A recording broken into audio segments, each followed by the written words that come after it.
Hey there, peaceful soul. Before we begin tonight's gentle journey through Scripture, I'd love to know where in the world you're listening from right now and what time it is in your corner of creation. Please leave a comment below sharing this. It's always such a blessing to see how God's Word brings rest to hearts across every time zone. And if tonight's story brings you peace, please consider subscribing to Sacred Rest for more scripture-based sleep stories delivered with calm, unhurried care. Now take a deep breath and let's rest in God's presence. The Sea of Galilee rested in quiet splendour as the day's light began its gentle retreat toward the horizon. Golden rays stretched across the water's surface, dancing and shimmering as if heaven itself had scattered coins across the deep. It had been a full day, a day when crowds pressed in from every direction, hungry for wisdom, for healing, for a glimpse of this man who spoke as no one had spoken before. Jesus had been teaching since morning, his voice carrying across the gathered multitudes. He spoke of seeds falling on different soils, of tiny mustard seeds growing into sheltering trees, of hidden treasures and precious pearls. The kingdom of heaven, he said, was like these things, sometimes hidden, always valuable, growing in ways the human eye might miss. His words were simple yet profound, accessible yet mysterious, and the crowds hung on every syllable. But even the Son of God wrapped in human flesh grew weary. As the sun began its descent, Jesus looked out at his disciples with eyes that held both exhaustion and purpose. "Let us go over to the other side," he said simply. No fanfare accompanied these words, no dramatic declaration, just a quiet invitation to cross the sea. This is where our meditation begins tonight, with this small, seemingly unremarkable statement. Let us go over to the other side. 5 ordinary words that carried extraordinary meaning. For when Jesus says, "Let us go," he already knows what lies ahead. The storm that would soon rage was not a surprise to him. The fear that would grip his disciples' hearts was already known. The peace he would speak was already prepared. The disciples, eager to follow their teacher wherever he led, began to prepare the boat. Some of them were fishermen by trade, Peter, Andrew, James, and John, their hands calloused and strong from years of casting nets and pulling oars. They knew this sea intimately, had crossed its waters countless times. This evening crossing seemed unremarkable to them, simply another journey in their extraordinary adventure with this remarkable man.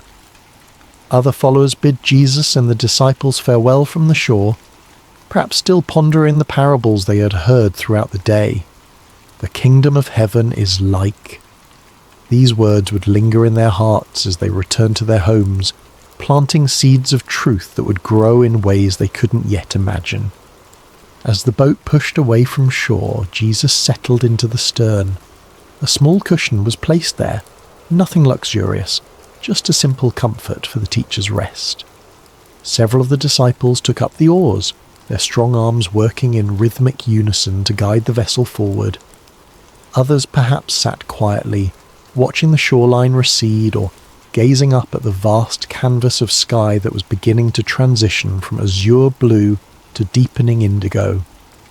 The evening air was cool against their skin, a welcome relief after the heat of the day. Birds wheeled overhead, their silhouettes dark against the warming colours of sunset. Fish occasionally broke the surface of the water, creating ripples that expanded outward in perfect circles. All seemed peaceful, all seemed well. Jesus, his body surrendering to weariness, closed his eyes. The gentle rocking of the boat, the quiet splash of water against its sides, the distant calls of birds, these formed a lullaby that invited rest. And so he slept, his head resting on the cushion, his breath falling into the deep, steady rhythm of slumber. The disciples continued their work, some rowing, others perhaps talking quietly among themselves about the day's events. What did the Master mean by this parable or that? How had he known what was in the heart of the Pharisee who had challenged him? Would they truly understand all these mysteries someday, as he had promised? As twilight deepened into dusk, stars began to appear overhead.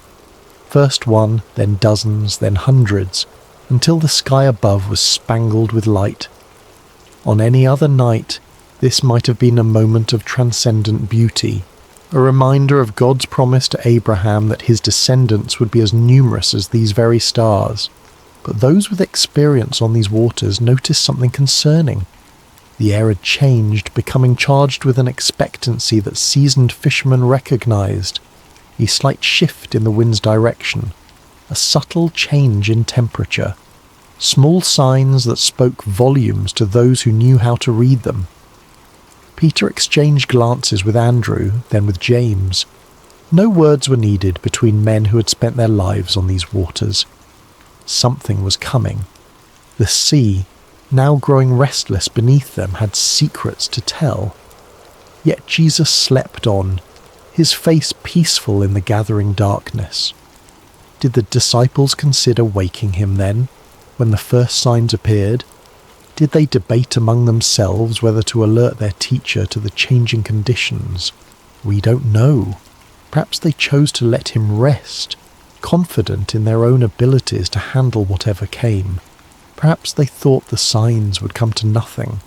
As the boat continued its journey across the darkening waters, the shoreline they had left grew distant, a thin line of shadow against the night sky. Ahead lay their destination, the country of the Gerasenes, but it remained out of sight, beyond the curve of the horizon. They were in the middle space now, too far from where they had been to return quickly, not yet close enough to where they were going to find shelter. It is in these middle spaces of our lives that storms often find us. Not when we're safely harboured, not when we've reached our destination, but in the vulnerable in-between, in the waiting, in the journeying, in the not yet there. The disciples could not know what lay ahead, but Jesus did. His rest was not the ignorant sleep of one caught unaware, but the peaceful repose of one who knows the end from the beginning. In this, there is profound comfort for us tonight as we rest. Whatever journey we're on, whatever middle space we find ourselves in, Jesus knows. He has already seen what we have not yet encountered. As our minds begin to slow and our bodies relax into this moment of rest, let us picture ourselves in that boat. Feel the gentle rocking beneath you. Hear the quiet splash of water against wood. See the stars appearing one by one in the vast expanse above, and know that Jesus is there with you, perfectly at peace even as the first winds of change begin to stir. It began with a whisper, a subtle change in the rhythm of the night. The stars that had shone so brightly overhead began to disappear, one by one, as clouds moved across the sky like silent spectators gathering for some celestial event. The gentle lapping of water against the sides of the boat grew more insistent, less soothing. The disciples, some of whom may have been drifting towards sleep themselves, grew more alert, their senses heightened by years of experience on these unpredictable waters. The Sea of Galilee, also known as Lake Gennesaret or the Sea of Tiberias, sits more than 600 feet below sea level, nestled in a basin surrounded by mountains. This unique geography creates a natural phenomenon well known to local fishermen. When cool air from the Mediterranean Sea, about 30 miles to the west, collides with the hot, humid air over the lake, sudden and violent storms can emerge with startling speed. This night would prove no exception to that natural law. One moment, the disciples were crossing in relative calm. The next, they found themselves battling a windstorm that seemed to descend upon them from nowhere. The Greek word used in Mark's Gospel to describe this storm is leilaps. Not a gentle rain shower or passing breeze, but a furious squall, a tempest of frightening power. The wind began to howl, no longer a whisper but a roar that filled their ears and made conversation nearly impossible. It seized the sail, straining the ropes that secured it, and threatening to tear the fabric from its moorings. Those disciples with seafaring experience would have worked quickly to secure what they could, their hands moving with practiced efficiency despite the growing chaos. Waves rose around them, no longer gentle undulations but angry mountains of water that lifted the boat high before dropping it with stomach-churning speed into the next trough. Water began to break over the sides, soaking the men to their skin and pooling at their feet. In the dim light of whatever lamps they might have had, or perhaps by now extinguished by wind and water, they could see the boat beginning to fill. For modern readers, it might be difficult to fully appreciate the terror of this moment. We who cross oceans in massive ships or fly above the clouds in airplanes may have experienced turbulence or rough seas, but few of us have truly feared for our lives while travelling. These men, however, even those who had spent their lives on the water, understood their mortality with stark clarity in this moment. The boat was filling with water faster than they could bail it out. The wind showed no signs of abating. The shore was nowhere in sight. In the ancient world where swimming was not a commonly taught skill, and where the depths of the sea represented chaos and death, their situation was dire indeed. And Jesus slept on, his head still resting on the cushion in the stern of the boat. This image of Christ sleeping peacefully while chaos rages is one of the most powerful in all of Scripture. There is something almost incongruous about it, something that both confounds and comforts. The disciples must have looked at him with bewilderment. How could anyone sleep through such a storm? Did he not feel the water soaking his garments? Did he not hear the howling wind, or feel the violent pitching of the vessel? Perhaps some of them remembered the words of Psalm 121. He who watches over you will not slumber. Indeed, he who watches over Israel will neither slumber nor sleep. Yet here was their teacher, their master, whom some had begun to believe might be the promised Messiah, deep in slumber while destruction seemed imminent. We might pause here in our meditation and consider times when God has seemed silent or sleeping in our own lives. Those dark nights when prayers appear to go unanswered. Those seasons of suffering when heaven itself seems shut tight. Those moments when we cry out, "Lord, don't you care?" For this was precisely the question that rose to the disciples' lips as fear gave way to desperation. Someone, we don't know who, moved to the stern where Jesus lay sleeping. Perhaps they shook his shoulder roughly, the protocol of respect forgotten in the face of survival's urgency. "Teacher," they cried, their voices barely audible above the storm's rage, "don't you care if we drown?" There is raw humanity in this question, the unfiltered cry of those who feel abandoned in their hour of greatest need. It's not a theologian's careful inquiry or a philosopher's pondering, but the gut-level response of frightened men who cannot understand why the one they've come to trust seems indifferent to their plight. Don't you care? How many times have these words formed in human hearts across the centuries? The parent kneeling by the bed of a suffering child, the widow standing by a fresh grave, the refugee fleeing violence with nothing but the clothes on their back, the addict fighting for sobriety and failing again. Lord, don't you care? It's worth noting that the disciples didn't question Jesus' ability to help. They questioned his concern, his heart. They believed he could do something. Why else wake him? But they wondered if he would. Did their plight move him? Did their fear matter to him? Was he as invested in their well-being as they had come to believe? In asking this question, they revealed something profound about the nature of faith. True faith isn't just believing that God can, it's trusting that God will, that his heart is good, that his love is sure, that his timing is perfect. And this is often where our faith is tested most severely, not in questioning God's power, but in questioning his character, his concern, his care. As we continue to settle into rest tonight, let's acknowledge any storms that may be raging in our own lives. Perhaps there are circumstances that have caused us to wonder if God sees, if God cares. Like the disciples, we may have experienced moments of feeling alone in the tempest, questioning whether our prayers are heard. The beauty of this story, and the comfort it offers us even now, is that Jesus' response to their cry reveals the truth about his heart. But before we explore that response, let's sit for a moment with the reality of the storm itself. Feel the wind's force, hear its howl, see the waves crashing over the sides of the boat, experience the fear, the confusion, the desperate cry for help, and know that in the midst of it all, Jesus is present, not distant, not removed, but right there in the boat with them, with us. Whatever storm we face, we do not face it alone.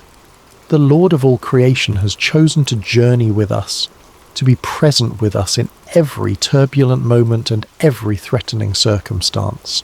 As our breathing deepens and our bodies grow heavier with approaching sleep, let us find comfort in this reality.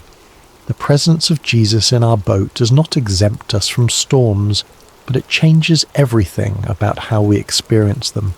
He's here even when he appears to be sleeping. He hears even when he seems silent. And he will respond in his perfect time with his perfect power. Now, as we picture the disciples crowding around Jesus, as we hear their cry of "Don't you care if we drown?" let us watch and see what happens next, for the storm is about to meet its match. The chaos is about to encounter its creator. The winds and waves are about to recognize the voice of the one who called them into being. Jesus woke to the violent pitching of the boat, to the spray of water across his face, to the desperate cries of his disciples. "Teacher, don't you care if we drown?" Their question hung in the air between them, nearly lost in the howling of the wind, yet impossibly loud in its implication. Did he care? Could they truly doubt this? He who had healed the sick, restored sight to the blind, cleansed the lepers, did they think his compassion extended only to strangers and not to those closest to him? He who had called them by name, who had shared meals and long roads and countless conversations with them, did they imagine his heart was indifferent to their fear? Yet Jesus did not respond to their question directly. He did not immediately reassure them of his care or explain his apparent indifference. Instead, he rose, calm, unhurried, sovereign, and turned his attention to the storm itself. Mark's Gospel tells us that he got up, rebuked the wind, and said to the waves, "Quiet, be still." The Greek phrase used here, siopa pephimoso, carries the sense of be silent, be muzzled. It is the language one might use to quiet a disruptive animal or silence a disturbing noise. There is authority in these words, command and expectation of immediate obedience, and obey they did. The wind, which had been screaming across the water with destructive force, died away at once. The waves, which had been crashing over the sides of the boat and threatening to sink it, flattened into submission. The entire chaotic scene transformed in an instant from deadly peril to perfect calm. Imagine witnessing this moment. 1 second, you're fighting for your life against one of nature's most terrifying displays of power. The next, you're floating on a sea as smooth as glass under a clearing sky. The contrast would be disorienting, almost unbelievable. The silence following such tumult would ring in your ears. The stillness after such violent motion would leave you feeling strangely weightless. Only then, after demonstrating his authority over creation itself, did Jesus turn back to his disciples, and his words to them were not what they might have expected. No warm reassurance that yes, of course he cared, no gentle understanding of their fear. Instead, he asked them two pointed questions. Why are you so afraid? Do you still have no faith? These questions weren't meant to shame or condemn. Jesus was not expressing disappointment so much as issuing an invitation to examine the gap between what they professed to believe about him and how they responded when those beliefs were tested by circumstance. The first question, why are you so afraid, invites examination of the source of our fears. Fear often arises from a perception of threat coupled with a sense of powerlessness to address that threat. The disciples feared drowning because they perceived the storm's power and recognized their inability to control it. But Jesus was suggesting another perspective. When he is in our boat, the equation changes. The presence of the Creator fundamentally alters the balance of power in any situation. The second question, do you still have no faith, probes even deeper. These disciples had witnessed Jesus perform miracle after miracle. They had seen him heal diseases medicine couldn't touch. They had watched him cast out demons that had tormented their victims for years. They had even seen him challenge the religious authorities of their day with an authority that clearly came from above. Yet when the storm came, when their own lives were threatened, their faith faltered. They reverted to fear rather than resting in confidence that the God who had demonstrated his power in so many other circumstances remained just as powerful in their present crisis. This is a common human pattern, isn't it? We can intellectually believe in God's power and love. We can recall times when we've experienced his faithfulness. We can even testify to others about how he has worked in our lives. But when new challenges arise, particularly ones that feel overwhelming or threatening, we can forget everything we know and surrender to panic. Jesus' questions invite a different response. They challenge us to align our emotional reactions with our professed beliefs, to allow what we know about God's character to inform how we feel when facing life's storms. This is not about denying fear. Fear is a natural human emotion that even Jesus experienced in the Garden of Gethsemane. Rather, it's about preventing fear from distorting our view of God and his activity in our lives. The disciples' fear had led them to question Jesus' care for them. Don't you care if we drown? His questions in return invited them to question their fear instead. Was it consistent with what they knew of him? Was it justified in light of who he had revealed himself to be?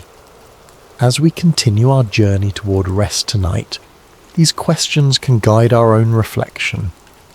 What fears keep us awake at night? What storms in our lives have made us wonder if God cares? And more importantly, what do we know about the character of Jesus that might speak to those fears?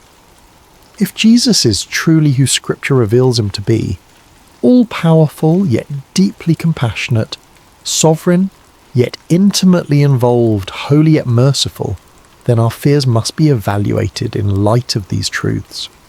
Not dismissed or denied, but placed within the larger context of who God is and how he works.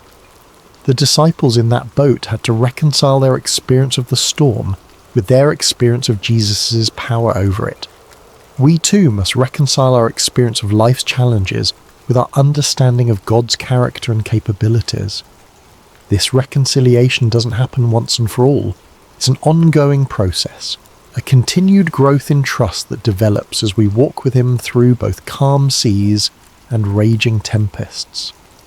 Perhaps the most comforting truth in this entire account is the simple reality that Jesus was in the boat with them. He had said, "Let us go over to the other side, you will," not "let me meet you on the other side," or "to try to make it to the other side." When Jesus says, "let us go," he commits to the entire journey, not just the destination. Similarly, when Jesus calls us to follow him, he doesn't promise absence of storms. He doesn't guarantee that the path will be smooth or the journey comfortable. What he does promise is his presence with us in whatever we face. "I am with you always," he would later tell his followers, "to the very end of the age." This presence changes everything. It doesn't always change our circumstances, though sometimes, as in this story, it dramatically does. But it always changes the meaning of those circumstances and how we can respond to them. As we feel sleep drawing nearer, let us rest in this truth. Whatever storm we face, Jesus is in our boat, not as a passive passenger, but as the Lord of wind and wave, the one whose word can transform chaos into calm, the one whose presence transforms our fear into faith. The question Jesus asks, "Why are you so afraid?" isn't meant to dismiss our feelings, but to direct our focus toward the greater reality of his presence and power. The perfect love he embodies casts out fear, not by pretending the storm doesn't exist, but by reminding us that he exists within the storm with us, and that makes all the difference. In the aftermath of the storm's sudden cessation, a profound silence settled over the Sea of Galilee. The only sounds remaining might have been the gentle lapping of now calm waters against the boat's hull, the dripping of seawater from soaked clothing and hair, and perhaps the still rapid breathing of men whose hearts had not yet caught up with the dramatic change in their circumstances. The contrast could not have been more stark. Moments before, chaos had reigned, wind howling, waves crashing, men shouting in fear. Now, perfect stillness surrounded them. The sky was clearing, stars reappearing like hesitant witnesses emerging after danger has passed. The sea, which had threatened to claim their lives, now cradled their boat with gentle care. In this strange new quiet, Jesus' words hung in the air. "Why are you so afraid? Do you still have no faith?" These questions weren't harsh or condemning. They were asked by the same voice that had just commanded the elements and been instantly obeyed. They were spoken by the same lips that had taught multitudes about the kingdom of heaven, that had pronounced forgiveness to the repentant, that had offered living water to the thirsty. His tone may have been one of genuine curiosity rather than criticism, a teacher using a powerful experiential lesson to reveal what was in his students' hearts. The disciples' reaction to this moment is profoundly revealing. Mark tells us that they were terrified and asked each other, "Who is this? Even the wind and the waves obey him." This was a new kind of fear, not the desperate fear of drowning that had gripped them during the storm, but the reverent awe that comes from encountering something, someone, beyond human comprehension. Their question, "Who is this?" is perhaps the most important question any person can ask about Jesus. It's a question that has echoed through centuries across cultures within countless human hearts. Who is this man who spoke with unparalleled authority, who healed with a touch, who forgave sins as if they were his to forgive, and who, as they had just witnessed, commanded the very elements of nature with a word? The disciples had already seen Jesus perform many miracles. They had watched him heal sickness, cast out demons, even restore withered limbs. But this display of power struck them differently, perhaps because it touched so directly on their own expertise. Peter, Andrew, James, John, these were fishermen who had spent their lives on this very sea. They knew its moods and dangers. They had weathered storms before through their own skill and experience. But they had never seen anyone simply speak to a storm and have it obey. Their question reveals something profound about spiritual growth. Revelation comes in layers. We don't grasp the full reality of who Jesus is all at once. Even those who walked with him physically, who ate with him and listened to his teaching daily, came to understand his identity gradually, through accumulated experiences and progressive revelation. This moment on the sea represented a significant shift in their understanding. The Jesus they thought they knew, teacher, healer, friend, suddenly revealed himself to be Lord of creation itself. The one who had been sleeping on a cushion moments before now stood before them as the one who held authority over the very forces of nature. "Who is this?" they asked each other. They were beginning to realize that the answer was far more profound, far more cosmic, far more divine than they had previously imagined. This question invites us into our own reflection tonight. Who is Jesus to us? Is he simply a wise teacher whose moral guidance we appreciate? A historical figure who founded a religion? A comforting presence when life gets difficult? Or is he the sovereign Lord of all creation, whose authority extends over every aspect of our existence, from the largest cosmic forces to the smallest details of our daily lives? Our answer to this question shapes everything about our faith journey. If Jesus is merely a good teacher, then his words are suggestions we can take or leave. If he is simply a historical religious figure, then his relevance to our modern lives may be limited. But if he is who he claimed to be, the Son of God, one with the Father, the Word made flesh, then every word he spoke carries divine authority. Every promise he made is utterly trustworthy, and every command he gave deserves our complete obedience. The disciples in that boat were confronting this reality in a visceral, immediate way. The Jesus they thought they knew had just done something only God could do. The Psalms describe God as the One who stilled the roaring of the seas, the roaring of their waves.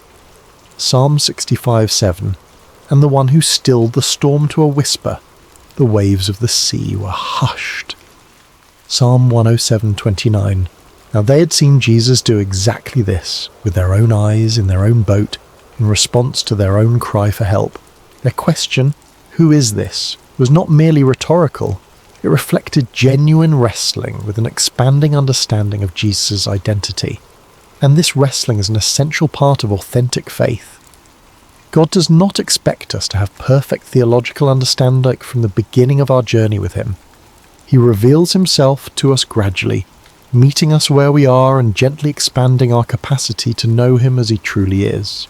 For the disciples, this storm became a classroom, a place where their understanding of Jesus grew deeper and wider. Similarly, the storms of our lives often become the context in which we come to know God more truly. It's relatively easy to affirm God's goodness when life is calm and comfortable. It's when the winds howl and the waves threaten that our true understanding of his character is both revealed and refined. As we continue our journey towards sleep tonight, let's allow this holy question to linger in our minds. Who is this Jesus? Not as an abstract theological inquiry, but as a personal exploration of relationship. Who is he to me? What have I seen him do in my life? How has my understanding of him grown through seasons of both calm and storm? The beauty of this story is that it invites us to know Jesus more fully, not just as a distant miracle worker, but as the one who journeys with us through every circumstance of life. He is in our boat. He may sometimes appear to be sleeping, but he is never absent, never unaware, never unconcerned. And when he speaks, whether to rebuke a storm or to question our fear, his words carry the authority of the one who created all things and holds all things together. The wind and waves recognize his voice, because they came into being through that same voice. All things were created through him and for him, Paul would later write to the Colossians. He is before all things, and in him all things hold together. Colossians 1:16-15. This is the Jesus who accompanies us through every storm. This is the one who has promised never to leave us or forsake us. This is the Lord who may ask us, as he asked his first disciples, "Why are you so afraid?" Not to shame us for our fear, but to invite us into deeper trust based on deeper knowledge of who he truly is. As our bodies grow heavier with approaching sleep, as our thoughts begin to slow and quiet, let us rest in this profound truth. The one who commands the wind and waves is with us. And if even the storm obeys his voice, how much more can we trust him with the circumstances of our lives, with the fears that sometimes keep us awake, with the future that remains unknown to us but is fully known to him? In this trust, we find not just theological truth, but practical peace, the kind of peace that allows us to rest even when circumstances remain uncertain. Jesus didn't promise his disciples a storm-free journey. He promised them his presence through whatever storms might come. He offers us the same today. Who is this? The disciples asked. The answer to that question continues to unfold for all who choose to journey with him. Not in abstract propositions, but in lived experience, in daily walking with the one whose authority extends over every realm and whose love reaches into every heart that opens to receive him. As the boat continued its journey across the now peaceful sea, the disciples must have fallen into a contemplative silence. The question they had asked each other, "Who is this? Even the wind and the waves obey him," would linger in their hearts and minds for days, weeks, perhaps even years to come. Each time they recalled this night, this storm, this miracle, their understanding of Jesus would deepen a little more. This is often how spiritual growth unfolds for us as well. Not primarily through intellectual study, though that has its place, but through lived experiences that reveal God's character and power in ways that transform our understanding. Head knowledge becomes heart knowledge when we see God act in response to our deepest needs and most desperate prayers. The disciples were beginning to grasp something profound. Jesus was not merely with them, he was over all things. His presence in their boat didn't just mean companionship, it meant protection, provision, and peace that transcended circumstances. Even when he appeared to be sleeping, his sovereignty remained active and absolute. As the first light of dawn began to brighten the eastern sky, they could see their destination approaching, the region of the Gerasenes on the opposite shore of the lake. Jesus had said, "Let us go over to the other side," and despite all that had transpired during the night, they were indeed arriving exactly where he had intended to take them. This small detail carries significant comfort. When Jesus sets a destination, he ensures arrival. The storm, powerful as it was, had not prevented the fulfillment of his stated purpose. It had threatened, certainly. It had frightened the disciples badly. But in the end, it had simply become another opportunity for Jesus to reveal more of himself to those who followed him. This pattern appears throughout Scripture and throughout the lives of those who walk with God. What appears to be a detour or a disaster often becomes the very context in which God manifests his glory most clearly. The storm on the sea, the fiery furnace, the lion's den, the prison cell. In Scripture, these became stages for divine revelation, not obstacles to divine purpose. As we prepare to drift into sleep tonight, there is profound rest available in this reality. Whatever storms we face, they do not take Jesus by surprise. Whatever fears arise within us, they do not diminish his power. Whatever threatens to overwhelm us, it cannot overrule his sovereign declaration over our lives. If Jesus has said to us, in any area of our lives, "Let us go to the other side," then we can rest assured that no storm, internal or external, can prevent us from reaching the destination he has established. The journey may include unexpected turbulence. We may experience moments of genuine fear, but the presence of Jesus in our boat, in our lives, our circumstances, our hearts, guarantees safe passage. This doesn't mean we won't get wet, doesn't mean the journey will always feel comfortable or proceed according to our preferred timeline. The disciples in that boat experienced genuine terror before they witnessed miraculous calm. They got soaked to the skin. They may have lost cargo overboard.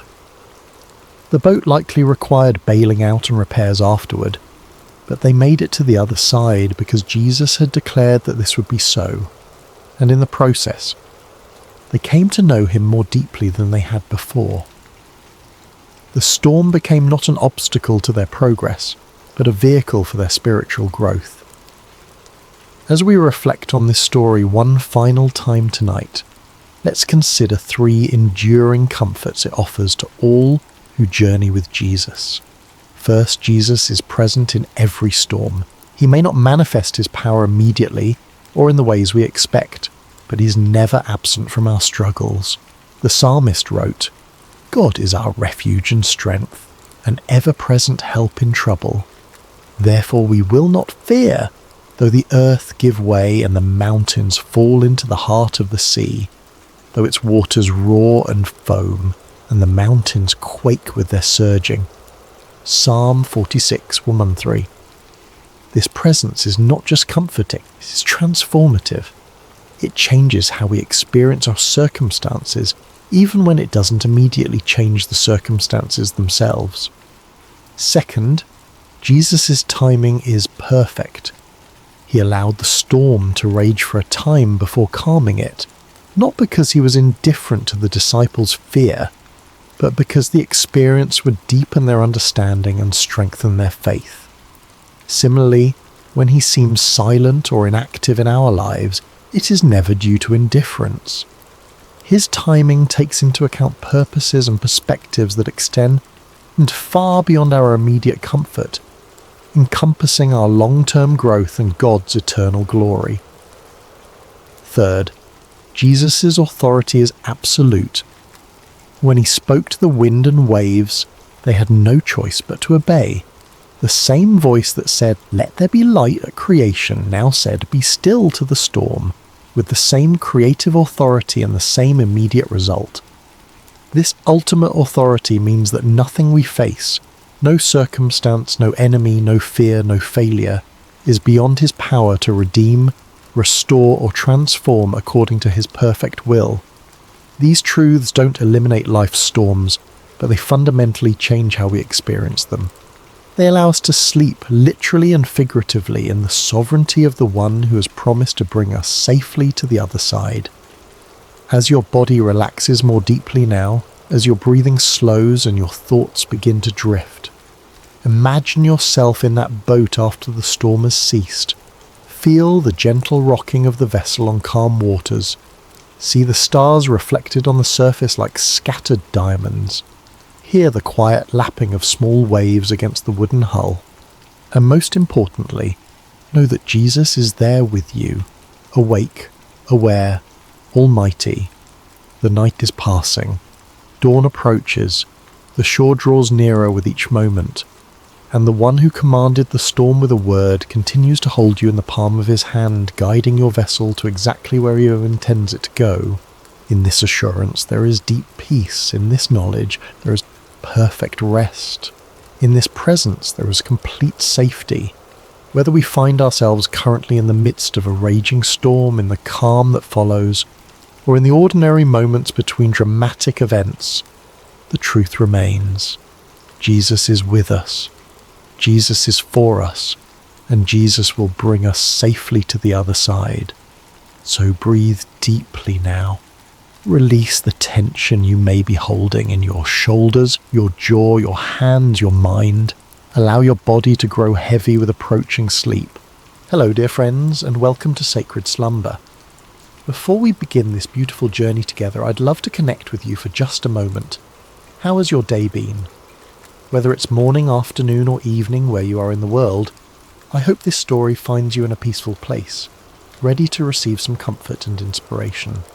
No matter what corner of the globe you're listening from, you're part of our Sacred Slumber family. If you haven't already, please consider subscribing to Sacred Slumber for more stories like this one that will nourish your soul and bring peace to your heart. Tonight, we're going to journey together through one of the most remarkable stories ever told, the true account of Joseph, a young man whose life teaches us profound lessons about resilience, faith, and the mysterious ways that purpose unfolds even in our darkest moments. This is a story that has inspired millions across centuries, reminding us that no matter how deep our pit may seem, there's always hope for palace moments ahead.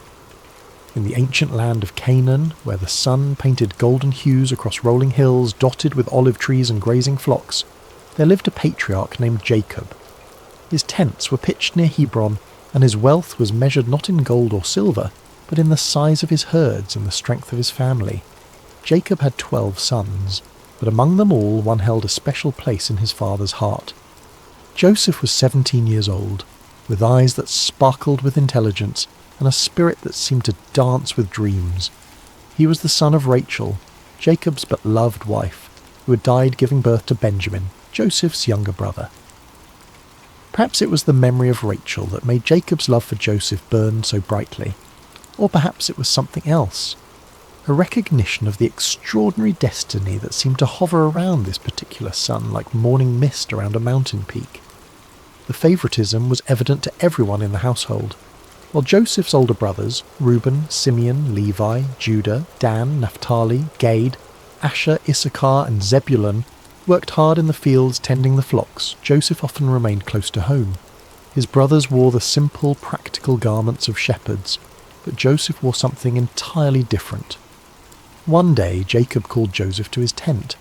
The old man's hands, weathered by years of labour and life, held a garment that took Joseph's breath away. It was a coat of many colours, rich blues like the depths of the sea, vibrant reds like the sunset over the desert, brilliant yellows like fields of grain, and deep purples like the robes of kings. The fabric was fine, the workmanship exquisite. It was not the coat of a shepherd, but the robe of a prince. "My son," Jacob said, his voice thick with emotion as he placed the coat on Joseph's shoulders, "this is for you. You are precious to me beyond measure." Joseph felt the weight of the coat, but more than that, he felt the weight of his father's love and the unspoken promise it contained. As he walked among his brothers wearing this magnificent garment, he could feel their eyes following him, eyes that had grown cold with resentment and hard with jealousy. But the coat was only the beginning. Joseph had always been a dreamer, but now his dreams took on a quality that was both wonderful and troubling. One morning, as the family gathered for their meal, Joseph could no longer contain the vision that had visited him in the night. "Listen to this dream I had," Joseph said, his voice bright with excitement and innocence. "We were binding sheaves of grain out in the field, when suddenly my sheaf rose and stood upright, while your sheaves gathered around mine and bowed down to it." The silence that followed was deafening. His brothers exchanged glances that spoke volumes. Reuben's jaw tightened. Simeon's hands clenched into fists. Judah shook his head in disgust. "Do you intend to reign over us?" Simeon asked, his voice dripping with sarcasm. "Will you actually rule us?" But Joseph, in his youthful enthusiasm, seemed oblivious to the storm clouds gathering around him. Soon after he had another dream, even more vivid than the first. "Listen," he said one evening as the family sat around the fire, the flames casting dancing shadows on their faces. "I had another dream, and this time the sun and moon and 11 stars were bowing down to me." Even Jacob was troubled by this dream. "What is this dream you had?" he asked, his voice carrying a note of concern. "Will your mother and I and your brothers actually come and bow down to the ground before you?" Though Jacob rebuked Joseph publicly, privately he pondered these words in his heart. There was something about his son's dreams that felt different from ordinary night visions. They carried the weight of prophecy, the sense of divine purpose. But for Joseph's brothers, these dreams were the final straw. Their hatred for Joseph grew like a cancer, fed by jealousy and watered by resentment. The brothers could hardly speak a civil word to Joseph anymore. When he approached, conversation stopped. When he tried to join their work, they found reasons to send him away. The coat of many colours became a symbol of everything they despised about their father's favouritism and their brother's apparent arrogance. One day, Jacob sent Joseph to check on his brothers who were grazing the flocks near Dothan, several days' journey from home. As Joseph set out, wearing his beautiful coat and carrying provisions for his brothers, he had no idea that he was walking toward a destiny that would change not only his life, but the course of history itself. The brothers saw him coming from a long distance, the colours of his coat visible even across the rolling hills. As that familiar figure approached, the resentment that had been building for years finally reached its boiling point. "Here comes that dreamer," one of them said with venom. "Let's kill him," another suggested. "We can throw him into one of these cisterns and say that a ferocious animal devoured him. Then we'll see what comes of his dreams." For a moment, murder hung in the air like a storm cloud ready to burst. But Reuben, the eldest, felt the weight of responsibility on his shoulders. "Let's not take his life," he said quickly. "Throw him into this cistern here in the wilderness, but don't lay a hand on him." Privately, Reuben planned to rescue Joseph later and return him to their father. When Joseph finally reached his brothers, he greeted them with a smile, completely unaware of the dark thoughts that had been brewing in their hearts. But instead of the warm welcome he expected, they seized him roughly. Hands that should have embraced him tore at his beautiful coat, stripping it from his body. Before he could fully comprehend what was happening, they had grabbed him and thrown him into an empty cistern. The pit was deep and dry, its walls smooth stone that offered no hope of escape. As Joseph hit the bottom, the breath knocked from his lungs. He looked up to see the circle of sky above growing smaller as his brothers walked away. The silence was overwhelming. One moment he had been walking free under the open sky, and the next he was trapped in a hole in the ground, abandoned by his own family. Above him, his brothers sat down to eat their meal as if nothing had happened. The casual way they consumed their bread and cheese while their brother suffered below spoke volumes about how completely their hearts had been hardened by jealousy. But God's purposes are rarely thwarted by human cruelty. And even as Joseph sat in that pit, wondering if he would die there, divine providence was already at work. In the distance, a caravan of Ishmaelite traders appeared on the horizon, their camels loaded with spices, balm and myrrh bound for Egypt. Judah, perhaps feeling some stirring of conscience, looked at his brothers and said, "What will we gain if we kill our brother and cover up his blood? Come, let's sell him to the Ishmaelites and not lay our hands on him. After all, he is our brother, our own flesh and blood." The brothers agreed, seeing an opportunity to rid themselves of Joseph while making a profit. They pulled Joseph out of the cistern and sold him to the traders for 20 shekels of silver. As the caravan disappeared into the distance with Joseph bound among the slaves, the brothers took his coat of many colours and tore it. Then they killed a goat and dipped the coat in its blood. When they returned home, they presented the bloodied coat to their father. "We found this," they said. "Examine it to see whether it is your son's robe." Jacob recognized it immediately. The colours that had once brought him such joy now brought only anguish. "It is my son's robe," he cried. "Some ferocious animal has devoured him. Joseph has surely been torn to pieces." Jacob tore his clothes in grief and put on sackcloth. He mourned for his son many days, and though all his sons and daughters came to comfort him, he refused to be comforted. "No," he said, "I will continue to mourn until I join my son in the grave." Meanwhile, the caravan carrying Joseph continued its journey toward Egypt, each step taking him further from everything he had ever known and loved. As the young man looked back at the fading hills of his homeland, he could not have imagined that this betrayal, this moment that felt like the end of everything, was actually the beginning of a story that would demonstrate the power of God to bring beauty from ashes and purpose from pain. The journey to Egypt was long and grueling. Joseph, who had never known anything but comfort and privilege, now found himself chained among slaves, his feet bloody from walking across rough terrain, his throat parched from the desert sun. The traders were not cruel, but neither were they kind.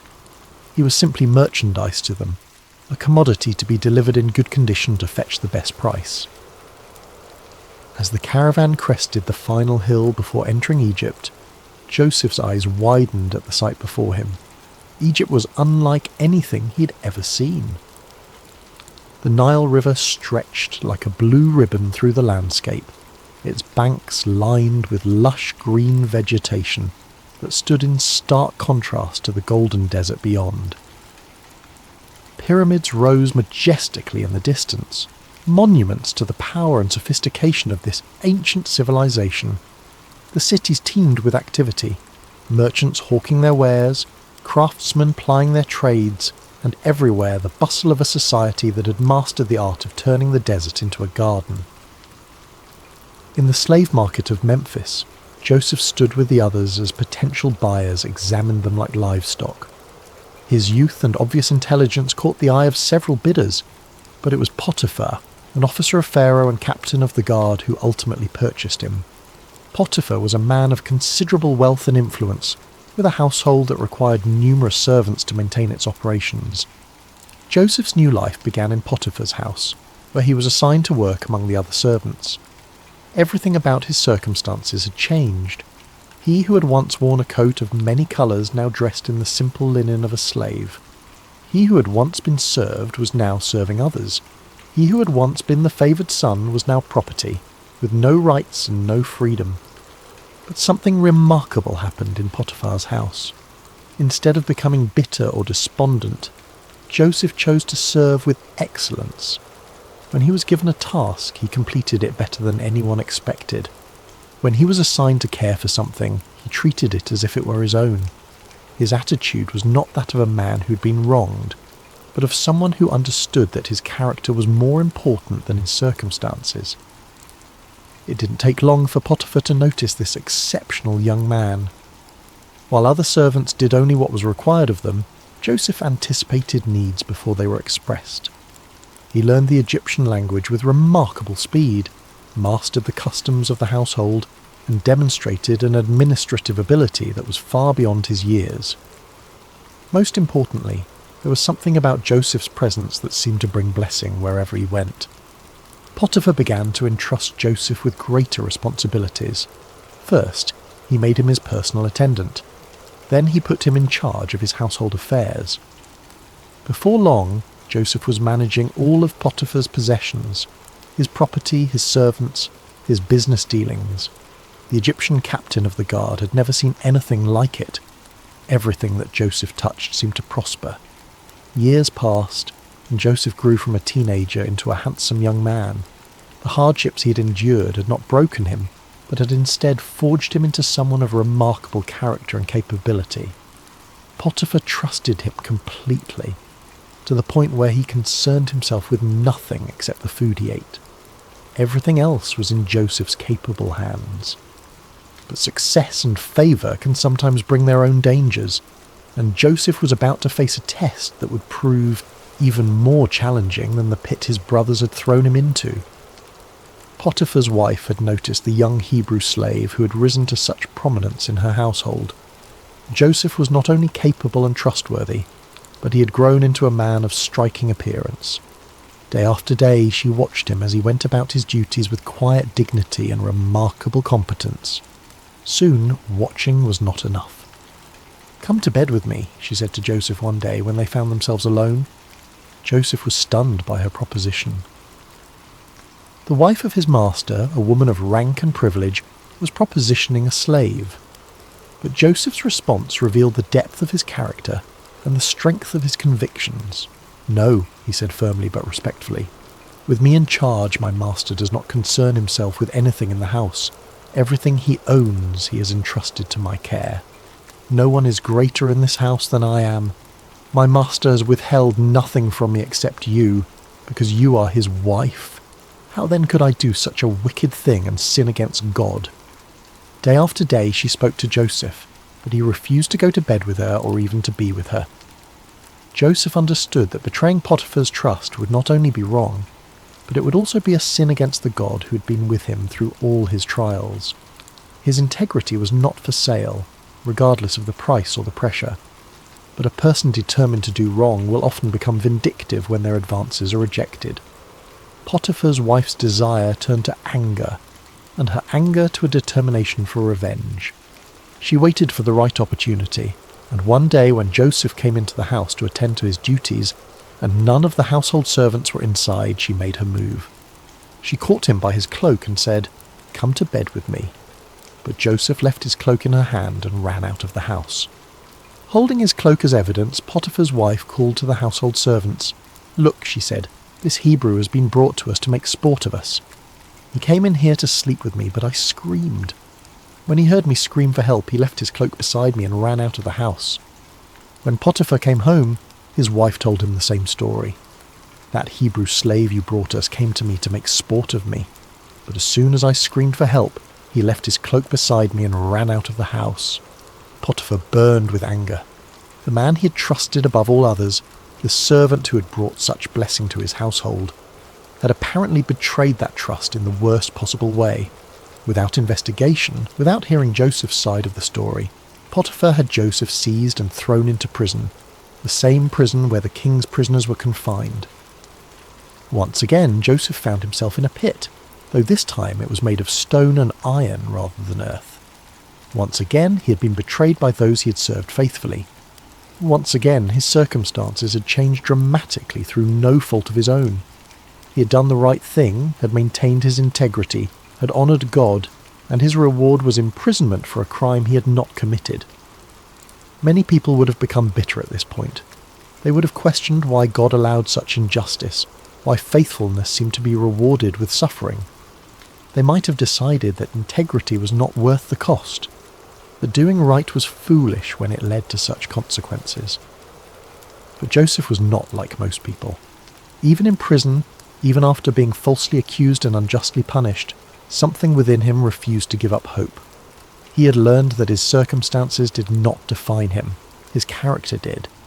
He had discovered that God's presence was not dependent on favourable conditions, but was available even in the darkest places. And remarkably, even in prison, Joseph began to prosper. The warden noticed this unusual prisoner who carried himself with such dignity, who treated others with such respect, who seemed to bring order and blessing wherever he went. Before long, the warden put Joseph in charge of all the other prisoners and made him responsible for all that was done in the prison. The warden paid no attention to anything under Joseph's care because the Lord was with Joseph and gave him success in whatever he did. Once again, Joseph had taken a situation that seemed hopeless and had found a way to serve with excellence, to lead with integrity, and to trust that somehow, in ways he could not yet see, God was working all things together for good. But the greatest tests of Joseph's faith were still ahead, and the prison that seemed like an ending was actually preparing him for a beginning that would astonish the world. Prison has a way of stripping away everything except what truly matters. In the Egyptian jail where Joseph now found himself, surrounded by stone walls and iron bars, the external trappings of success and status meant nothing. Here, in this place reserved for those who had supposedly committed crimes against Pharaoh, Joseph faced the ultimate test of his character. Days turned into months, and months into years. Joseph had now spent more time as a slave and prisoner than he had as the favoured son in his father's house. The dreams of his youth, the sheaves bowing down, the sun and moon and stars paying homage, seemed like the fantasies of another lifetime. If someone had asked him during those long, dark nights whether he still believed in those dreams, he might have wondered himself.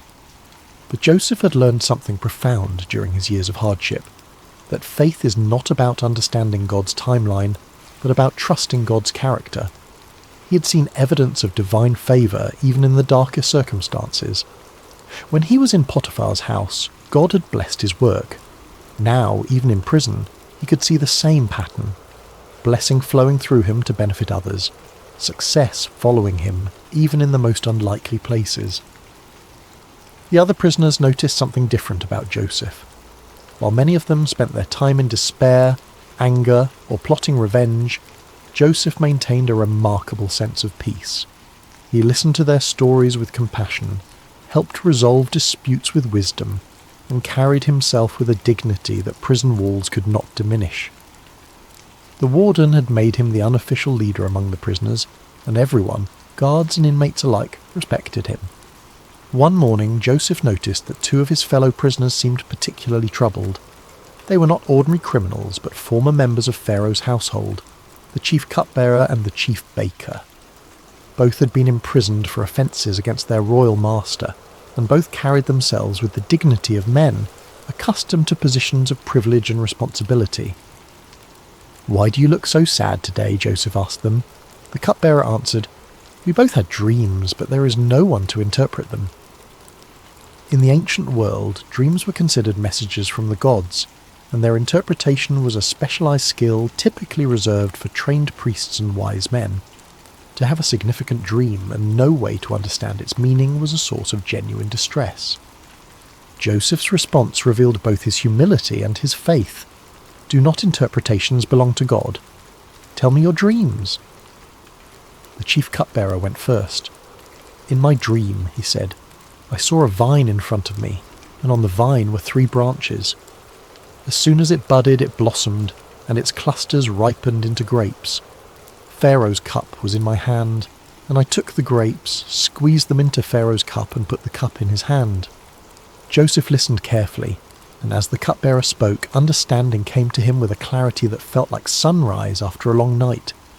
"This is what it means," Joseph said. "The 3 branches are 3 days. Within 3 days, Pharaoh will lift up your head and restore you to your position, and you will put Pharaoh's cup in his hand, just as you used to do when you were his cupbearer." The cupbearer's face lit up with hope. Joseph continued, "But when all goes well with you, remember me and show me kindness. Mention me to Pharaoh and get me out of this prison. I was forcibly carried off from the land of the Hebrews, and even here I have done nothing to deserve being put in a dungeon." When the chief baker saw that Joseph had given a favourable interpretation to the cupbearer's dream, he eagerly shared his own vision. "I too had a dream," he said. "On my head were 3 baskets of bread. In the top basket were all kinds of baked goods for Pharaoh, but the birds were eating them out of the basket on my head." Joseph's expression grew grave as he received understanding of this dream as well. The interpretation was not pleasant, but Joseph knew he had to speak the truth. "This is what it means," he said gently. "The 3 baskets are 3 days. Within 3 days, Pharaoh will lift off your head and impale your body on a pole, and the birds will eat away your flesh." 3 days later, it was Pharaoh's birthday, and he gave a feast for all his officials. He lifted up the heads of the chief cupbearer and the chief baker in the presence of his officials. He restored the chief cupbearer to his position, so that he once again put the cup into Pharaoh's hand. But he impaled the chief baker, just as Joseph had said to them in his interpretation.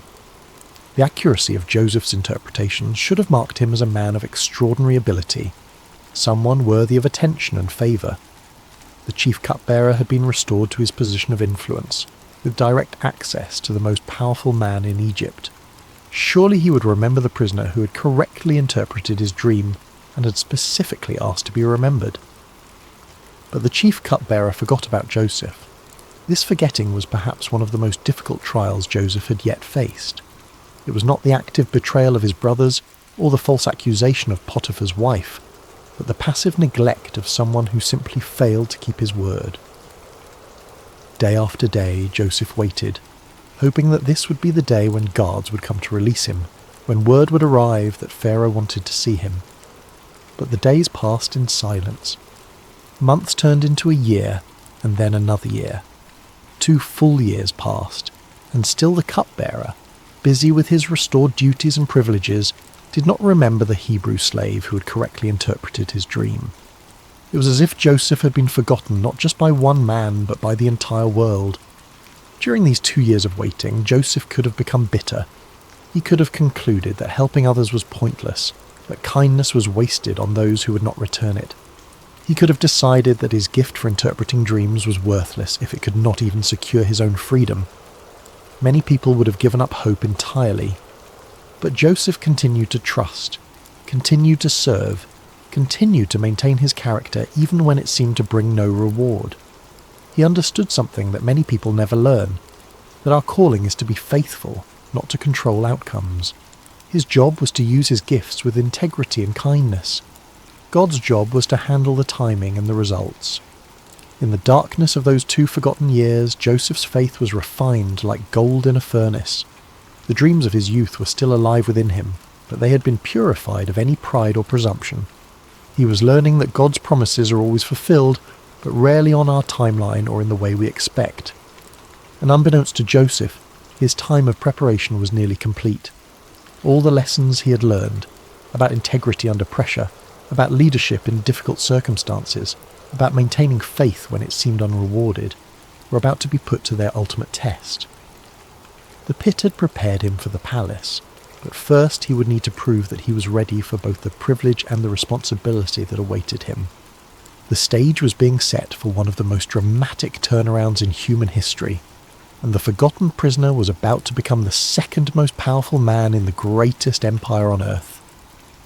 Pharaoh stood on the balcony of his palace, looking out over the magnificent kingdom that stretched as far as the eye could see. The Nile flowed majestically past the royal residence, its waters reflecting the first light of dawn.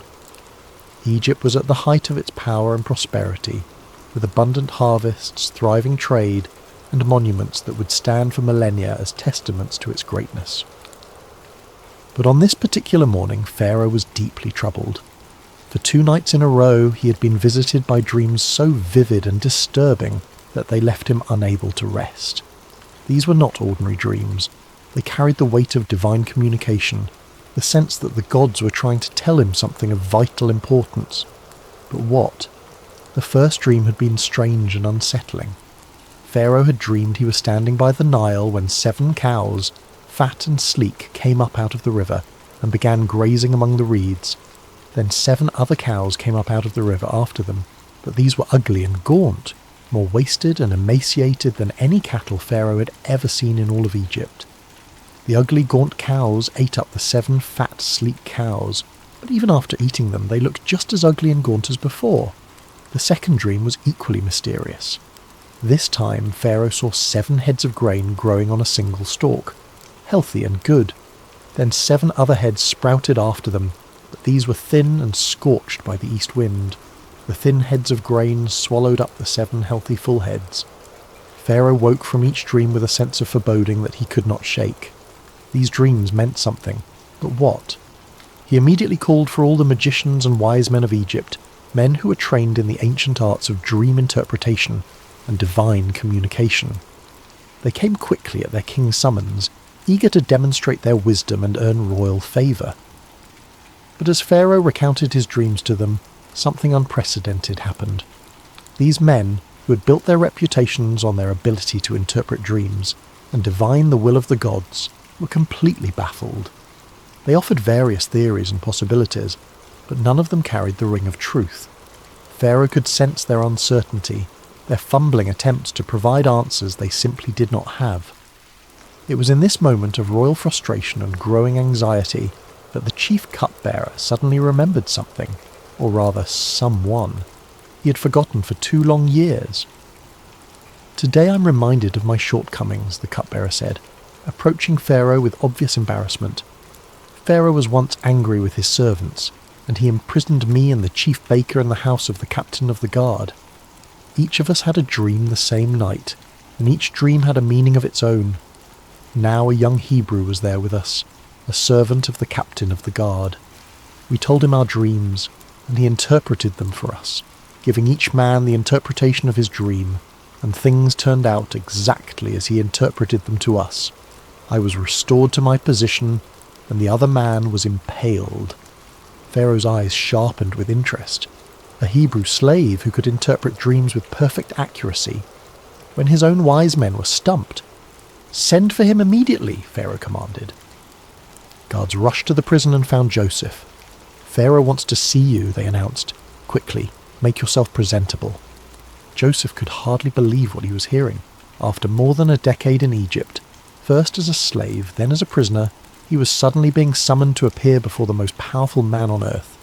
He shaved, changed his clothes, and tried to prepare himself mentally for whatever was about to happen. As Joseph was led into the royal presence, he could not help but be awed by the magnificence that surrounded him. The palace was a testament to Egypt's wealth and sophistication, with soaring columns, intricate carvings, and precious metals gleaming everywhere. Pharaoh himself sat on a throne that seemed to embody the power and mystery of the gods, dressed in robes that spoke of unimaginable authority. "I had a dream," Pharaoh said without preamble, "and no one can interpret it. But I have heard it said of you that when you hear a dream you can interpret it." Joseph's response revealed the humility and faith that had sustained him through all his trials. "I cannot do it," Joseph replied, "but God will give Pharaoh the answer he desires." This was a remarkable statement for several reasons. First, Joseph gave no credit to himself, acknowledging that any ability he had came from God. Second, he was confident that God would provide the interpretation, even though he had not yet heard the dreams. Third, he was willing to stand before the most powerful man on earth and speak about his Hebrew God, a courageous act that could have had serious consequences if Pharaoh had taken offence. Pharaoh proceeded to tell Joseph both of his dreams in detail, describing the fat and gaunt cows, the healthy and withered grain. As he spoke, Joseph listened with the same careful attention he had given to the dreams of his fellow prisoners years earlier. When Pharaoh finished, Joseph spoke with clarity and confidence that amazed everyone present. "The dreams of Pharaoh are one and the same," he said. "God has revealed to Pharaoh what he's about to do. The 7 good cows are 7 years, and the 7 good heads of grain are 7 years. It is one and the same dream. The 7 lean, ugly cows that came up afterward are 7 years, and so are the 7 worthless heads of grain scorched by the east wind. They are 7 years of famine." Joseph continued, his voice carrying the authority of divine revelation. "It is just as I said to Pharaoh. God has shown Pharaoh what he's about to do. 7 years of great abundance are coming throughout the land of Egypt, but 7 years of famine will follow them. Then all the abundance in Egypt will be forgotten, and the famine will ravage the land. The abundance in the land will not be remembered, because the famine that follows it will be so severe. The reason the dream was given to Pharaoh in 2 forms is that the matter has been firmly decided by God, and God will do it soon." But Joseph did not stop with the interpretation. Drawing on his years of experience in administration and his natural wisdom, he offered practical advice for dealing with the crisis that was coming. "And now let Pharaoh look for a discerning and wise man and put him in charge of the land of Egypt. Let Pharaoh appoint commissioners over the land to take 1/5 of the harvest of Egypt during the 7 years of abundance. They should collect all the food of these good years that are coming and store up the grain under the authority of Pharaoh, to be kept in the cities for food. This food should be held in reserve for the country, to be used during the 7 years of famine that will come upon Egypt, so that the country may not be ruined by the famine." The plan was brilliant in its simplicity and scope. During the 7 years of abundance, Egypt would systematically store 1/5 of each harvest. This would require massive organisational skills, enormous storage facilities, and careful distribution networks. It would be one of the most ambitious administrative undertakings in human history. Pharaoh and his officials were amazed not only by the interpretation, which had the unmistakable ring of truth, but also by the comprehensive plan Joseph had outlined. Here was a man who could not only understand divine communication, but could also translate that understanding into practical action. "Can we find anyone like this man?" Pharaoh asked his officials. "One in whom is the Spirit of God?" Then Pharaoh said to Joseph, "Since God has made all this known to you, there is no one so discerning and wise as you. You shall be in charge of my palace, and all my people are to submit to your orders. Only with respect to the throne will I be greater than you." And so, in a single day, Joseph went from being a forgotten prisoner to being the 2nd most powerful man in Egypt. Pharaoh took his signet ring from his finger and put it on Joseph's finger. He dressed him in robes of fine linen and put a gold chain around his neck. He had him ride in a chariot as his second in command, and people shouted before him, "Make way!" Pharaoh also gave Joseph an Egyptian name, Zaphenath-Paneah, and gave him Asenath, the daughter of Potiphera, priest of On, to be his wife. Joseph was 30 years old when he entered the service of Pharaoh, king of Egypt. 13 years had passed since his brothers had thrown him into that pit in Dothan. 13 years of slavery, false accusation, imprisonment, and being forgotten. But now those years of preparation were revealed as exactly that. Preparation for a responsibility that would affect not just Egypt, but the entire known world. As Joseph began his new role, organising the massive project of storing grain for the coming famine, he could not help but remember the dreams of his youth. The sheaves bowing down, the sun and moon and stars paying homage. Those dreams had seemed so impossible during the dark years of his trials. But now he was beginning to see how God had been weaving a story of redemption that was far grander than anything he could have imagined as a 17-year-old boy in his father's house. The 7 years of abundance began exactly as Joseph had predicted, and Egypt's harvests were more bountiful than anyone could remember. Under Joseph's careful supervision, vast storehouses were built in every city, and grain was collected and preserved on an unprecedented scale. The administrative system he designed was so efficient and comprehensive that it became a model for future generations. During this time, Joseph and his wife Asenath were blessed with 2 sons. He named the first Manasseh, saying, "It is because God has made me forget all my trouble and all my father's household." The second son he named Ephraim, saying, "It is because God has made me fruitful in the land of my suffering." These names revealed Joseph's heart. He was grateful for the blessing of forgetting the pain of his past, but he also recognized that God had made him fruitful precisely in the place where he had suffered most. His trials had not been meaningless. They had been the very soil in which his greatest purpose had grown. As the 7 years of abundance came to an end and the 7 years of famine began, Joseph's careful preparations proved their worth. While neighbouring countries struggled with crop failures and starvation, Egypt had grain in abundance. People came from all over the known world to buy food from Joseph, and Egypt became the lifeline for countless nations. The famine was severe throughout the world, and it reached even into the land of Canaan where Jacob lived with his family. When Jacob learned that there was grain in Egypt, he said to his sons, "Why do you just keep looking at each other? I have heard that there is grain in Egypt. Go down there and buy some for us so that we may live and not die." So 10 of Joseph's brothers went down to buy grain from Egypt. But Jacob did not send Benjamin, Joseph's younger brother, with the others, because he feared that harm might come to him. Benjamin was now the only remaining son of his beloved Rachel, and Jacob could not bear the thought of losing him too. When Joseph's brothers arrived in Egypt and came before him to buy grain, they bowed down to him with their faces to the ground. Joseph recognized them immediately, but they did not recognize him. Here was the fulfillment of his boyhood dreams, his brothers bowing before him, but it came not with triumph, but with the weight of enormous responsibility. Joseph remembered his dreams about them, but he pretended to be a stranger and spoke harshly to them. "Where do you come from?" he demanded. "From the land of Canaan," they replied, "to buy food." Joseph accused them of being spies, testing them to see what kind of men they had become. Through a series of encounters, he kept Simeon as a prisoner and demanded that they bring Benjamin to prove their honesty. When they returned with Benjamin, Joseph's emotions nearly overwhelmed him, but he continued to test them. The final test came when Joseph had his silver cup planted in Benjamin's sack, then accused him of theft. When the cup was found, Joseph declared that Benjamin would become his slave. It was then that Judah, the same brother who had suggested selling Joseph years before, stepped forward and offered to take Benjamin's place as a slave, saying he could not bear to see his father's grief if Benjamin did not return.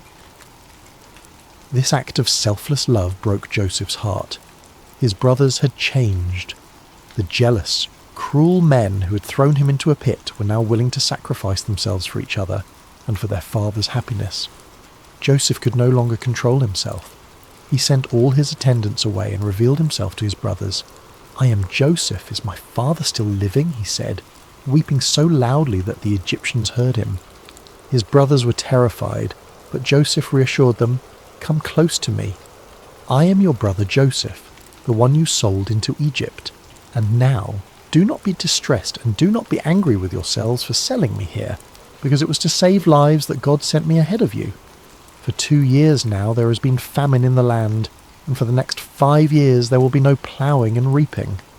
But God sent me ahead of you to preserve for you a remnant on earth, and to save your lives by a great deliverance. So then, it was not you who sent me here, but God." This was the heart of Joseph's story, not revenge, but redemption, not bitterness, but blessing. He had learned to see God's hand even in the betrayal and suffering he had endured. "You intended to harm me," he would later tell them, "but God intended it for good to accomplish what is now being done, the saving of many lives." Joseph brought his entire family to Egypt, where they were given the best land in Goshen. Jacob, who had mourned Joseph as dead for over 20 years, was reunited with his beloved son. The family was restored, the famine was survived, and the promises God had made to Abraham, Isaac, and Jacob continued to unfold through their descendants. When Jacob died years later, Joseph's brothers feared that he might finally take revenge on them. But Joseph wept and said, Don't be afraid. Am I in the place of God? You intended to harm me, but God intended it for good to accomplish what is now being done, the saving of many lives. So then, don't be afraid. I will provide for you and your children." Joseph lived to be 110 years old, seeing his family multiply and prosper in Egypt. Before he died, he made his brothers promise that when God eventually led them back to the Promised Land, they would carry his bones with them. Even in death, Joseph's faith looked forward to the fulfillment of God's promises. Joseph's story teaches us that God can use even the worst circumstances to accomplish his greatest purposes. The pit prepared Joseph for the palace, but more importantly, it prepared his heart for forgiveness. His sufferings were not meaningless. They were the very experiences that shaped him into a man capable of saving nations and reconciling families. In our own lives, we may face betrayal, false accusations, forgotten promises, and years of waiting that seem endless. But Joseph's story reminds us that God is always working, even when we cannot see his hand. Our calling is not to understand his timeline, but to trust his character and remain faithful in whatever circumstances we find ourselves. The dreams God gives us may take decades to fulfill, and they may come to pass in ways we never expected. But his promises are sure, his purposes are good, and his love never fails. From the pit to the palace, from slavery to salvation, from betrayal to blessing. This is the pattern of redemption that runs through Joseph's story, and through our own lives when we place our trust in the God who makes all things work together for good. Rest well tonight, dear friends of Sacred Slumber, knowing that your story too is being written by a loving God who specializes in turning mourning into dancing, ashes into beauty, and the deepest valleys into the highest mountains of purpose and joy. Sweet dreams, and may you find peace in knowing that no matter what pit you may find yourself in today, God is already preparing your palace for tomorrow. Hello, dear friends, and welcome back to Sacred Slumber. Before we begin tonight's story, I hope your day has been filled with blessings and peace. Whether it's morning where you are, the quiet of afternoon, or the gentle embrace of evening, know that you are exactly where God wants you to be in this moment. I'm curious about where in this beautiful world you're listening from tonight. Are you nestled in your bed in a bustling city, or perhaps finding solace in the countryside under a canopy of stars? Wherever you are, whatever time it is for you, you are welcomed here with open arms. If this story touches your heart tonight, I encourage you to subscribe to Sacred Slumber. We gather here regularly to explore the profound truths and timeless wisdom found in God's Word, bringing comfort to weary souls and strength to troubled hearts. Your subscription helps us continue sharing these sacred stories that remind us of God's unfailing love and faithfulness. Now let us journey together to ancient Israel, to a time when kingdoms stood at crossroads, when truth was a dangerous commodity, and when one man's courage would echo through the ages. This is the story of Micaiah, the forgotten prophet who dared to stand alone. The sun blazed mercilessly over the ancient city of Samaria, its golden rays dancing across the limestone walls of King Ahab's palace. Within those walls, power brooked no opposition, and truth was often the first casualty of political ambition. It had been 3 years since the last war between Israel and Syria, 3 years of uneasy peace that sat heavy on King Ahab's shoulders like an ill-fitting crown. Ahab paced the marble floors of his throne room, his royal robes rustling with each agitated step. The king of Israel was a man consumed by his desires, a ruler who had long ago traded his soul to the altar of self-interest. His marriage to the foreign princess Jezebel had brought prosperity to his kingdom, but at a cost that would echo through generations. The worship of Baal had infiltrated the very heart of Israel, and the prophets of the Lord had been hunted, killed, or driven into hiding. Yet today something stirred within Ahab's ambitious heart. News had arrived that morning of Syrian movements near Ramoth-Gilead, a strategic city that had once belonged to Israel, but now languished under enemy control. The city's location made it a prize worth fighting for, a gateway that could secure trade routes and strengthen his kingdom's eastern border. As Ahab contemplated this opportunity, word came that King Jehoshaphat of Judah was approaching Samaria with a considerable entourage. Jehoshaphat was everything Ahab was not, a king who sought the Lord's face, who had torn down the high places of idol worship, and who ruled with righteousness as his compass. The irony was not lost on Ahab that he would need the help of such a man to achieve his ambitions. The great doors of the throne room swung open with a resonant boom, and Jehoshaphat entered with the dignity befitting a king of David's lineage. He was a man of medium stature but commanding presence, his beard meticulously groomed, and his eyes holding the wisdom of one who had walked closely with the Almighty. Behind him came his advisers and military commanders, their expressions respectful but cautious, as they entered the domain of Israel's controversial king. "Jehoshaphat, my brother," Ahab called out, his voice echoing through the vast chamber as he descended from his throne. "Welcome to Samaria. Your presence brings honour to my house." The two kings embraced in the customary greeting, though those who knew them well could sense the underlying tension. Jehoshaphat had come seeking alliance, but his heart was troubled by what such an alliance might require of him. "Ahab," Jehoshaphat replied warmly, though his eyes remained watchful. "It has been too long since we have spoken face to face. The Lord has blessed both our kingdoms with peace these past years." "Indeed," Ahab agreed, gesturing toward the laden tables his servants had prepared. "Come, let us feast together and speak of matters that concern us both." The banquet that followed was a spectacle of royal excess. Tables groaned under the weight of roasted meats, exotic fruits, and wine from the finest vineyards. Musicians played softly in the background, while servants moved like shadows, attending to every need. Yet beneath the veneer of celebration, both kings harboured their own purposes. As the evening wore on and the wine loosened tongues, Ahab finally revealed his true intention. Leaning toward Jehoshaphat with the conspiratorial air of old friends, he spoke in measured tones. "My brother, there is a matter that weighs heavily upon my heart," Ahab began, his eyes glinting in the torchlight. "You know that Ramoth-Gilead belongs to us, yet it remains in the hands of the king of Syria. Should we not take back what is rightfully ours?" Jehoshaphat set down his goblet carefully, his expression growing thoughtful. He had anticipated this moment, knowing that Ahab rarely extended hospitality without purpose. The question hung in the air between them like incense, heavy with implication. "Ramoth-Gilead has indeed been a source of contention," Jehoshaphat replied diplomatically. "What do you propose?" Ahab's smile was that of a merchant who senses a favourable negotiation. "I propose that we go up together against Ramoth-Gilead. Your army combined with mine would be formidable. We could restore the city to Israel and share in the glory of victory." The words were carefully chosen, appealing to both practical strategy and Jehoshaphat's sense of brotherhood among the tribes of Israel. Yet Jehoshaphat had not survived as king by making hasty decisions. His reign had been marked by careful consultation with the Lord, and he would not abandon that practice now. "I am as you are," Jehoshaphat responded slowly. "My people as your people, my horses as your horses.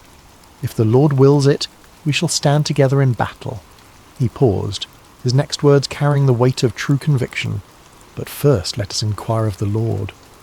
Ahab's smile faltered slightly. In his eagerness for military glory, he had hoped to avoid the complications that divine consultation might bring.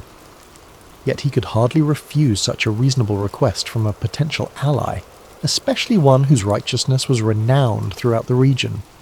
"Of course," Ahab agreed, though his tone lacked enthusiasm. "Let us seek the word of the Lord." What followed was a demonstration of the spiritual corruption that had infected Ahab's court. The king summoned his prophets, all 400 of them, men who wore the garments of holiness, but whose hearts served earthly masters. They came in a great procession, their robes flowing and their voices raised in what appeared to be spiritual fervour. These were not true prophets of the Lord, though they claimed his name.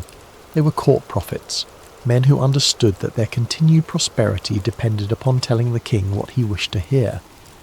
Their prophecies were crafted not in the secret place of prayer, but in the calculating chambers of political expediency. As the prophets assembled in the courtyard before the two kings, their spokesman stepped forward. His name was Zedekiah, son of Chenaanah, a man whose pride matched his ambition, and whose hatred for true prophets would soon be revealed in violent fashion. "Hear the word of the Lord," Zedekiah proclaimed, his voice carrying across the courtyard with theatrical intensity. "Go up to Ramoth-Gilead and prosper, for the Lord will deliver it into the hand of the king." The 400 prophets took up the cry with orchestrated precision, their voices creating a chorus of false assurance. "Go up to Ramoth-Gilead and prosper. The Lord will deliver it into the hand of the king." Some of the prophets had even prepared visual aids for their performance. They danced and shouted, waving swords and spears, creating a spectacle that would have been impressive to any observer unfamiliar with the ways of true prophecy. The din was tremendous, the enthusiasm seemingly genuine, and the message exactly what Ahab longed to hear. Yet as Jehoshaphat watched this display, his spirit grew troubled. Something about the performance felt hollow, manufactured. These men spoke with one voice, but it was not the voice of the Lord that Jehoshaphat knew from his own times of prayer and seeking. There was no cost to their prophecy, no challenge to the king's desires, no hint of the divine complexity that marked true encounters with the Almighty. As the prophets continued their enthusiastic proclamations, Jehoshaphat raised his hand for silence. The courtyard gradually quieted, though the echo of their shouts seemed to linger in the air like smoke from a dying fire. "Is there not here a prophet of the Lord besides these?" Jehoshaphat asked carefully, "that we might inquire of him?" The question fell like a stone into still water, sending ripples of discomfort through the assembly. Ahab's face darkened, and several of the court prophets exchanged meaningful glances. They all knew there was indeed another prophet, one whose very existence was a thorn in the flesh of everyone present. Ahab's response came through gritted teeth, his voice barely concealing his irritation. "There is still one man, Micaiah the son of Imlah, by whom we may inquire of the Lord. But I hate him, for he does not prophesy good concerning me, but evil." The honesty of Ahab's admission was startling in its nakedness. Here was a king openly declaring his hatred for a prophet based not on any moral failing or false prophecy, but simply because the man refused to tell him what he wanted to hear. It was a moment that revealed the true spiritual state of Israel's leadership. Jehoshaphat, ever the diplomat, sought to smooth over the awkward moment.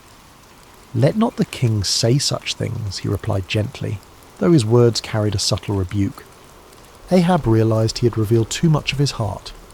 With visible effort he composed himself and called for one of his officers.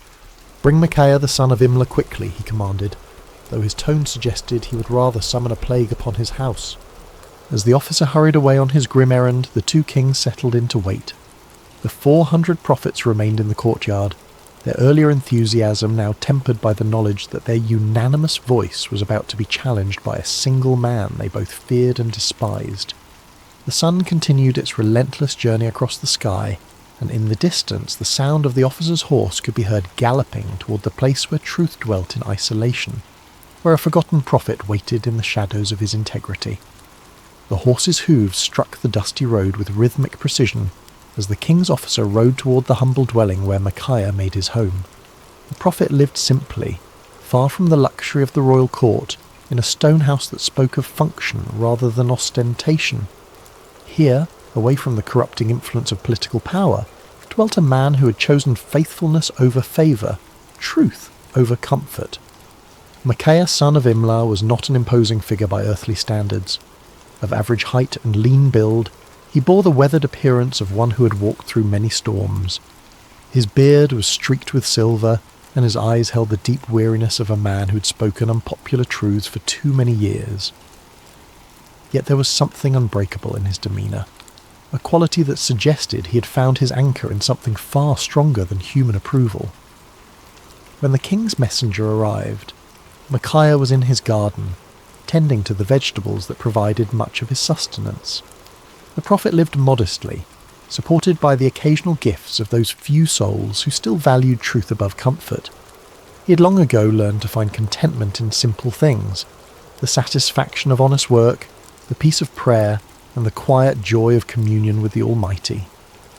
"Micaiah," the officer called out as he dismounted, "the king commands your presence immediately." The prophet looked up from his work, unsurprised.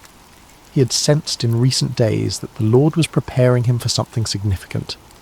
His prayers had been marked by an unusual intensity, and his dreams had been filled with visions he did not yet fully understand. "Very well," Micaiah replied simply, setting aside his tools. "Let me wash and prepare myself." As Micaiah went about the task of making himself presentable for the royal court, the officer felt compelled to share information that might save the prophet from making a costly mistake. The man had witnessed what happened to those who crossed King Ahab, and despite his loyalty to the crown, he possessed enough humanity to feel concern for this solitary figure.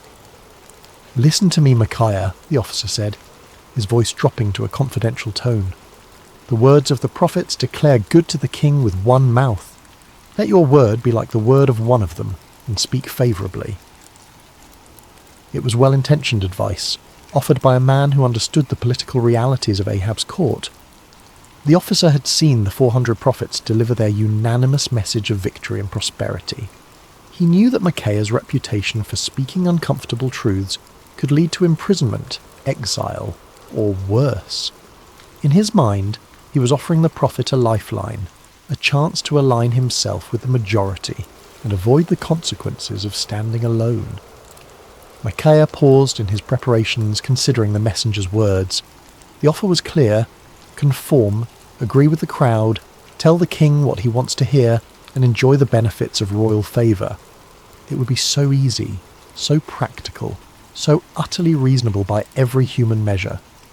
But as Micaiah looked into the officer's earnest face, he felt the familiar stirring of the spirit within him, that unmistakable presence that had guided him through decades of faithful service.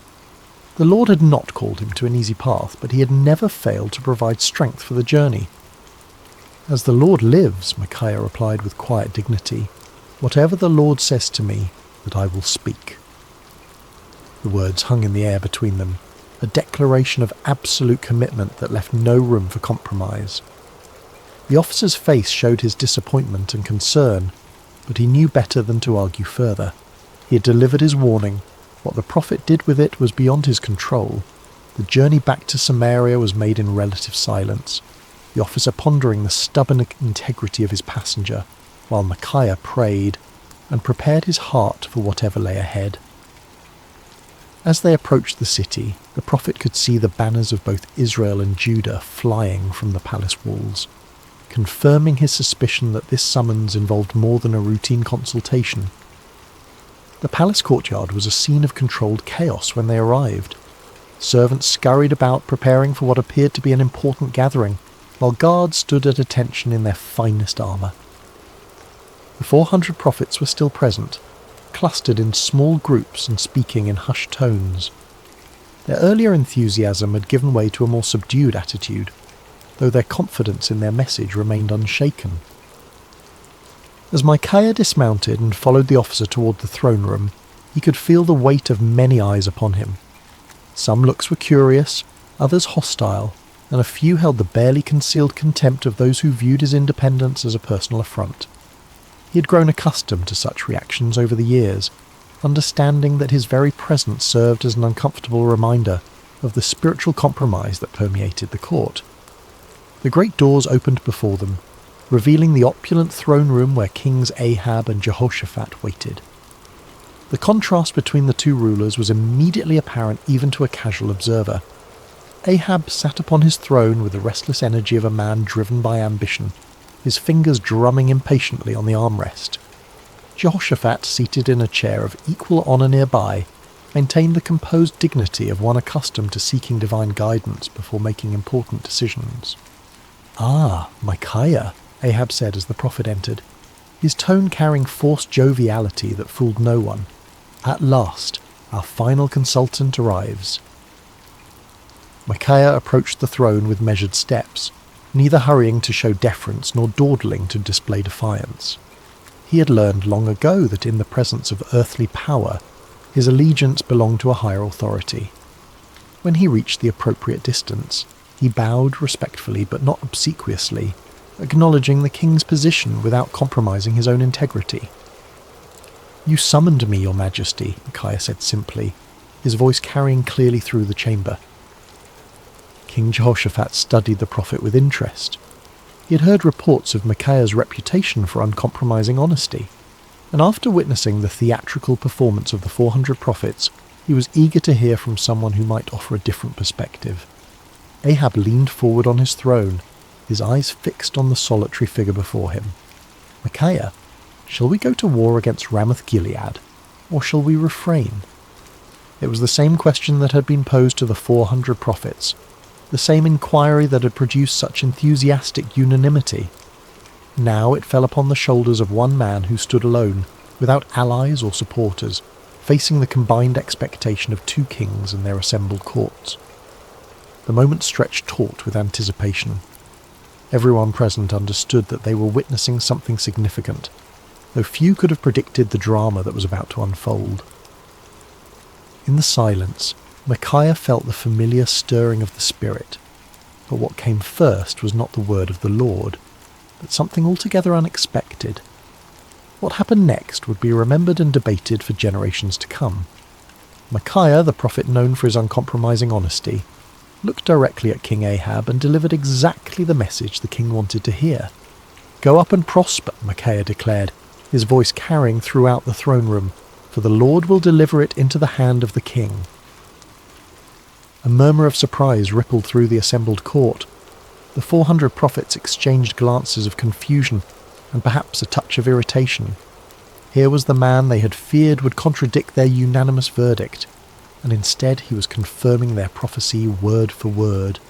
Some of them smiled with what they imagined was vindication, while others seemed puzzled by this unexpected development. But King Ahab was no fool. Despite his many moral failings, he had known Micaiah for years, had heard his prophecies of judgment and warning countless times. Never once had the prophet told him what he wanted to hear. Never once had Micaiah's words aligned so perfectly with royal desires. The king's eyes narrowed as he studied the prophet's face, searching for the truth behind this suspicious compliance. There was something in Micaiah's tone, a subtle quality that suggested layers beneath the surface of his words. It was the same tone a parent might use when agreeing with a child's obviously foolish plan, allowing them to proceed while knowing full well what the consequences would be. King Jehoshaphat, too, sensed that something was amiss, though he remained silent, observing the interaction with keen interest. "How many times shall I make you swear," Ahab said slowly, his voice carrying a warning, "that you tell me nothing but the truth in the name of the Lord?" It was a remarkable moment. Here was a king who had just received exactly the prophecy he desired, yet his own conscience convicted him that it could not be genuine. Ahab understood Micaiah well enough to know that such easy agreement was completely out of character. In demanding the truth, the king was inadvertently acknowledging that he recognized the difference between authentic prophecy and the comfortable lies he typically preferred. Micaiah stood silent for a moment, and those watching could see a visible change come over him. The sardonic expression faded from his face, replaced by the solemn countenance of one who was about to deliver a message from the throne room of heaven. When he spoke again, his voice carried a different quality altogether, the unmistakable authority of divine revelation. "I saw all Israel scattered on the hills like sheep that have no shepherd," Micaiah began, his words falling like stones into the sudden silence.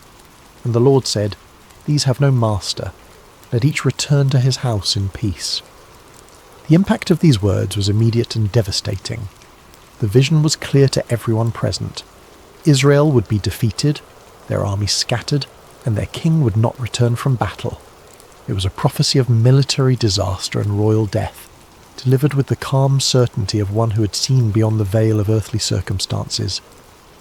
King Ahab's face flushed with anger, but beneath the rage was something that looked remarkably like fear. He turned to Jehoshaphat with the bitter satisfaction of one whose worst expectations have been confirmed. "Did I not tell you," Ahab said, his voice heavy with frustration, "that he would not prophesy good concerning me, but evil?" But Micaiah was not finished. The Spirit of the Lord had opened his eyes to see into the very council chambers of heaven, and what he had witnessed there needed to be shared, regardless of the consequences. The prophet's voice took on an even more solemn tone as he continued. "Therefore hear the word of the Lord," Micaiah declared, his words cutting through the tension in the room like a sword. "I saw the Lord sitting on his throne, and all the host of heaven standing by, on his right hand and on his left." The court fell absolutely silent. Even the most worldly and cynical among them recognized that they were hearing something extraordinary. This was not the political manoeuvring they were accustomed to, nor the comfortable reassurances of the court prophets.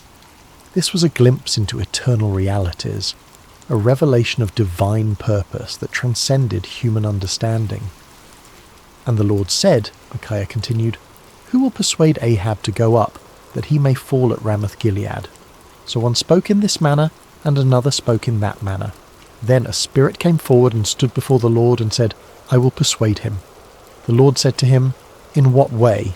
And he said, "I will go out and be a lying spirit in the mouth of all his prophets." And the Lord said, "You shall persuade him and also prevail. Go out and do so." The revelation was staggering in its implications. Micaiah was claiming that the Lord himself had allowed, indeed, had orchestrated, the deception that had been proclaimed by the 400 prophets. It was a divine judgment in the form of false prophecy, a spiritual trap set for a king who had repeatedly chosen lies over truth. "Therefore," Micaiah concluded with inexorable logic, "look, the Lord has put a lying spirit in the mouth of all these prophets of yours, and the Lord has declared disaster concerning you." The silence that followed was deafening. Every person present was forced to grapple with the implications of what they had heard. The 400 prophets found themselves accused not merely of error, but of being unwitting instruments of divine deception. The kings faced the terrifying possibility that their carefully planned military campaign was actually a trap set by the Almighty himself. But the silence was short-lived. Zedekiah, the spokesman for the 400 prophets, was a man of considerable pride and ambition. He had built his reputation on his supposed connection to the divine, and Micaiah's words threatened not only his credibility but his entire worldview. The accusation that he had been deceived by a lying spirit was more than he could bear. With a roar of rage, Zedekiah strode across the throne room until he stood face to face with Micaiah. The contrast between them was striking. Zedekiah in his fine robes and carefully groomed appearance, representing the comfortable religiosity of the court, facing Micaiah in his simple garments, embodying the uncompromising voice of authentic prophecy. "Which way did the Spirit from the Lord go from me to speak to you?" Zedekiah demanded, his voice shaking with fury. It was a desperate attempt to challenge Micaiah's authority, to suggest that if anyone possessed a connection to the divine, it was surely the spokesman for 400 prophets rather than this isolated troublemaker. But before Micaiah could respond, Zedekiah's anger overwhelmed his judgment entirely. The sound of the slap echoed through the throne room like a thunderclap. Zedekiah had struck Micaiah across the face with sufficient force to stagger the prophet, leaving a red mark on his cheek that would serve as a visible reminder of what it cost to speak truth in the face of comfortable lies. The act of violence hung in the air like a poisonous cloud. No one moved or spoke, shocked by the sudden transition from theological debate to physical assault. Micaiah slowly straightened, touching his cheek where Zedekiah's hand had left its mark. When he looked up, there was no anger in his eyes, no desire for retaliation. Instead, there was a sadness that seemed to encompass not only his immediate situation, but the entire spiritual state of the nation. "Indeed," Micaiah said quietly, his voice carrying despite its gentle tone, "you shall see on that day when you go into an inner chamber to hide." It was both prophecy and promise. The day would come when Zedekiah's false confidence would crumble, when the reality of divine judgment would force him to seek shelter from the consequences of his deception. The words carried the weight of inevitable fulfillment, spoken not in anger, but with the sorrowful certainty of one who had seen the future and found it tragic. King Ahab had heard enough. The prophet's words had struck too close to uncomfortable truths, had challenged too directly the comfortable illusions upon which he had built his reign. The vision of divine deception, the prophecy of military disaster, the humiliating suggestion that his 400 prophets were unwitting instruments of judgment, all of it combined to create a rage that demanded immediate action. "Take Micaiah," the king commanded, his voice sharp with fury, "and return him to Amon, the governor of the city, and to Joash the king's son, and say, 'Thus says the king, put this fellow in prison, and feed him with bread of affliction and water of affliction until I come in peace.'" The order was both punishment and insurance policy. By imprisoning Micaiah until his safe return from battle, Ahab was attempting to nullify the prophecy through royal decree. It was a desperate act of defiance against divine judgment, a futile attempt to bind the word of the Lord with chains and prison walls. But Micaiah was not finished. Even as the guards moved toward him, even as the shadow of imprisonment fell across his path, the prophet had one final word to speak. His voice rang out across the throne room with the clarity of absolute conviction. "If you ever return in peace, the Lord has not spoken by me." The words were a direct challenge to royal authority, a public declaration that put Micaiah's credibility as a prophet on the line. He was essentially saying that if Ahab returned safely from battle, then everyone present should conclude that Micaiah was a false prophet deserving of death. It was the ultimate expression of confidence in the word he had received from the Lord. But Micaiah was not content to let his challenge rest with the immediate audience. Looking around the throne room at the assembled courtiers, nobles and servants, he raised his voice even louder. "Mark it, all you people." It was a call to witness, an appeal to everyone present to remember this moment and test the validity of his prophecy against future events. The prophet was willing to stake everything, his reputation, his freedom, possibly his life, on the truth of what he had spoken.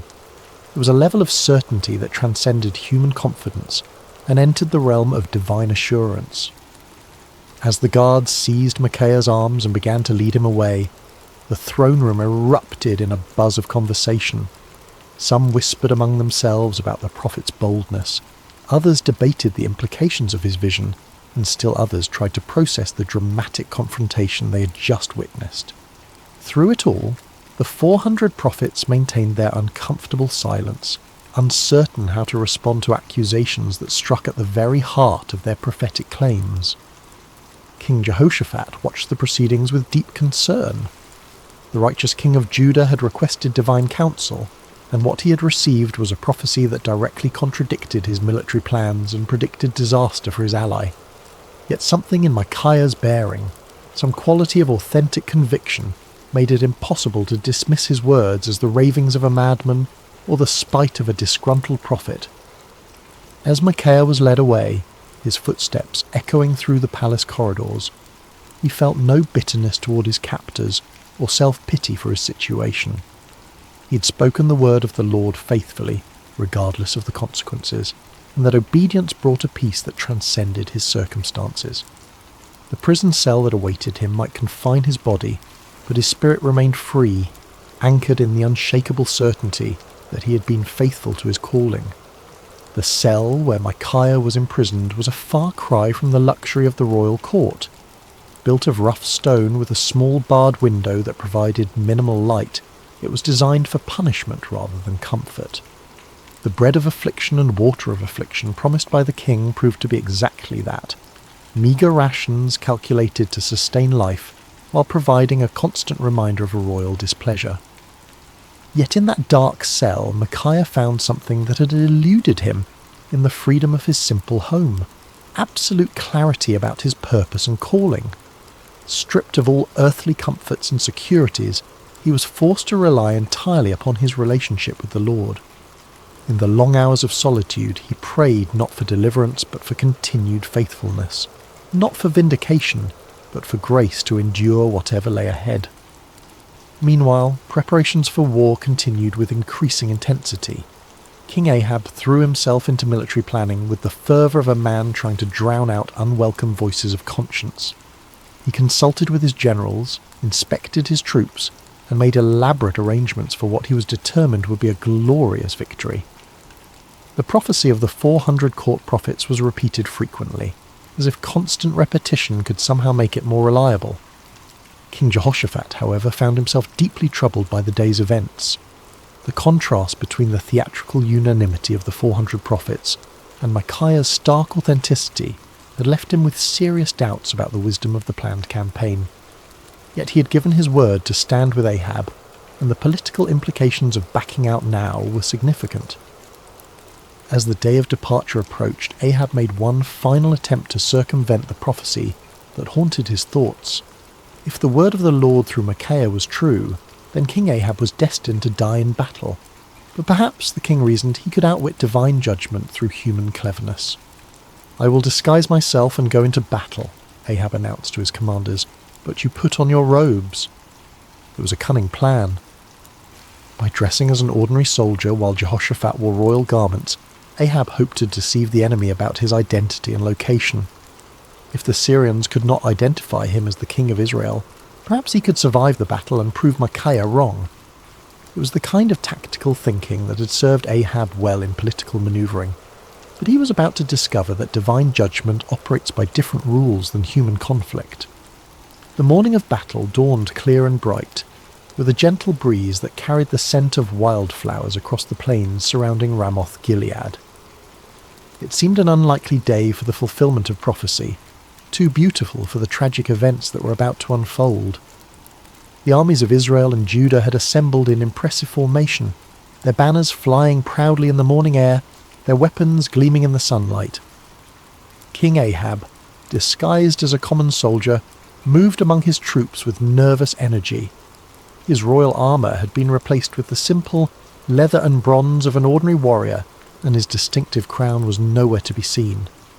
To any casual observer, he appeared to be merely another commander preparing for battle, yet those closest to him could sense his underlying anxiety, the tension of a man who was trying to outrun a divine decree. King Jehoshaphat, meanwhile, wore his royal robes with obvious reluctance. The righteous king of Judah had agreed to this deception as part of their military strategy, but his conscience troubled him. The memory of Micaiah's words weighed heavily on his mind, and he found himself offering frequent prayers for divine protection and guidance. The Syrian army was formidable, well-trained and confident in their ability to defend their territory. Their king had given specific instructions to his 32 chariot commanders: fight with no one small or great, but only with the king of Israel. It was a strategic decision based on the understanding that killing or capturing the enemy king would effectively end the battle and secure victory. As the two armies faced each other across the field of battle, the air was thick with tension and anticipation. Horses stamped impatiently, armour creaked as soldiers shifted their weight, and commanders made final adjustments to their battle plans. In the distance, the walls of Ramoth Gilead stood as silent witness to the conflict that was about to determine its fate. The battle began with the thunderous clash of armies colliding, the sound of metal against metal mixing with the shouts of warriors and the screams of the wounded. Chariots raced across the battlefield like instruments of divine wrath, their wheels churning up clouds of dust that obscured vision and added to the chaos of combat. For a time, it seemed as though Ahab's strategy might succeed. Hidden among his soldiers, the disguised king fought with the desperation of a man who believed his life depended on remaining unrecognized. His years of military experience served him well as he wielded sword and spear with deadly efficiency, contributing to the initial success of the Israelite forces. But the Syrian chariot commanders were not easily deceived. When they spotted King Jehoshaphat in his royal robes, they immediately assumed they had found their primary target. A group of them converged on the king of Judah with deadly intent, their chariots cutting through the battle lines like ships through stormy seas. "Surely it is the king of Israel," they shouted to one another as they closed in on Jehoshaphat. The king of Judah found himself surrounded by enemy chariots, their occupants preparing to capture or kill what they believed to be their primary objective. In that moment of extreme danger, Jehoshaphat did what he had learned to do throughout his reign. He cried out to the Lord for deliverance. "Help me, O Lord," Jehoshaphat called out, his voice carrying above the din of battle. What happened next was a clear demonstration of divine intervention. As Jehoshaphat's cry reached heaven, the Lord moved the hearts of the Syrian commanders in an unexpected way. Something about the king's appearance or manner suddenly convinced them that this was not their intended target after all. "It is not the king of Israel," one of them declared, and just as quickly as they had converged upon Jehoshaphat, they turned away to search for their real quarry elsewhere on the battlefield. Meanwhile, across the chaos of combat, King Ahab continued his desperate masquerade. His disguise had served him well throughout the morning, allowing him to participate in the battle without attracting the special attention of enemy forces. For a brief moment, it seemed as though human cunning might indeed triumph over divine decree. But the Lord's purposes are not thwarted by earthly schemes, no matter how cleverly conceived. As the battle raged on, a Syrian soldier drew his bow at random, not aiming at any particular target, but simply shooting into the mass of enemy forces. It was the kind of arrow that soldiers loose when they cannot see clearly, through the dust and confusion of battle, hoping to strike something useful, but with no specific intent. The arrow flew through the air with the invisible guidance of divine providence. It passed over the heads of common soldiers, sailed between the wheels of racing chariots, and found its mark with the precision of perfect justice. The bronze point struck King Ahab between the joints of his armour, penetrating the one gap in his defences that his disguise could not protect. The king felt the arrow's impact like a thunderbolt, the sudden sharp pain followed by the warm spread of blood across his chest. He looked down in shock to see the Syrian arrow protruding from his body, its shaft trembling with the force of impact. In that instant, Ahab understood with perfect clarity that no amount of human cleverness could circumvent the word of the Lord. "I am wounded," the king cried out to his chariot driver, his voice tight with pain and the dawning realization of his doom. "Turn around and carry me out of the battle." The chariot driver, a loyal servant who had recognized his disguised king despite the common soldier's garb, immediately began maneuvering toward the edge of the battlefield. But extricating themselves from the chaos of combat proved more difficult than anticipated. The battle had intensified throughout the day, and enemy forces blocked many of the potential escape routes. As they struggled to retreat, King Ahab's condition continued to deteriorate. The arrow had found a vital spot, and blood flowed freely from the wound despite his attempts to stanch it. Yet with grim determination, the king remained propped up in his chariot, unwilling to let his army see him fall. His presence, even in his wounded state, served to encourage the Israelite forces and maintain their fighting spirit. The battle raged from morning until evening, the outcome hanging in the balance as both sides fought with desperate intensity. But as the sun began to set, painting the sky in shades of red that seemed to mirror the blood spilled on the battlefield below, King Ahab's strength finally gave out. The disguised king, who had tried to outwit divine judgment, slumped forward in his chariot, his life ebbing away with each laboured breath. As word of the king's condition spread through the ranks, the cry went up that would fulfill Micaiah's prophecy with devastating accuracy. Every man to his city, and every man to his own country. The army of Israel, leaderless and demoralized, began to scatter across the hills just as the prophet had foreseen. Like sheep without a shepherd, they abandoned their positions and fled toward home, their dreams of victory dissolving into the nightmare of defeat. King Ahab died as the sun set over Ramoth-Gilead, his blood pooling in the bottom of his chariot.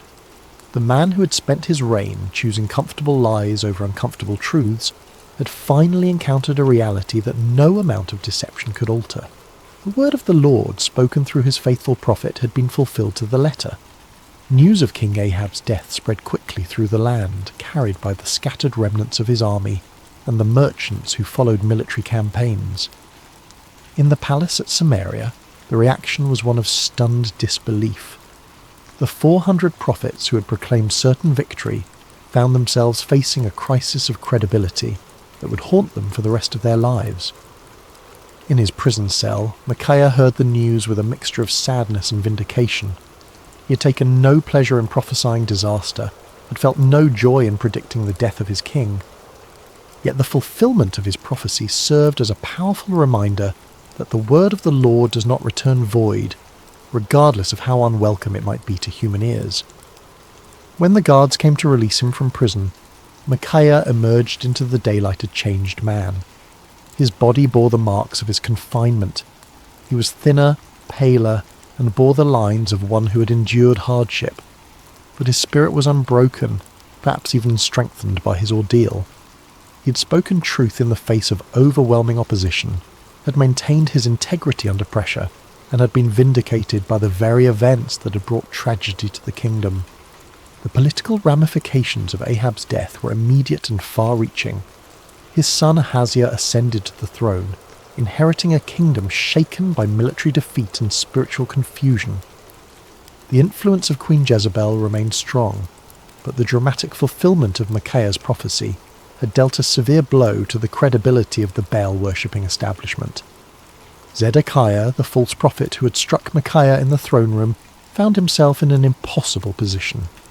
His confident predictions of victory had been thoroughly discredited, and his authority as a spokesman for the divine had been shattered. The inner chamber where he sought to hide, just as Micaiah had prophesied, became both a physical and spiritual reality as he struggled to come to terms with the magnitude of his error. The other court prophets faced similar crises of confidence. Their unanimous declaration of victory had been revealed as the lying spirit Micaiah had warned about, and their reputations lay in ruins. Some of them quietly retired from public life, while others attempted to reinvent themselves as followers of different deities. None of them could escape the uncomfortable truth that they had been deceived, and had, in turn, deceived others. King Jehoshaphat returned to Jerusalem a wiser and more cautious man. His alliance with Ahab had nearly cost him his life, and the experience had taught him valuable lessons about the importance of seeking genuine divine guidance rather than accepting comfortable confirmations of predetermined plans. The prophet Jehu, son of Hanani, met him upon his return with words of rebuke for his alliance with the ungodly king, but also with recognition that the Lord had delivered him from the consequences of his poor judgment. Throughout the kingdom, people began to reassess their understanding of prophecy and divine revelation. The dramatic contrast between the false assurances of the 400 prophets and the accurate warnings of the solitary Micaiah had provided a vivid lesson in discernment. Many began to understand that true prophecy was not measured by its popularity or its agreement with human desires, but by its faithfulness to the word and character of the Lord. Years passed, and the story of Micaiah's stand against the 400 false prophets became one of the most remembered episodes in the history of Israel. Parents told it to their children as an example of courage and integrity, while religious teachers used it to illustrate the difference between true and false prophecy. The tale grew in significance with each telling, not because it was embellished, but because its lessons proved to be timeless and universal. The first and most obvious lesson was about the cost of speaking truth. Micaiah had paid a heavy price for his faithfulness, imprisonment, isolation, and the hostility of the powerful, yet his willingness to endure these hardships had ultimately served a greater purpose, preserving the integrity of prophetic ministry and providing a clear example of what it meant to fear God rather than man. His story became a source of encouragement for future generations of prophets and faithful believers who found themselves standing alone against popular opinion. The second lesson concerned the danger of groupthink and manufactured consensus. The 400 prophets had created an impressive display of unanimity, but their agreement had been based on political expediency rather than divine revelation. Their story served as a warning about the seductive power of majority opinion and the importance of seeking truth, even when it contradicted popular sentiment. The comfort of belonging to the crowd, they learned, was no substitute for the sometimes lonely path of authentic faith.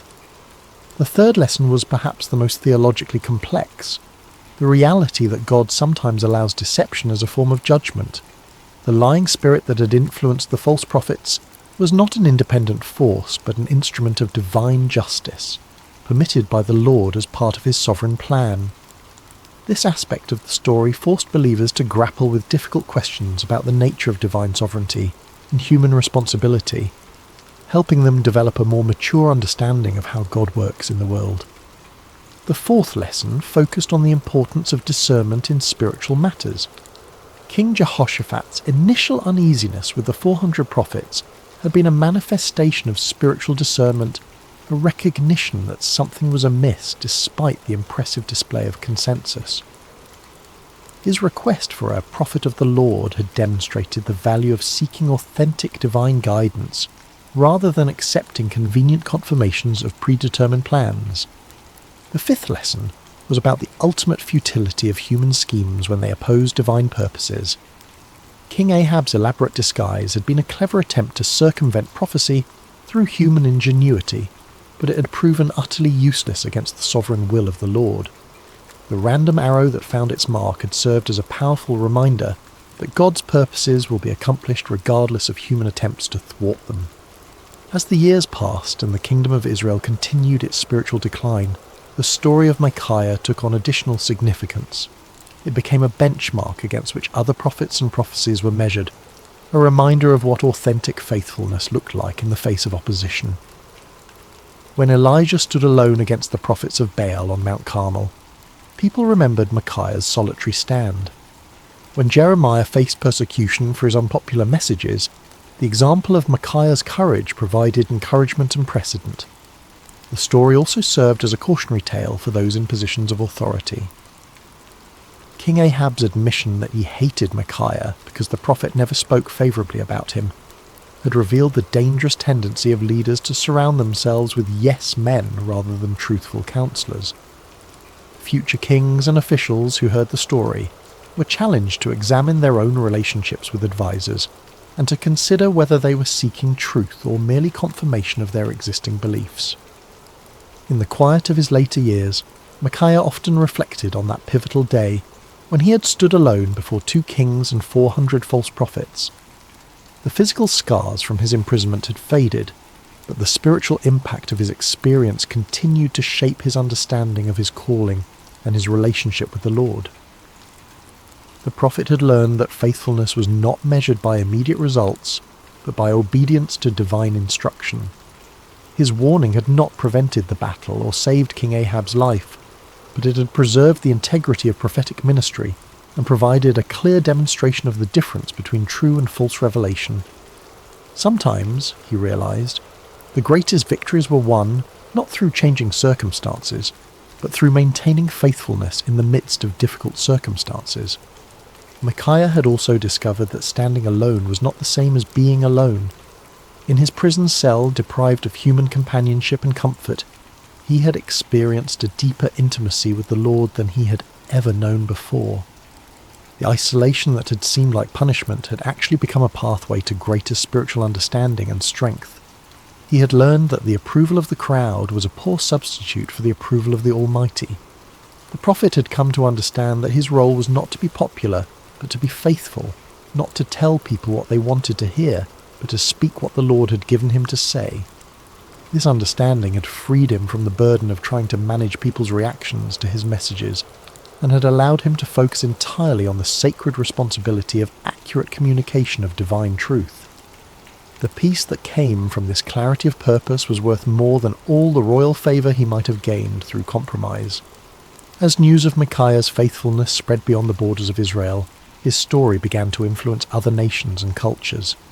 Foreign dignitaries who visited the kingdom often asked to hear the account of the prophet who had stood against 400 false prophets and accurately predicted the death of a king. The story became a testament to the power of truth and the importance of moral courage, inspiring people of various backgrounds to examine their own commitments to integrity and faithfulness. The story also had a profound impact on the understanding of prophecy itself. Future generations would use Micaiah's example as a standard for evaluating prophetic claims, recognizing that true prophecy was characterized by faithfulness to the Lord's character and purposes rather than by popular appeal or immediate gratification.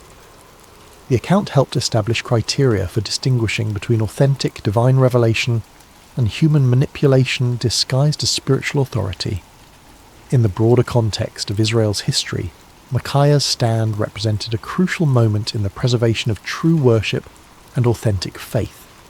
At a time when the kingdom was sliding towards spiritual apostasy, his unwavering commitment to truth served as a beacon of hope for those who still sought to follow the Lord with integrity.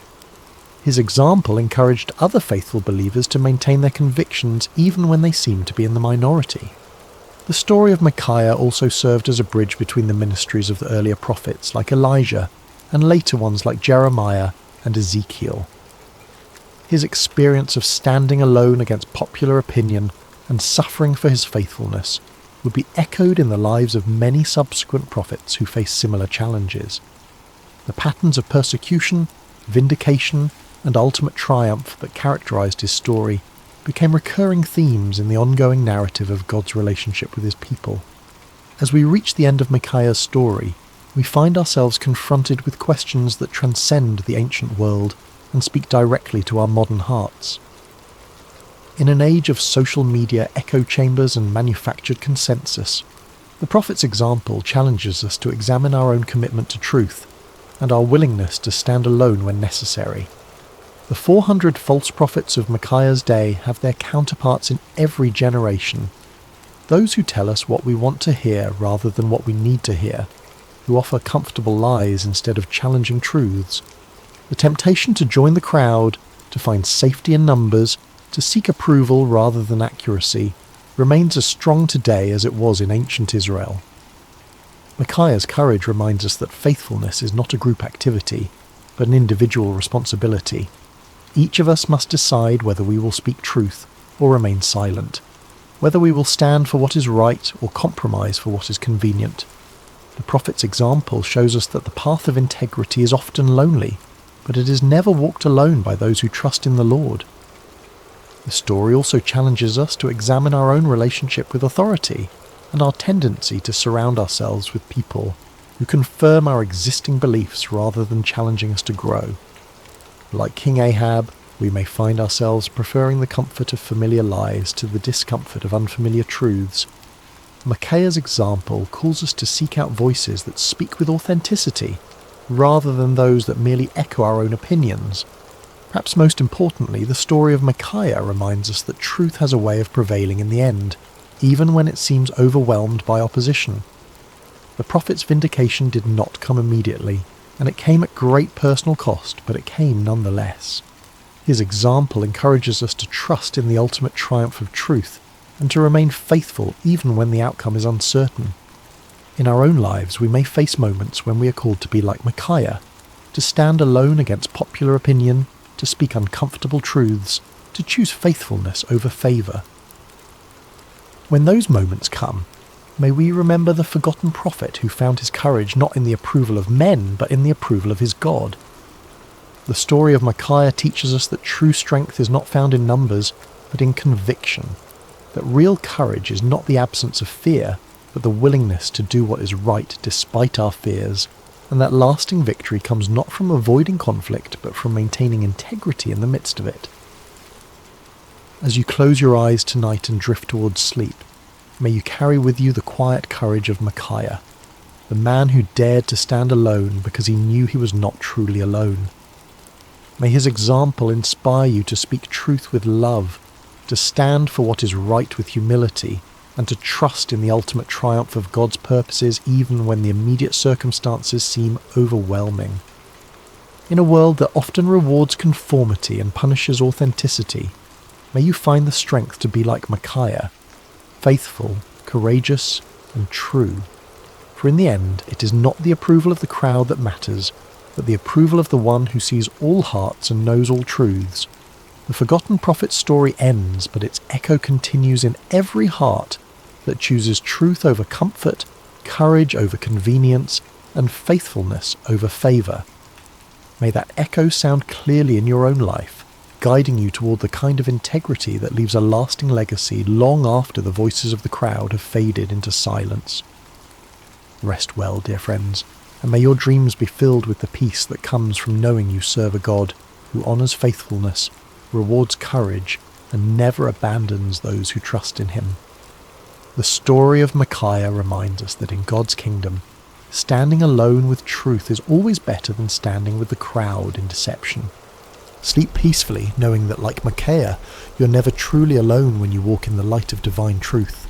Hello, dear friends, and welcome to Sacred Slumber. Before we begin tonight's story, I'd love to connect with you for just a moment. How has your day treated you? Perhaps you're settling into evening wherever you are in the world, or maybe you're finding a quiet moment in the middle of your day to pause and breathe. Whether you're listening from a bustling city or a quiet countryside, from the mountains or by the sea, you are welcome here. What time is it where you are right now? Are you watching the sun set through your window, or perhaps the stars are already painting the sky above you? No matter where you find yourself in this beautiful world we share, you found your way to this sacred space, and I'm so grateful you're here. If this story brings you peace tonight, I'd be honoured if you'd consider subscribing to Sacred Slumber.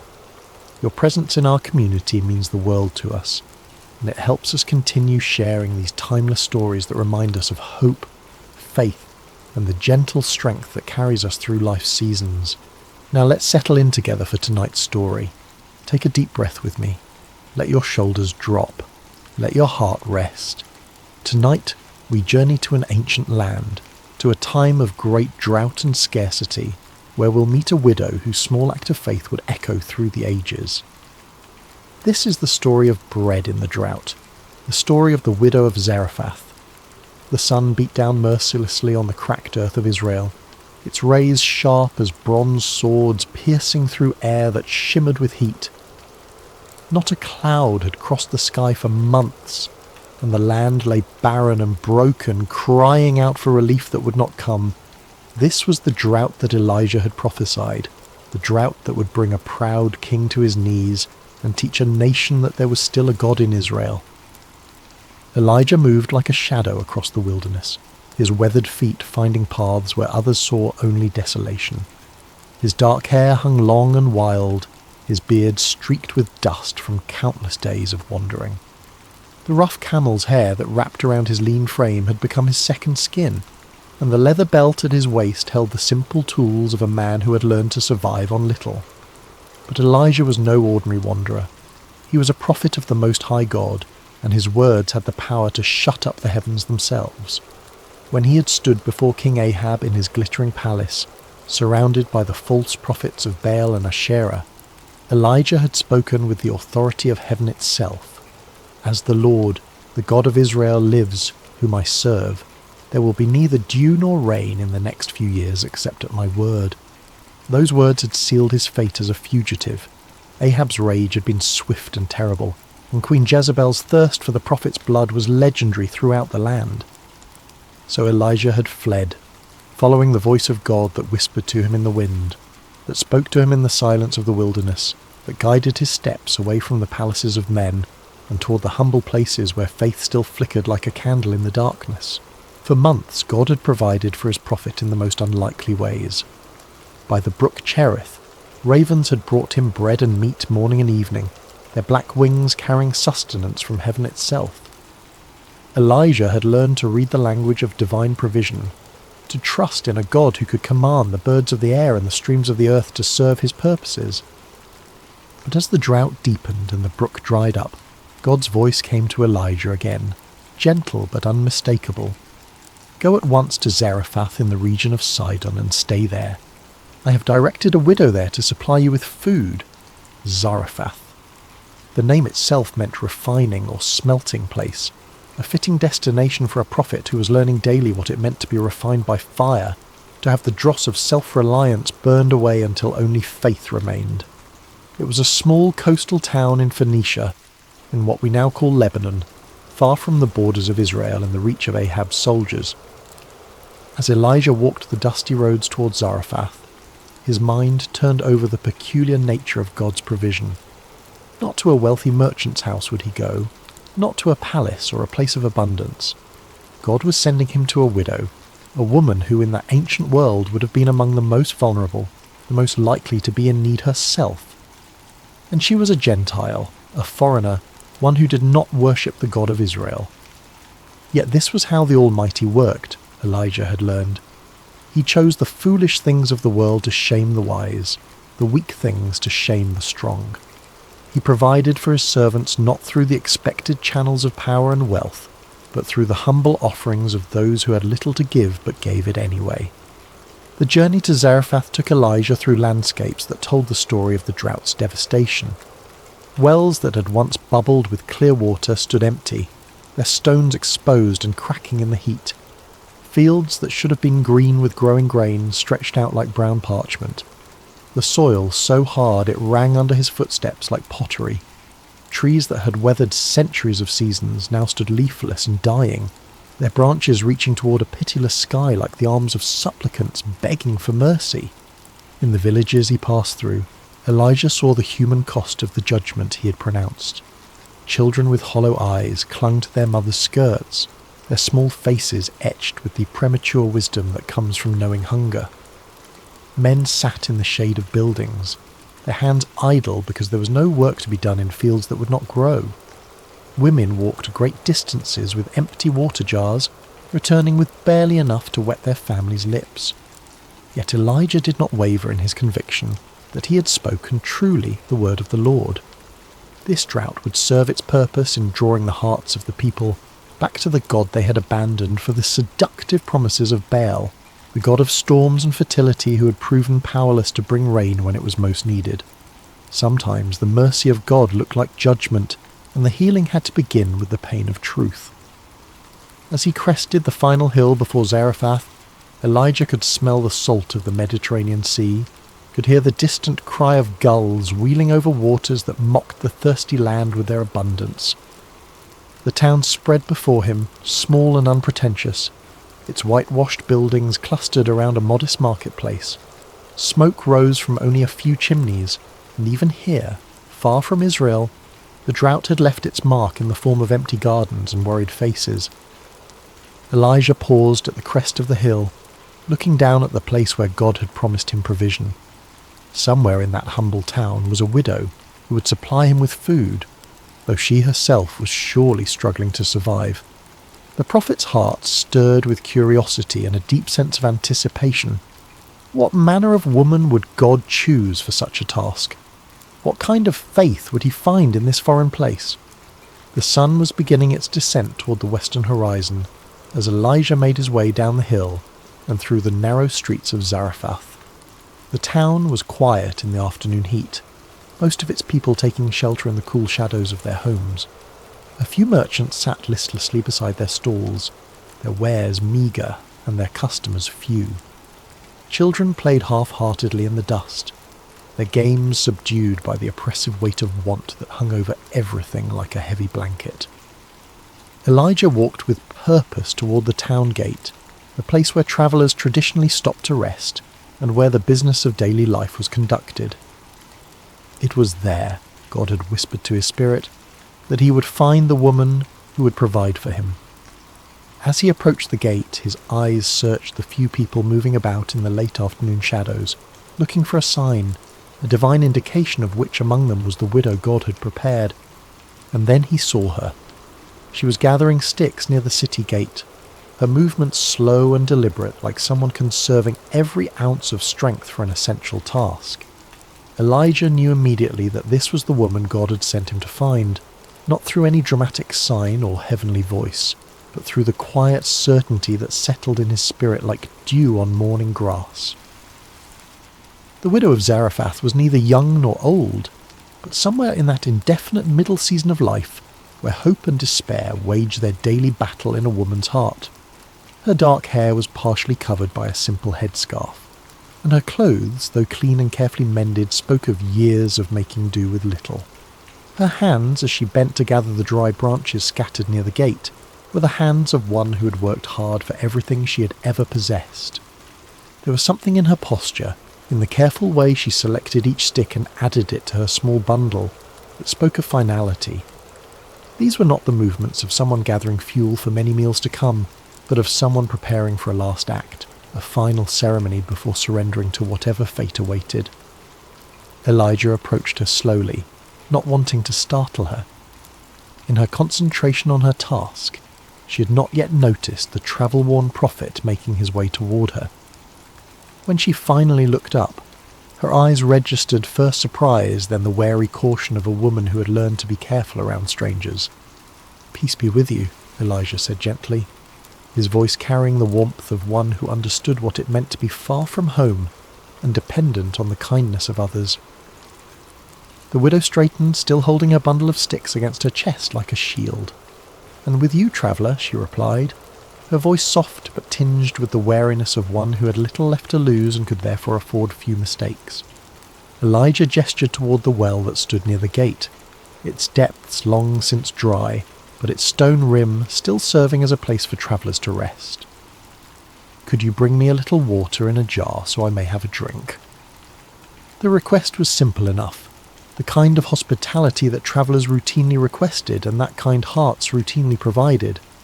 But as the widow looked toward the well, Elijah saw something flicker across her face, a shadow of pain that told him water too had become precious in this place.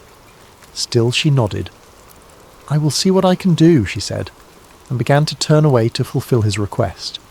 But Elijah's voice stopped her. "And bring me, please, a piece of bread." The words hung in the air between them like a bridge that could either be crossed or burned. The widow turned back to face him, and now Elijah could see the full weight of her circumstances written in the lines around her eyes, in the slight tremor of her hands as she clutched her bundle of sticks more tightly. "As surely as the Lord your God lives," she said, her voice barely above a whisper, "I don't have any bread, only a handful of flour in a jar and a little olive oil in a jug. I am gathering a few sticks to take home and make a meal for myself and my son, that we may eat it and die." The words struck Elijah's heart like physical blows. Here was not abundance hiding behind false modesty, not plenty disguised as poverty. Here was the raw truth of scarcity, spoken with the quiet dignity of one who had already made peace with her fate. This woman was preparing her last meal, gathering these few sticks to kindle a final fire that would cook the final handful of flour into one last piece of bread for herself and her child. In her simple statement, Elijah heard echoes of every widow's story, every mother's nightmare. She had watched her resources dwindle day by day, week by week, had portioned out ever smaller meals until there was nothing left to portion.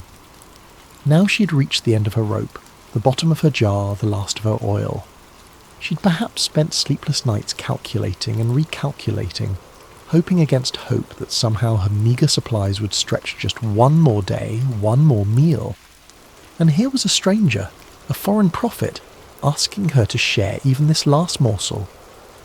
Elijah looked into her eyes and saw not just physical hunger, but the deeper starvation of hope deferred, of prayers that seemed to fall on deaf ears, of a God who had seemed absent in her hour of greatest need. Yet he also saw something else, something that made his heart leap with recognition. He saw faith. Not the bold, declarative faith of those who had much to lose, but the quiet, desperate faith of those who had nothing left but trust. The prophet's next words would either build a bridge of hope or collapse the last foundation of this woman's world. He chose them carefully, knowing that he was not speaking merely his own thoughts, but carrying a message from the heart of God himself. "Don't be afraid," Elijah said, his voice gentle but filled with an authority that seemed to come from somewhere beyond himself. "Go home and do as you have said, but first make a small loaf of bread for me from what you have and bring it to me, and then make something for yourself and your son." The widow's eyes widened. Was this stranger mad? Was he so callous, so utterly without compassion, that he would ask a dying woman to feed him before she fed her own child? The request seemed to defy every principle of human decency, every natural law of survival and maternal love. But Elijah was not finished speaking. "For this is what the Lord, the God of Israel, says, the jar of flour will not be used up, and the jug of oil will not run dry until the day the Lord sends rain on the land." The promise hung in the air like morning mist, beautiful and insubstantial, the kind of words that could either transform a life or break a heart with false hope. The widow stared at this strange prophet with his wild hair and sun-darkened skin, this man who claimed to speak for the God of Israel, a foreign deity she had heard of but never worshipped. How could she possibly believe such a thing? How could a handful of flour become an endless supply? How could a few drops of oil multiply like the stars of heaven? Every practical bone in her body, every lesson learned through years of careful management and hard-won survival, told her this was impossible. Yet something in Elijah's eyes, something in the quiet confidence with which he spoke these impossible words, awakened an echo in her heart. Perhaps it was the memory of childhood stories her grandmother had told, tales of gods and miracles from the ancient days. Perhaps it was the sheer desperation of a mother who would try anything, believe anything, if it meant one more day of life for her son. Or perhaps it was something deeper, something that recognized in this weathered prophet's promise the voice of the same divine love that had sustained her through every previous trial, that had somehow always provided just enough, just when she needed it most, until now. The widow looked down at her bundle of sticks, then back at Elijah. She thought of her son waiting at home, trusting her to return with enough fuel to cook their final meal. She thought of the empty jar that had once held pounds of flour, now scraped clean except for that last precious handful. She thought of the oil jug that had once gurgled with golden liquid, now holding barely enough to moisten the flour into dough. And then she thought of something else, the strange peace that had settled over her heart as Elijah spoke his impossible promise. It was not the peace of understanding, for she understood nothing of what he proposed. It was not the peace of certainty, for everything in her circumstances screamed that his words were foolishness. It was the peace of surrender, the peace that comes when one has exhausted all human possibilities and stands at the edge of mystery, ready to step into the unknown. "I will do as you have said," she whispered, her voice carrying the weight of a decision that would echo through all eternity. The walk back to her small home felt both eternal and instantaneous to the widow. Each step carried her further from the safety of reasonable despair and closer to the dangerous territory of hope. The bundle of sticks in her arms seemed to grow heavier with each pace, not because of their weight, but because of what they represented, the fuel for a miracle she dared not quite believe in, yet could not quite dismiss. Her house stood at the end of a narrow alley, its walls built of the same white stone as most of the buildings in Zarephath, its roof flat and practical. It was small but carefully maintained, the kind of home that spoke of pride surviving in the face of poverty. A few clay pots stood near the doorway, empty now except for the dust that had settled in them during the long months of drought. As she approached her door, the widow could hear movement inside, the soft sounds of her son moving about in the dim interior. He was perhaps 10 years old, still young enough to trust completely in his mother's ability to provide, yet old enough to understand the gravity of their situation. He had not complained when the meals grew smaller and less frequent, had not questioned why she sometimes gave him her portion while claiming she wasn't hungry. Now she would have to explain to him that she was going to give away their last food to a stranger. The door opened with a soft creak of wood that had swollen and shrunk through many seasons. Inside, the house was cool and shadowy, a welcome relief from the blazing heat of the afternoon sun. Her son looked up from where he sat near the window, his young face brightening at her return. "Did you find enough wood, Mother?" he asked, his voice carrying the careful optimism of a child who'd learned not to expect too much, but could not quite stop hoping. The widow set down her bundle of sticks and looked around the familiar space of her home. Everything was clean and in its place, though there was precious little to arrange. A few cooking vessels, some worn but serviceable garments, a small table, sleeping mats that she rolled up each morning and spread each evening. The jar of flour sat in the corner where she always kept it, and beside it the small jug of oil. The son followed her gaze to the corner where their last provisions waited. He had watched those containers grow emptier day by day, had seen his mother peer into them each morning with expressions that grew more worried as the contents diminished. He knew, with the intuitive wisdom that children possess, that today would be their last day of having anything to eat. "Mother," he said again, sensing something different in her manner, something that hadn't been there when she left to gather the wood. The widow moved to the corner and lifted the flour jar, feeling the pitiful weight of what remained inside. Then she picked up the oil jug, tilting it slightly to gauge how little was left. The sound of the oil moving in the nearly empty vessel was like a whisper, like the last breath of hope dying away. But then she remembered Elijah's words, remembered the strange certainty in his voice when he spoke of jars that would not empty, and jugs that would not run dry. She remembered the peace that had settled over her heart when she agreed to his impossible request. "My son," she said gently, kneeling beside him so they were at eye level. "Something wonderful and strange has happened today. A prophet of the God of Israel has come to our town, and he has asked me to share our food with him." The boy's eyes widened. "Our food? But mother, we only have enough for—" "For one meal, yes," she finished for him. "I know, but this prophet, his name is Elijah, has promised me something that seems impossible.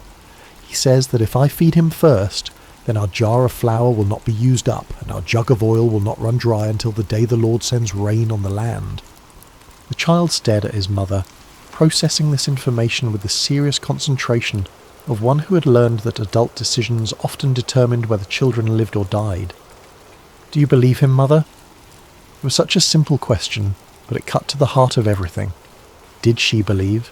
Could she stake their lives on the promise of a foreign prophet? Could she risk her son's survival on words that defied every law of nature she had ever observed? The widow was quiet for a long moment, looking into her son's trusting eyes.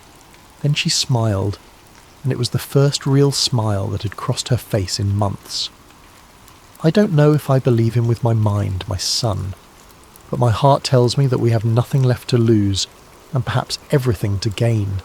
Sometimes faith means stepping forward when you cannot see the path." She stood and moved toward the corner where their supplies waited. "Help me build a fire, and we will make bread for the prophet first, as he asked. And then we will see what the God of Israel will do for a widow and her son in Zarephath."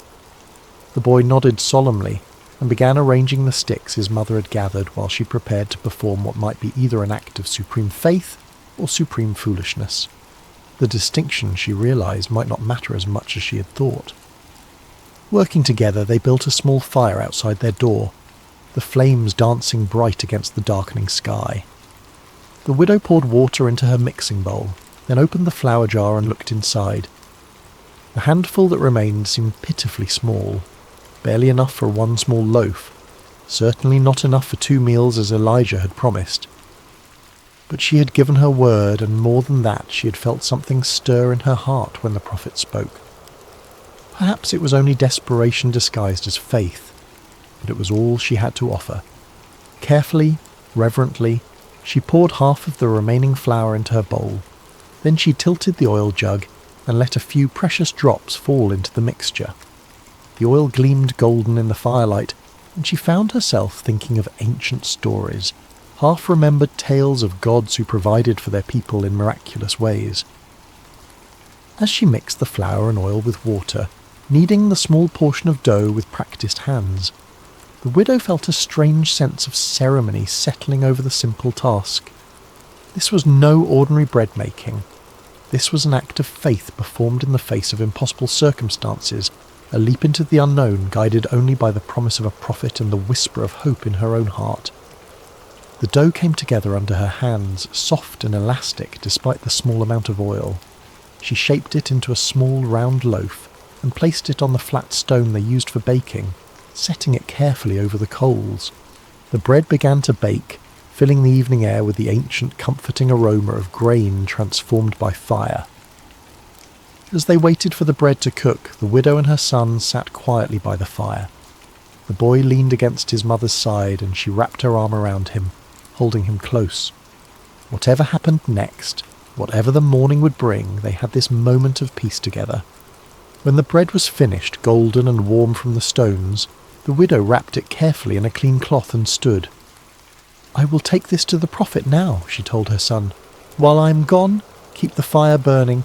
When I return, we'll make our own bread and see if the promise holds true." The walk back to the city gate seemed shorter this time, though the weight of what she carried felt immeasurable. This small loaf represented everything she had left in the world, the last of her resources, the final hedge against starvation. She was literally carrying her life in her hands, offering it to a stranger based on nothing more than his word. Elijah was waiting where she had left him, sitting quietly in the gathering dusk. When he saw her approaching with the wrapped bread, his face lit up with a smile that transformed his austere features. It was not the smile of one who had expected to be obeyed, but of one who was genuinely moved by the sacrifice he was witnessing. "Thank you," he said simply as she placed the bread in his hands. What you have done requires more courage than facing down armies or calling fire from heaven. You have chosen to trust when you had every reason to doubt." The widow watched as he unwrapped the bread, still warm and fragrant from the fire. "I pray your God honours your promise, prophet. My son and I have nothing left but this hope you have given us." Elijah broke the bread and ate it slowly, savouring each bite not just for its nourishment but for what it represented. "He will honour it," the prophet said with quiet certainty. "Go home now and prepare your own meal. The jar of flour will not be empty." As the widow walked home through the darkening streets of Zarephath, she felt as though she were walking through a dream. Had she really just given away their last food to a stranger? Had she really staked everything on the promise of a foreign god? The practical part of her mind screamed that she had made the most foolish decision of her life. But another part of her, a deeper part that had been silent for so long she had almost forgotten it existed, whispered that she had just participated in something holy, something that would echo through eternity. She'd chosen faith over fear, trust over self-preservation, hope over despair. Now she would discover whether faith was strong enough to fill an empty jar. The widow's hands trembled slightly as she reached for the flour jar upon returning home. Her son sat by the fire, his young face illuminated by the dancing flames, watching his mother with the intense attention of one whose very life hung in the balance of what would happen next. The jar felt the same in her hands as it had an hour before, neither heavier nor lighter. There was no external sign that anything miraculous had occurred, no glow of divine presence, no heavenly music announcing supernatural intervention, just a simple clay vessel that might contain their salvation or their final disappointment. The widow closed her eyes for a moment, offering a wordless prayer to whatever divine power might be listening. Then she lifted the jar and looked inside. The flour was there, not overflowing, not abundant, but there. The same handful that had been there before, perhaps even a little more. Enough for another small loaf of bread, enough for one more meal. The widow blinked, wondering if her desperate hope was playing tricks on her vision. She reached into the jar with trembling fingers, feeling the soft texture of the flour, confirming that it was real and not some mirage born of starvation and desperation. "Mother," her son whispered, seeing the wonder in her expression. "Is it true? Is the flour still there?" "It's still here," she replied, her voice filled with amazement. "There's enough for our bread." With reverent hands she measured out flour for their evening meal, leaving what appeared to be the same small amount in the bottom of the jar. Then she reached for the oil jug, tilting it carefully to pour just enough to bind the flour into dough. The oil flowed golden and pure, and when she set the jug aside it still contained what seemed to be the same small amount it had held before. As she mixed their bread, the widow felt as though she were participating in something beyond the natural order of things. Each movement of her hands felt sacred, each ingredient holy. This was not just food preparation, this was communion with the divine, a daily miracle made manifest through the simple elements of flour and oil and fire. The bread they ate that night tasted different somehow, though it was made from the same ingredients as countless other loaves she had baked over the years. It tasted of hope, of promise, of a future that extended beyond the next meal. As they shared the warm bread in the light of their small fire, the widow and her son spoke in hushed tones, as if they were in the presence of something too wonderful to fully comprehend. That night, as the widow spread their sleeping mats and prepared for rest, she found herself looking repeatedly toward the corner where the flour jar and oil jug sat. Would they still contain their precious contents in the morning? Or would she wake to find them empty, the miracle revealed as nothing more than a cruel dream? But when dawn broke over Zarephath, painting the walls of her small home with gentle rose-coloured light, the widow's first sight was of the flour jar sitting exactly where she had left it. With her heart pounding, she crept quietly across the room, not wanting to wake her son until she knew whether their hope would survive the night. The flour was there, the oil was there, enough for another day, another meal, another small victory against the spectre of starvation that had haunted their home for so long. And so began a rhythm that would sustain them through the long months of drought that followed. Each morning, the widow would check the jar and jug with a mixture of faith and anxiety, never quite able to take the miracle for granted, always amazed to find their supplies replenished. Each day she would measure out enough for their daily bread, always careful to leave something behind, always trusting that tomorrow would bring the same mysterious provision. Word of the miracle did not spread through Zarephath, for the widow was a careful woman who understood that some blessings were meant to be treasured quietly, rather than proclaimed from rooftops. She continued her daily routines, drawing water when it could be found, tending to her small home, caring for her son. To her neighbours, she appeared to be surviving the drought no better or worse than anyone else. But those who knew her well began to notice subtle changes. The hollow look of desperate hunger faded from her eyes. Her son grew stronger rather than weaker as the drought continued. There was a peace about her that seemed strange in such difficult times, a quiet confidence that suggested she had found a source of strength that the drought could not touch. Elijah became a regular visitor to their home, though he was careful to come and go discreetly, not wanting to draw attention that might put the widow and her son in danger.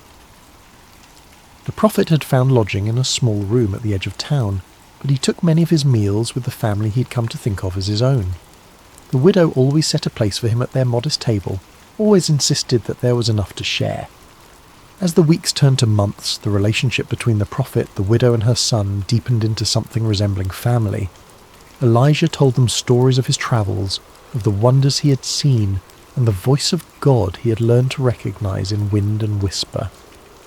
The widow shared the wisdom she had gleaned from years of making do with little, of finding joy in simple things, of holding on to hope when circumstances suggested it was foolish to do so. The boy, who had initially been shy around the imposing prophet, gradually warmed to Elijah's gentle nature and began to see him as something between a grandfather and a teacher. Elijah taught him to read the Hebrew alphabet, to recognize the patterns of weather and season, to understand that the God of Israel was not just a God of the Israelites, but a God who cared for all his children, regardless of their nationality or circumstances. Through it all, the miracle continued. Day after day, week after week, month after month, the jar of flour did not become empty, and the jug of oil did not run dry. Sometimes the widow would peer into the containers and see what appeared to be exactly the same amount as the day before. Other times there seemed to be a little more, as if the divine provider had sensed their need for extra sustenance, or simply wanted to remind them of his abundant love. The miracle was not one of overwhelming abundance. The widow never found her home suddenly filled with grain sacks or her courtyard overflowing with amphoria of oil. The provision was measured daily, sufficient. It was the miracle of enough for today, enough for now, enough to take the next step in faith. As the months passed, the widow began to understand that she was living in the midst of a parable, a living illustration of how divine providence works in the world. God did not promise to fill her storehouses with abundance, but he promised that each day would bring what was needed for that day. It was a lesson in trust, in living one day at a time, in believing that the same power that provided today would provide tomorrow. The drought continued to devastate the land around them. Wells dried up completely, rivers became cracked beds of stone, crops failed utterly. Neighbouring towns reported widespread famine, and travellers brought stories of desperation and death from across the region. Yet in the small home at the end of the narrow alley in Zarephath, a widow and her son and a prophet of God continued to eat bread each day, sustained by flour that did not diminish and oil that did not fail. There were moments when the widow found herself wondering if she was dreaming, if the whole experience was some elaborate fantasy created by a mind pushed to the brink by starvation.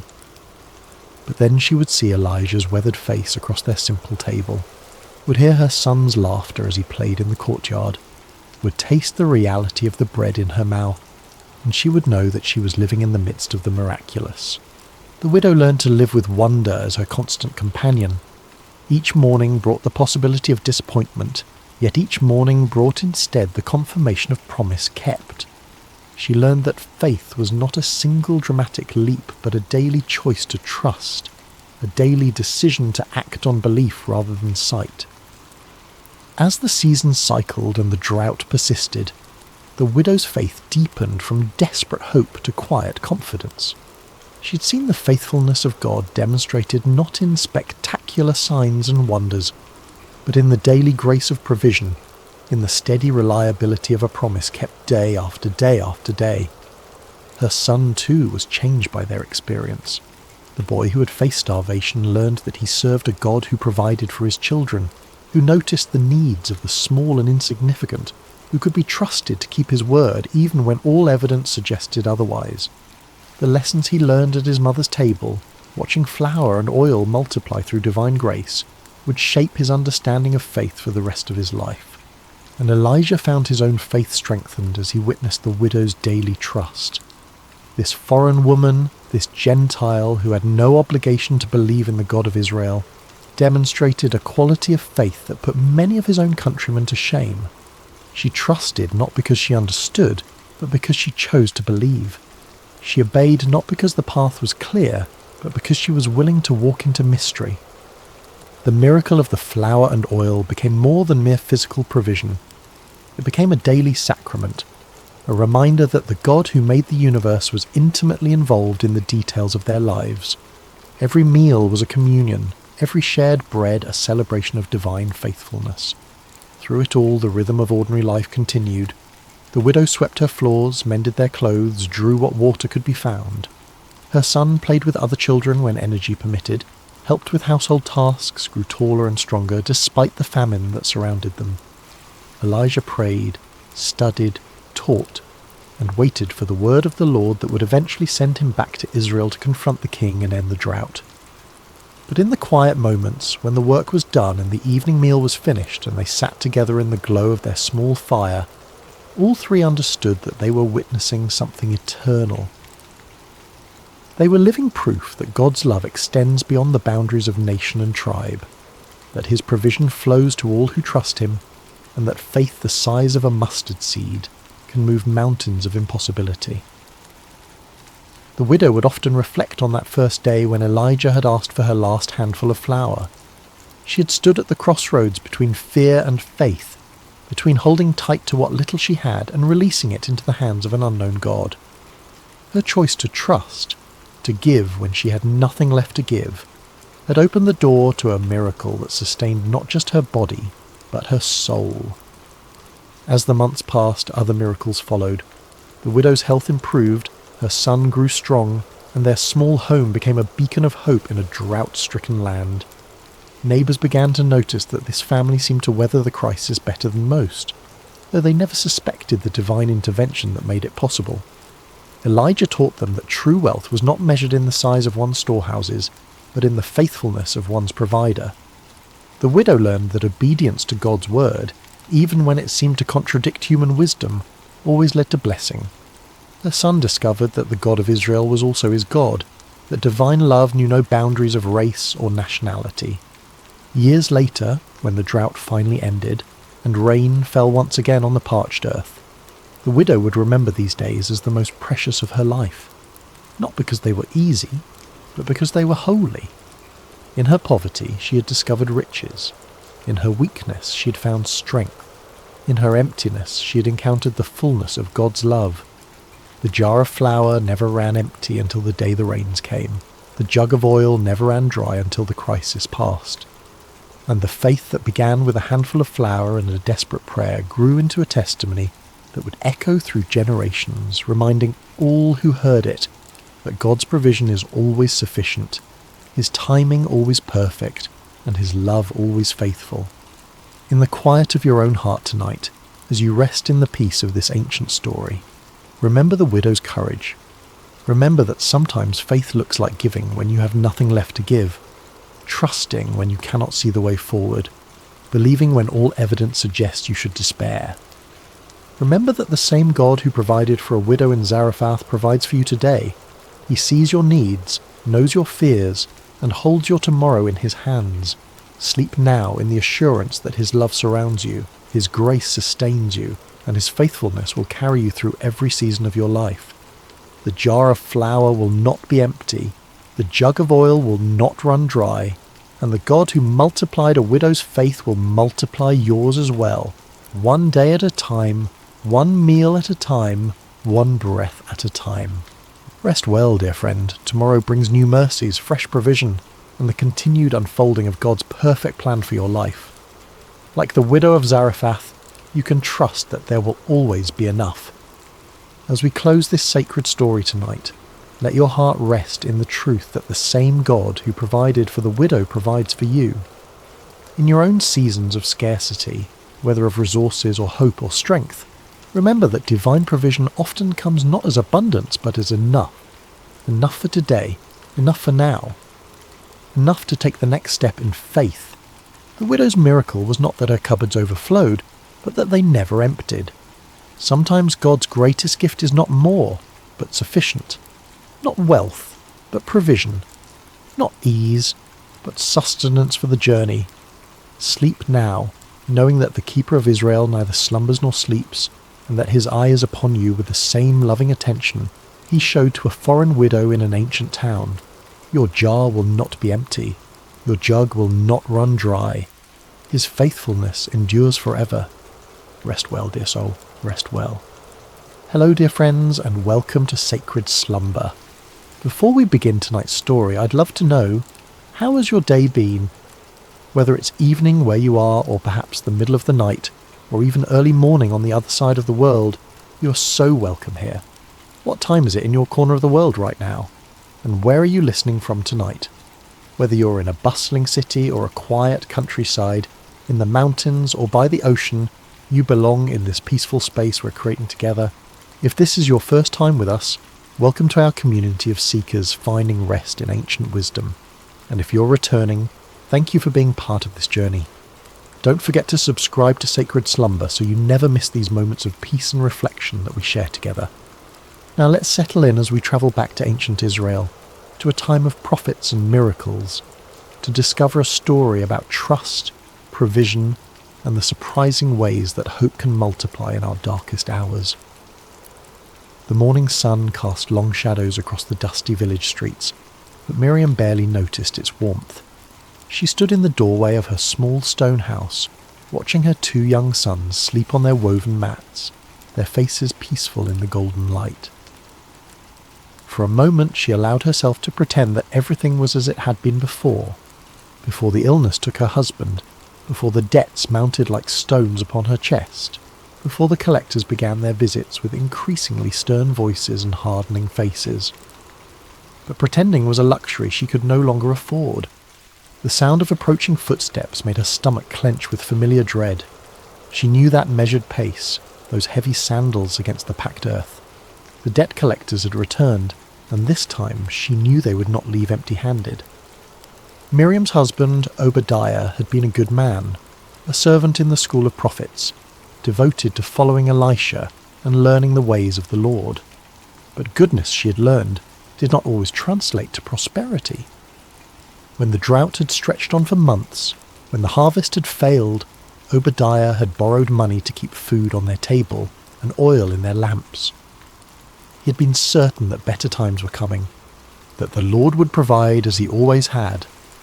Then the fever came, swift and merciless, taking Obadiah before the rains returned, before the debts could be repaid, before he could see his sons grow into men. Now 3 men stood at her threshold, their faces grim with business. The lead collector, a man named Josiah with calculating eyes and soft hands that had never known hard labour, stepped forward. Miriam, widow of Obadiah, he announced formally, though they all knew each other's names in this small village. The time for payment has come and gone. Your husband's debts must be settled. Miriam's throat felt as dry as sand. Please, I have explained our situation. I am a widow with nothing. Give me more time, and I will find a way.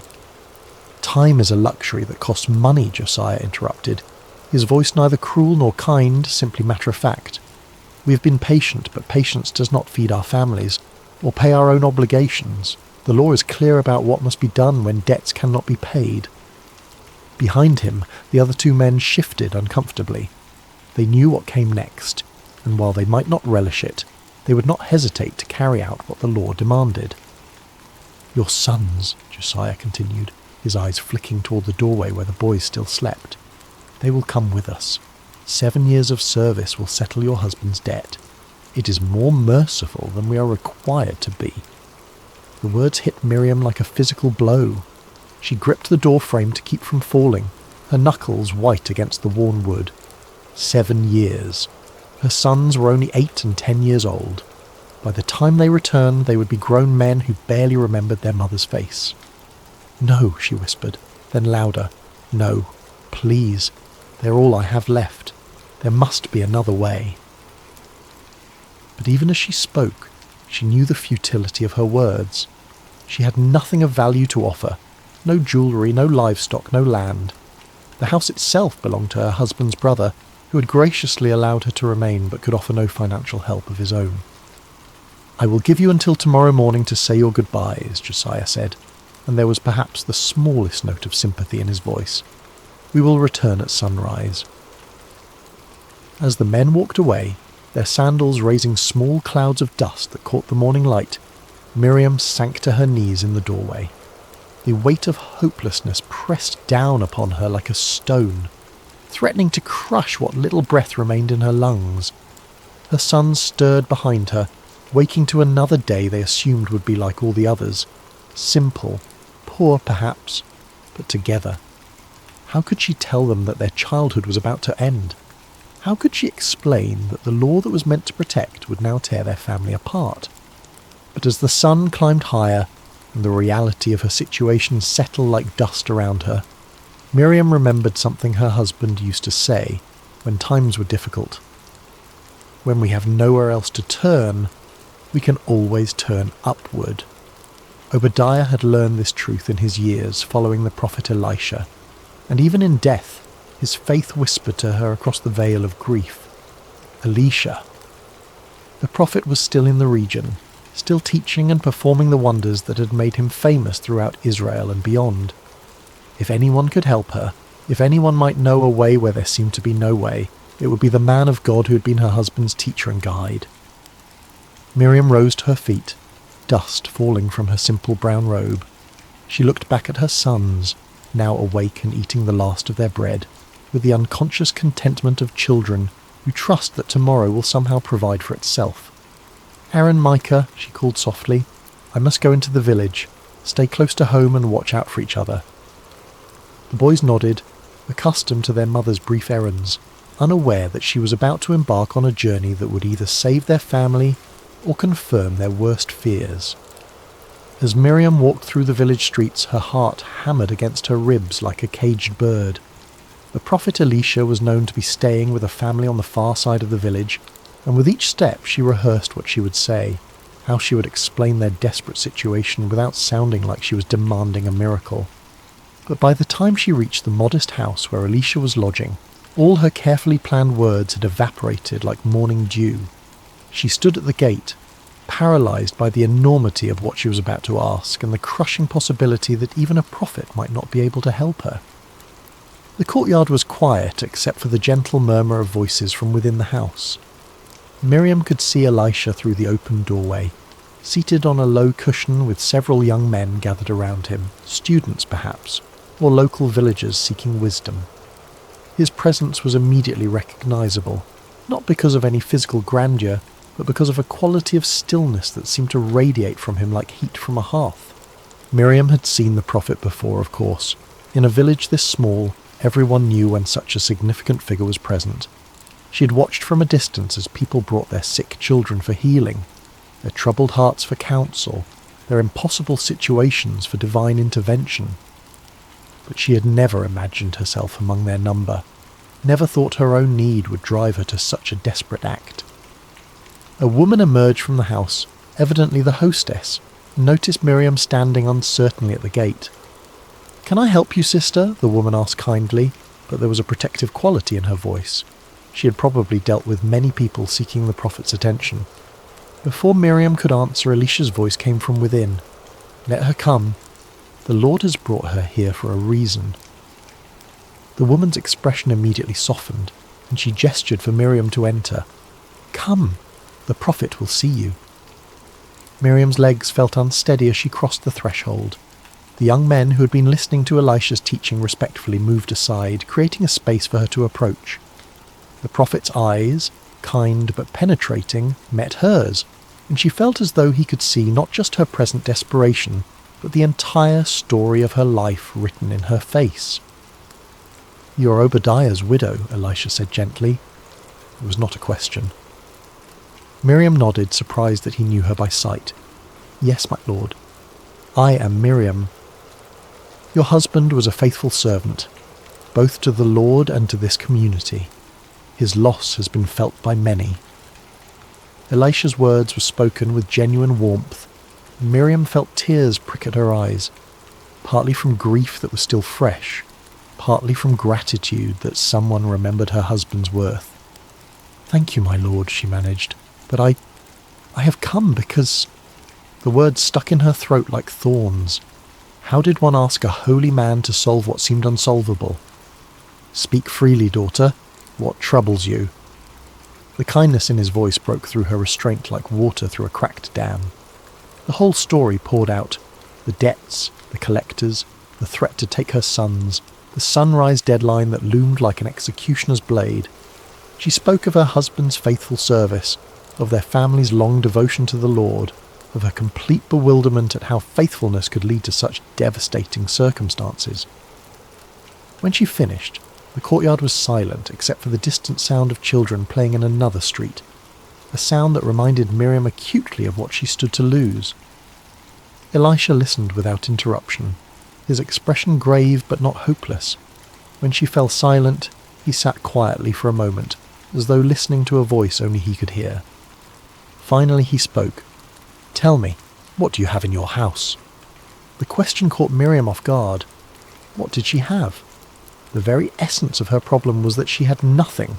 No money, no valuables, no resources with which to pay her debts, or provide for her family. "Nothing, my lord," she said, her voice barely above a whisper. "I have nothing at all." But Elisha's gaze remained steady, patient. "Look again. What do you have in your house?" Miriam searched her memory, walking through their small home in her mind. A few pieces of simple furniture, some clay pots, worn clothing, sleeping mats. Nothing of any value. Certainly nothing that could solve a debt large enough to require 7 years of servitude to repay. Then she remembered. There is a small jar of olive oil," she said hesitantly. "Just a little. Barely enough for a few meals." She almost apologized for mentioning something so insignificant, but the prophet's face had changed. There was something in his expression now. Not quite a smile, but a kind of quiet intensity that made the air in the courtyard feel charged with possibility. "A jar of oil," Elisha repeated thoughtfully. "How much oil?" "Very little, my lord. Perhaps enough to fill a cup, no more." The prophet nodded slowly, as though this small detail was exactly what he had been hoping to hear. He stood up, his movements deliberate and purposeful. "Here is what you must do," he said, his voice carrying the authority of someone who spoke not just his own words, but those of the Almighty. "Go to all your neighbours, not just the ones nearby, but throughout the village. Ask them to lend you their empty jars and vessels. Don't ask for just a few. Collect as many as you can carry." Miriam blinked in confusion. Empty jars? What good would empty vessels do when her problem was that she had nothing to fill them with? "I don't understand, my lord. If I had oil to fill jars, I would not be in this position." "Understanding comes after obedience, not before," Elisha said, but his tone was gentle, not reproving. "Trust in the Lord's provision, even when his ways seem strange to our human reasoning." He continued with his instructions. "When you have gathered the empty vessels, go into your house with your sons. Close the door. This miracle is not for the curious eyes of the neighbours, but for the desperate faith of a mother. Then take your small jar of oil and begin to pour." "Pour into what, my lord?" "Into the empty jars. Pour until they are full." The instruction seemed impossible, even absurd. How could she pour from a nearly empty jar into multiple vessels? The physical laws that governed their world simply didn't work that way. But as Miriam looked into the prophet's eyes, she saw something that gave her pause. Not madness, not delusion, but absolute certainty. This was a man who had seen the impossible become routine, who had learned to expect miracles the way others expected sunrise. "Do you trust me?" Elisha asked simply. Miriam thought of her sons, sleeping peacefully this morning while she faced the possibility of never tucking them in again. She thought of her husband's faith, unwavering even in illness, even in poverty, even at the end. She thought of the alternative, doing nothing, accepting defeat, watching her children be led away at sunrise. "Yes, my Lord, I trust you. Then go. The Lord will not fail you." As Miriam prepared to leave, one of the young men who had been listening spoke up. "Master, shouldn't we accompany her? Help her carry the vessels." But Elisha shook his head. This work must be hers alone. Faith cannot be borrowed or carried by another. It must be exercised by the one who needs the miracle. Walking back through the village streets, Miriam felt as though she were in a dream, or perhaps more accurately, as though she had just awakened from the nightmare of the past few months into a reality where impossible things might be possible. The prophet's instructions echoed in her mind: collect empty jars, as many as possible, then pour from her nearly empty vessel into them. It made no earthly sense. But then again, neither did most of the stories she had heard about Elisha and his master Elijah before him. Prophets who had called down fire from heaven, raised the dead, and fed multitudes with meagre supplies. Perhaps the very impossibility of the instruction was itself a sign that she was about to witness something beyond the natural order. Her first stop was at the house of her neighbour Sarah, an elderly woman who had been kind to Miriam since Obadiah's death, often sharing vegetables from her garden when she had none to spare. "Sarah," Miriam called softly at the gate, "may I speak with you?" The older woman emerged, wiping flour from her hands on her apron. "Of course, child. You look different somehow. Is everything well?" Miriam almost laughed at the question. Nothing was well, and yet somehow everything felt different than it had this morning. "I need to ask a favour. Do you have any empty jars or vessels that I might borrow?" Sarah's eyebrows rose in surprise. Empty jars? Whatever for? How could Miriam explain without sounding like she had lost her mind? "The prophet Elisha has given me instructions. I need to gather as many empty containers as I can." To her credit, Sarah didn't ask for further explanation. In a community where prophets occasionally walked among them, people had learned that divine instructions often defied human logic. "I have several clay jars that I use for storing grain, but they're empty now since the harvest was so poor. You're welcome to them. Let me help you carry them." As they loaded the vessels into Miriam's arms, Sarah's expression grew concerned. "Miriam, the whole village knows about your situation with the debt collectors. If there's anything else I can do—" "Pray," Miriam said simply. "Pray that the Lord remembers his promises to care for widows and orphans." Her next stop was at the home of Rebecca, a woman with several children who had always been friendly but not particularly close. Here, Miriam felt more nervous about making her request.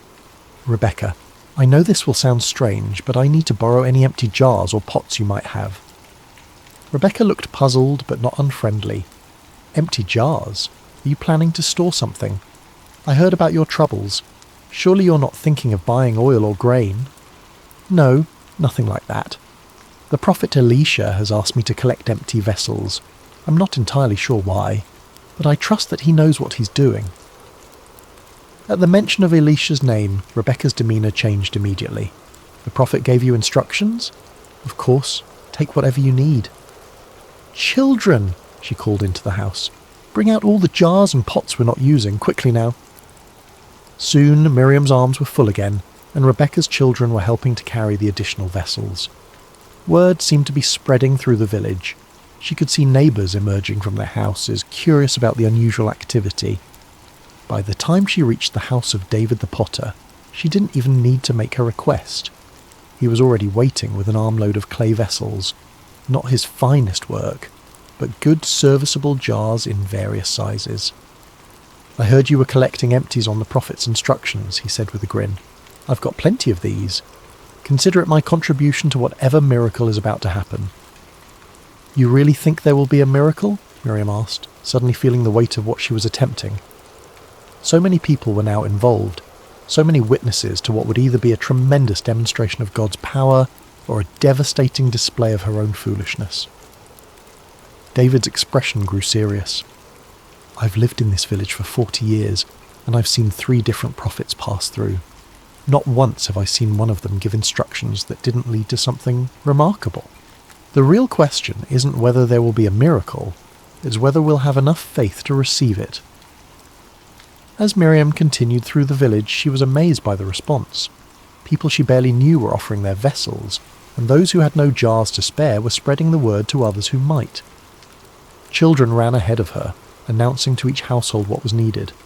Even some of the village elders, usually stern and cautious about anything that disrupted the normal order, were nodding their approval and contributing what they could. By mid-afternoon, Miriam's small house was surrounded by more clay vessels than she had ever seen in one place. There were large storage jars that could hold enough oil for a family for months, medium-sized pitchers perfect for daily use, and small vessels suitable for lamps and cooking. Some were beautifully crafted, others rough and practical. Some were new, others showed the wear of years of faithful service. Her sons, Aaron and Micah, had awakened to find their home transformed into something resembling a pottery merchant's stall. They helped carry the vessels inside, their eyes wide with excitement and confusion. "Mother, what are all these for?" Aaron asked. At 10, he was old enough to sense that something significant was happening, but young enough to find it more exciting than frightening.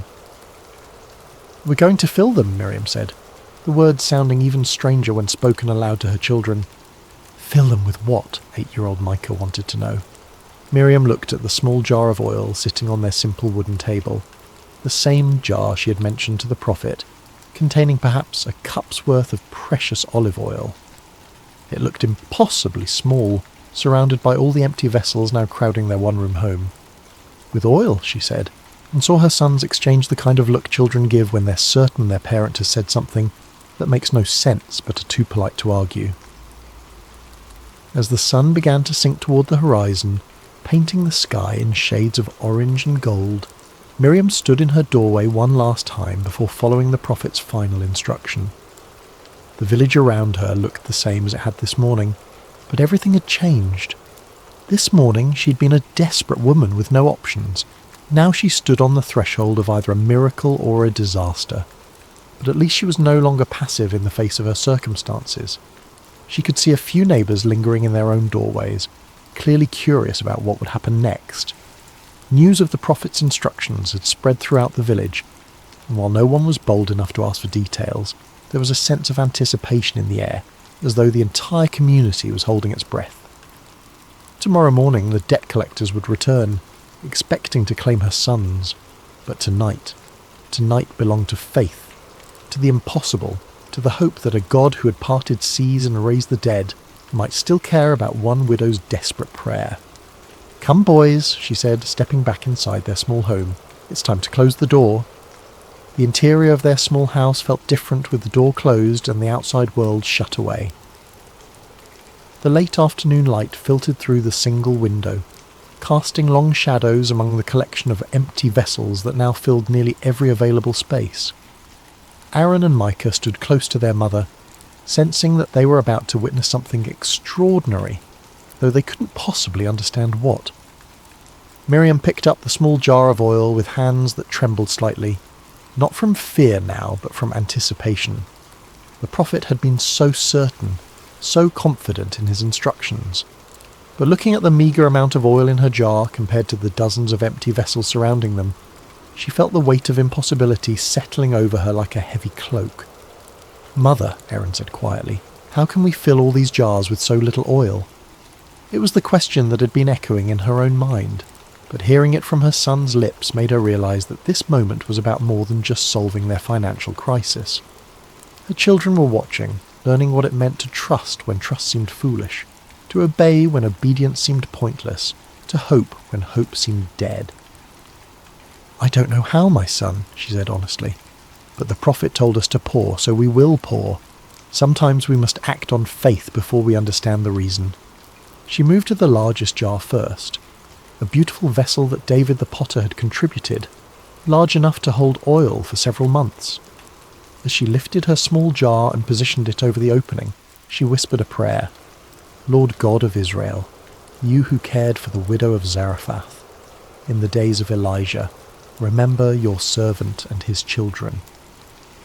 The oil began to flow. At first it seemed natural. The golden liquid poured from her jar into the larger vessel with the normal splash and gurgle of any liquid being transferred. But as seconds passed, then minutes, Miriam realised that something impossible was happening. The oil continued to flow, steady and smooth, and yet when she looked at her own jar, it appeared as full as when she had started. "Mother," Micah whispered, his young voice filled with awe, "it's still coming." The first large jar filled completely, rich golden oil reaching its brim. Miriam looked at her own vessel, still full. Her hands began to shake, not with fear now, but with the overwhelming realization that she was witnessing the divine intervention of the God of Abraham, Isaac, and Jacob. "Bring me another jar," she said, her voice barely steady. Aaron quickly positioned a medium-sized pitcher beside her, and Miriam continued to pour. Again the oil flowed freely, filling the second vessel completely, while her own jar remained miraculously replenished. "Another," she said, and now her voice carried a note of growing excitement. Micah dragged over a small storage jar, and the process repeated. The oil flowed, the vessel filled, and still her small jar remained full to the brim. As they continued, a rhythm developed. The boys would position each new vessel, Miriam would pour until it was full, then they would move it aside and bring the next one.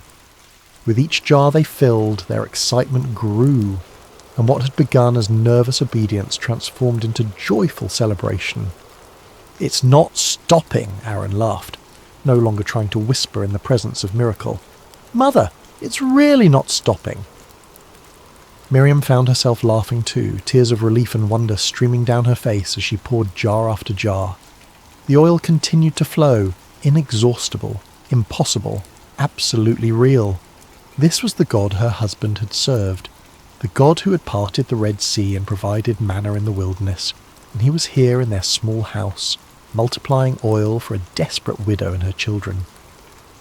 The sun set completely as they worked, and Aaron lit their oil lamp, using oil from one of the newly filled jars.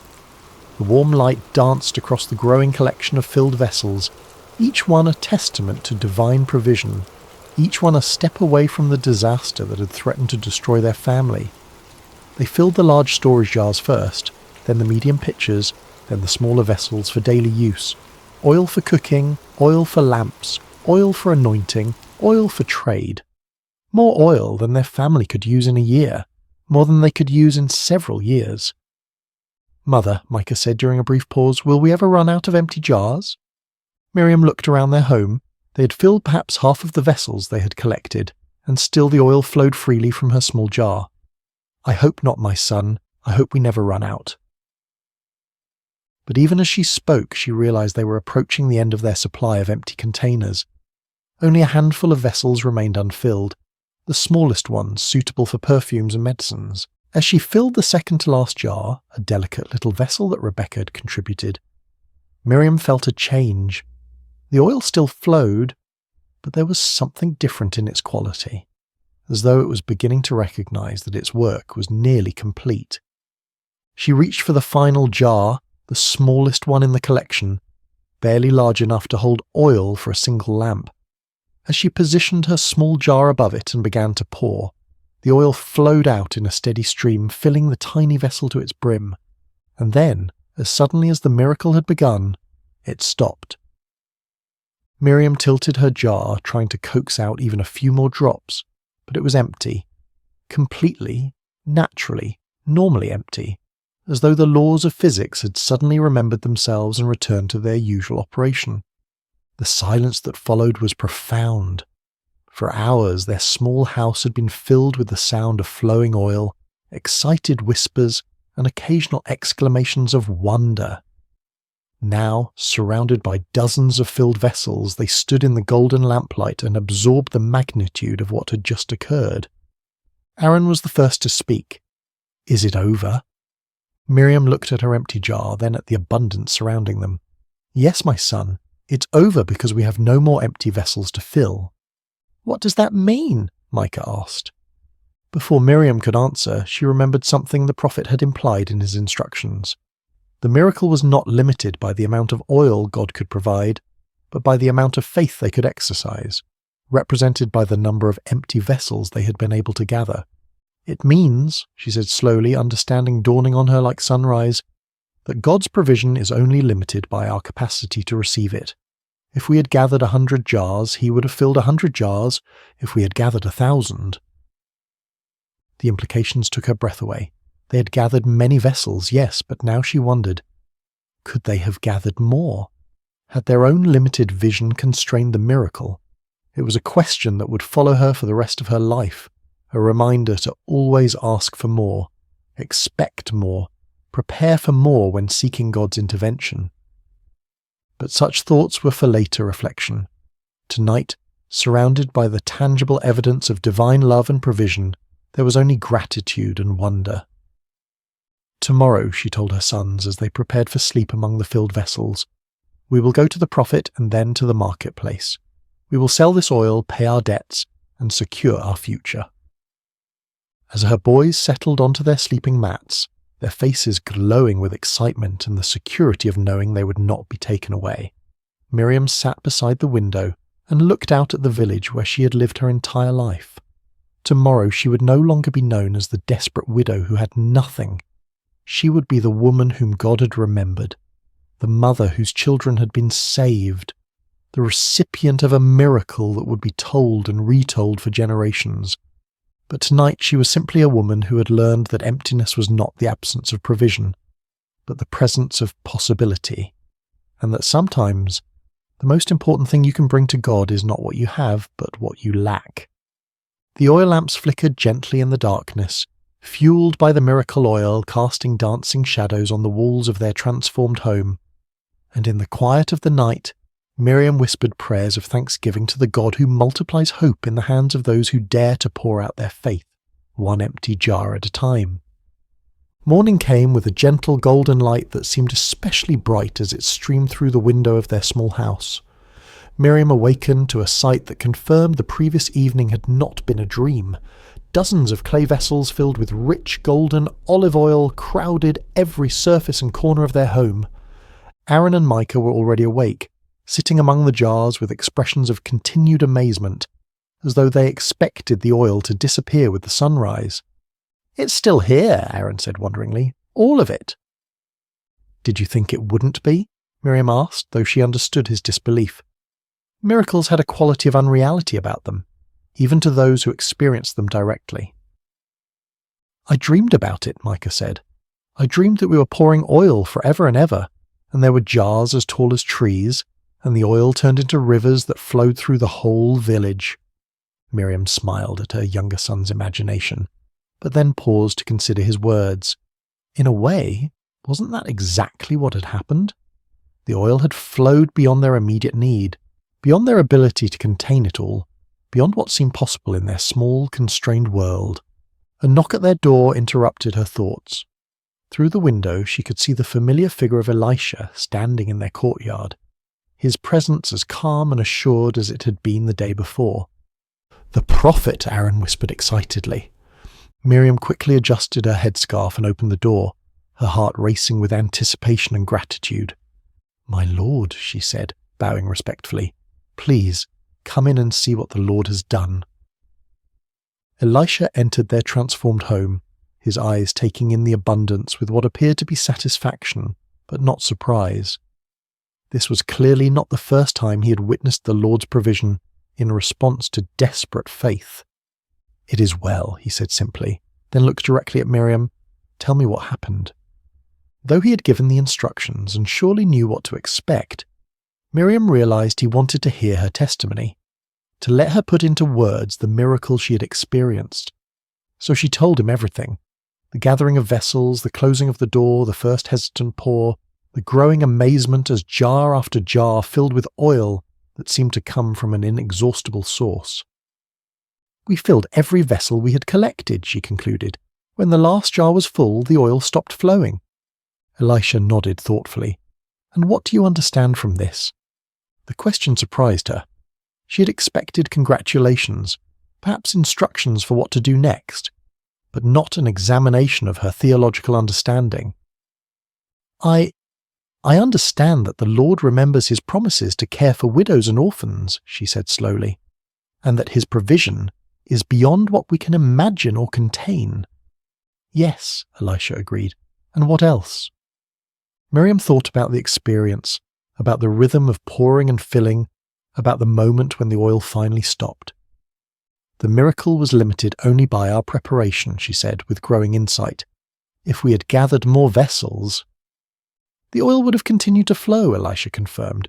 God's provision is not constrained by scarcity, but by our capacity to receive abundance. Remember this lesson and teach it to your sons. He moved toward the door, then turned back with final instructions. Now go. Sell the oil and pay your debts. You and your sons will live on what remains.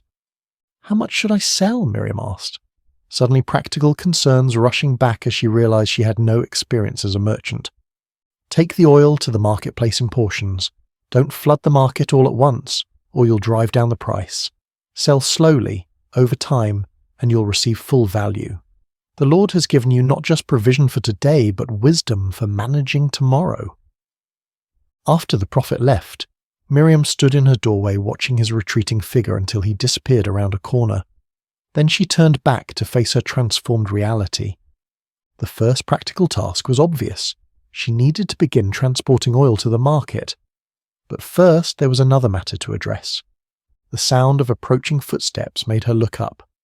3 familiar figures were walking down her street, the debt collectors, returning as promised at sunrise to claim her sons.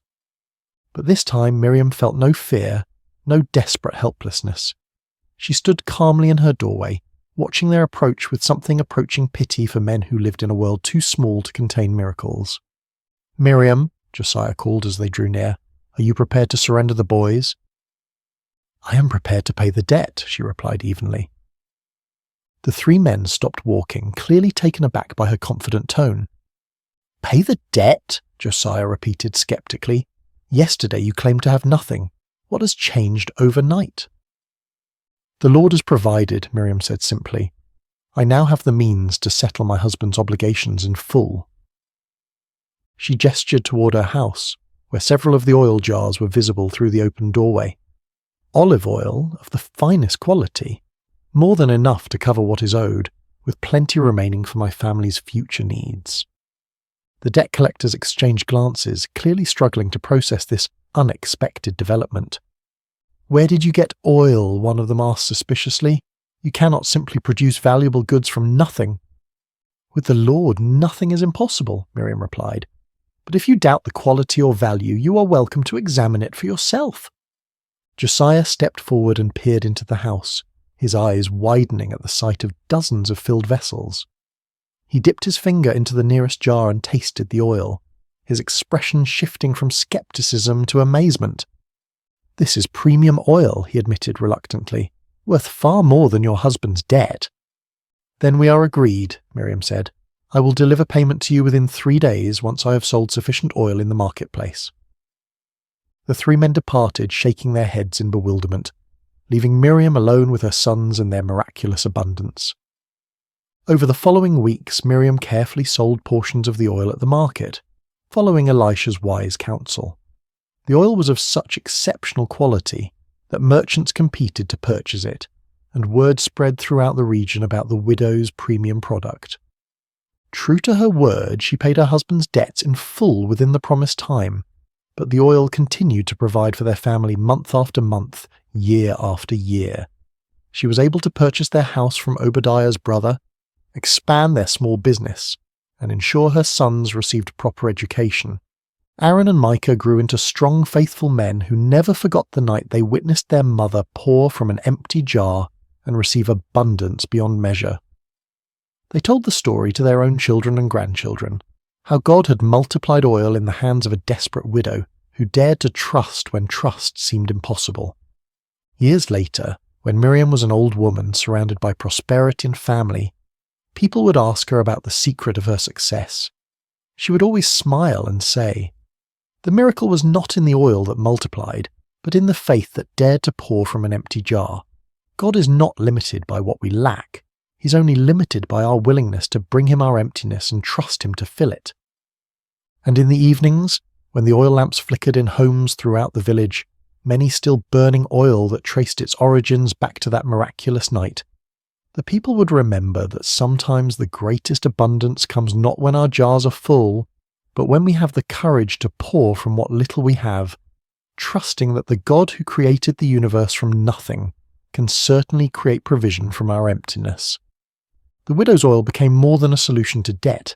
It became a testament to the truth that faith, like oil, multiplies when poured out in trust, and that the God who notices empty jars is the same God who delights in filling them beyond our wildest dreams.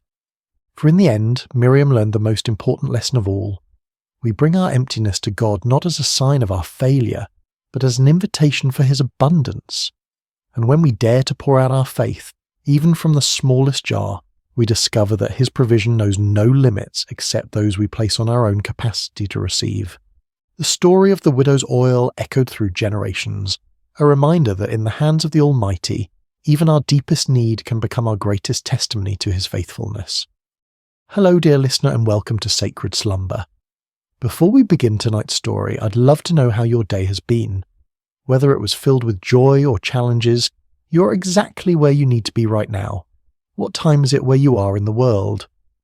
Are you settling down for the evening, or perhaps finding a quiet moment in the middle of your day? Wherever you are listening from, know that you are part of our global community of souls, seeking peace and spiritual connection. If this is your first time joining us, please consider subscribing to Sacred Slumber. We're here to bring you stories that nourish the spirit and calm the mind. Tonight, we journey to ancient Judah, to a time when God called a young man named Jeremiah to carry a message of both warning and hope. This is a story about divine calling, about being reshaped by loving hands, and about finding purpose even in the midst of struggle. So settle in, take a deep breath, and let us begin. In the 13th year of King Josiah's reign over the kingdom of Judah, when the morning mist still clung to the hills of Anathoth, a young man named Jeremiah sat beneath the shade of an ancient olive tree. The leaves whispered secrets in the gentle breeze, and somewhere in that whisper something stirred within his heart. Something he couldn't yet name, but could feel as surely as the warm earth beneath his feet. Jeremiah was not like the other young men of his village. While they spoke boldly of their plans and dreams, he preferred the quiet company of his thoughts.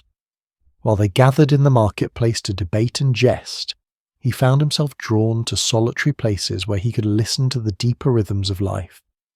His father, Hilkiah, was a priest, and perhaps that was why Jeremiah felt such a natural pull toward the sacred, toward the spaces where heaven seemed to touch earth. On this particular morning, as the sun climbed higher and cast dancing shadows through the olive branches, Jeremiah felt that familiar stirring grow stronger. It was as if someone were calling his name from a great distance, though he heard no voice with his ears. The sensation was both thrilling and terrifying, like standing at the edge of a vast ocean, knowing you were meant to step in but uncertain of your ability to swim. Then, as clearly as if someone had spoken directly into his ear, came the words that would change everything. Before I formed you in the womb, I knew you. Before you were born, I set you apart. I appointed you as a prophet to the nations. Jeremiah's heart raced. He looked around, half expecting to see someone standing nearby, but he was alone with only the olive tree and the endless blue sky as witnesses.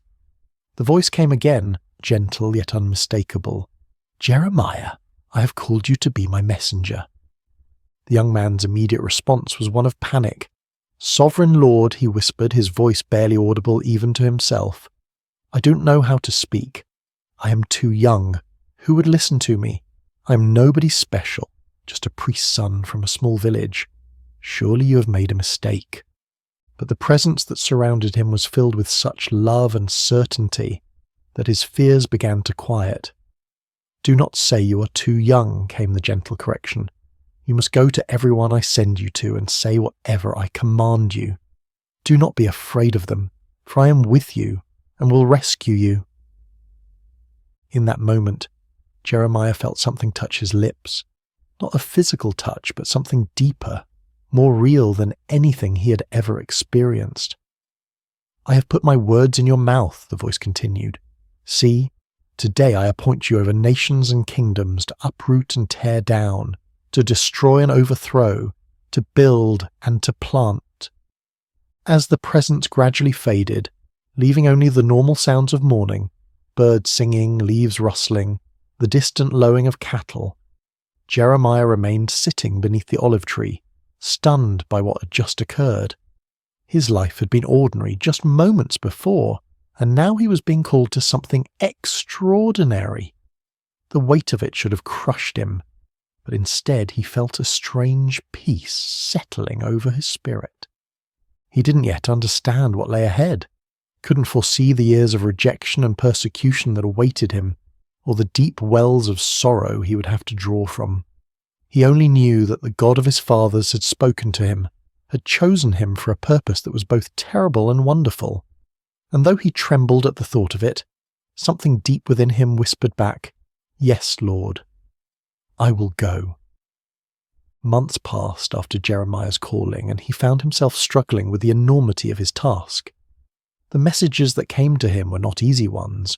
Words of warning about the spiritual condition of Judah, prophecies of coming judgment if the people didn't turn back to their God.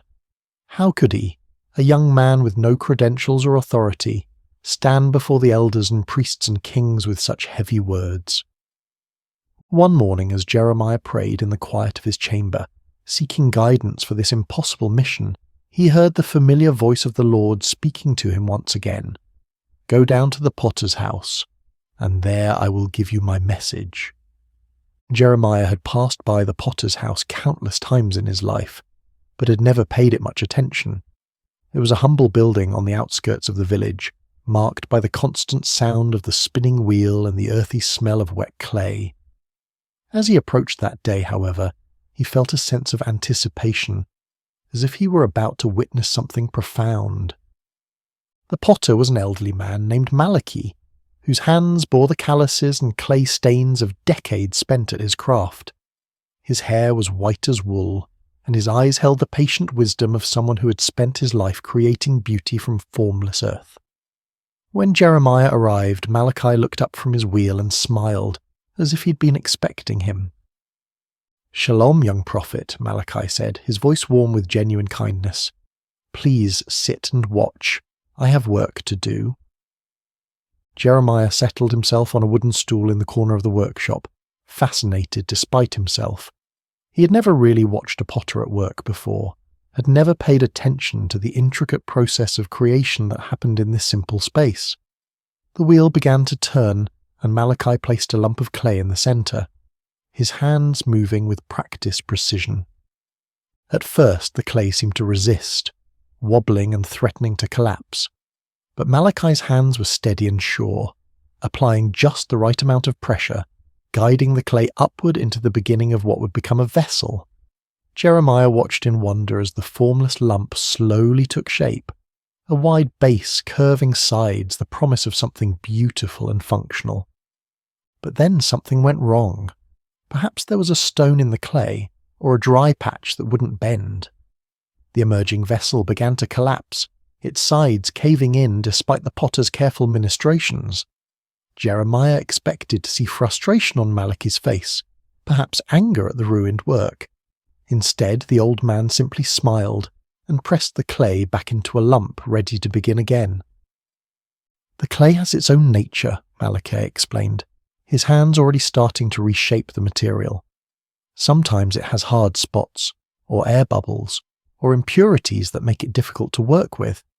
But clay is forgiving. It can always be reformed, reshaped, made into something new." As Jeremiah watched, the potter began again, this time working the clay more thoroughly, removing the impurities that had caused the first attempt to fail. Slowly, patiently, lovingly, a new vessel began to emerge, different from the first but no less beautiful. In fact, this second creation seemed to have a character all its own, shaped by the very challenges that had destroyed its predecessor. It was then that Jeremiah heard the voice of the Lord speaking to him, as clear as if someone were standing beside him. "Can I not do with you, Israel, as this potter does? Like clay in the hand of the potter, so are you in my hand." The words hit Jeremiah like a revelation. He understood now why he had been sent to this place, why he needed to witness this simple yet profound act of creation. The people of Judah were like clay in God's hands, sometimes stubborn, sometimes marred by the impurities of sin and rebellion. But God was not a harsh taskmaster who would discard them when they failed to take shape properly. He was like Malachi, patient and loving, willing to reshape them again and again until they became the vessels he had always intended them to be. "The message I want you to carry," the Lord continued, "is not just one of judgment, but of hope. Yes, I must sometimes tear down what is corrupt and broken, but I tear down in order to build up again, in order to create something better and more beautiful than before." Jeremiah felt tears welling up in his eyes as he watched the potter's hands continue their gentle work. Here was a picture of God's character that he had never fully grasped before. Not the angry judge he had sometimes imagined, but the patient artist who sees potential in every lump of clay, who never gives up on his creation, who can bring beauty from the most unlikely materials. "Thank you," he whispered to Malachi as he prepared to leave. The old potter looked up from his work and smiled. "The clay thanks the potter by yielding to his hands," Malachi replied. "Perhaps that is all any of us can do, yield to the hands that know how to shape us into something beautiful."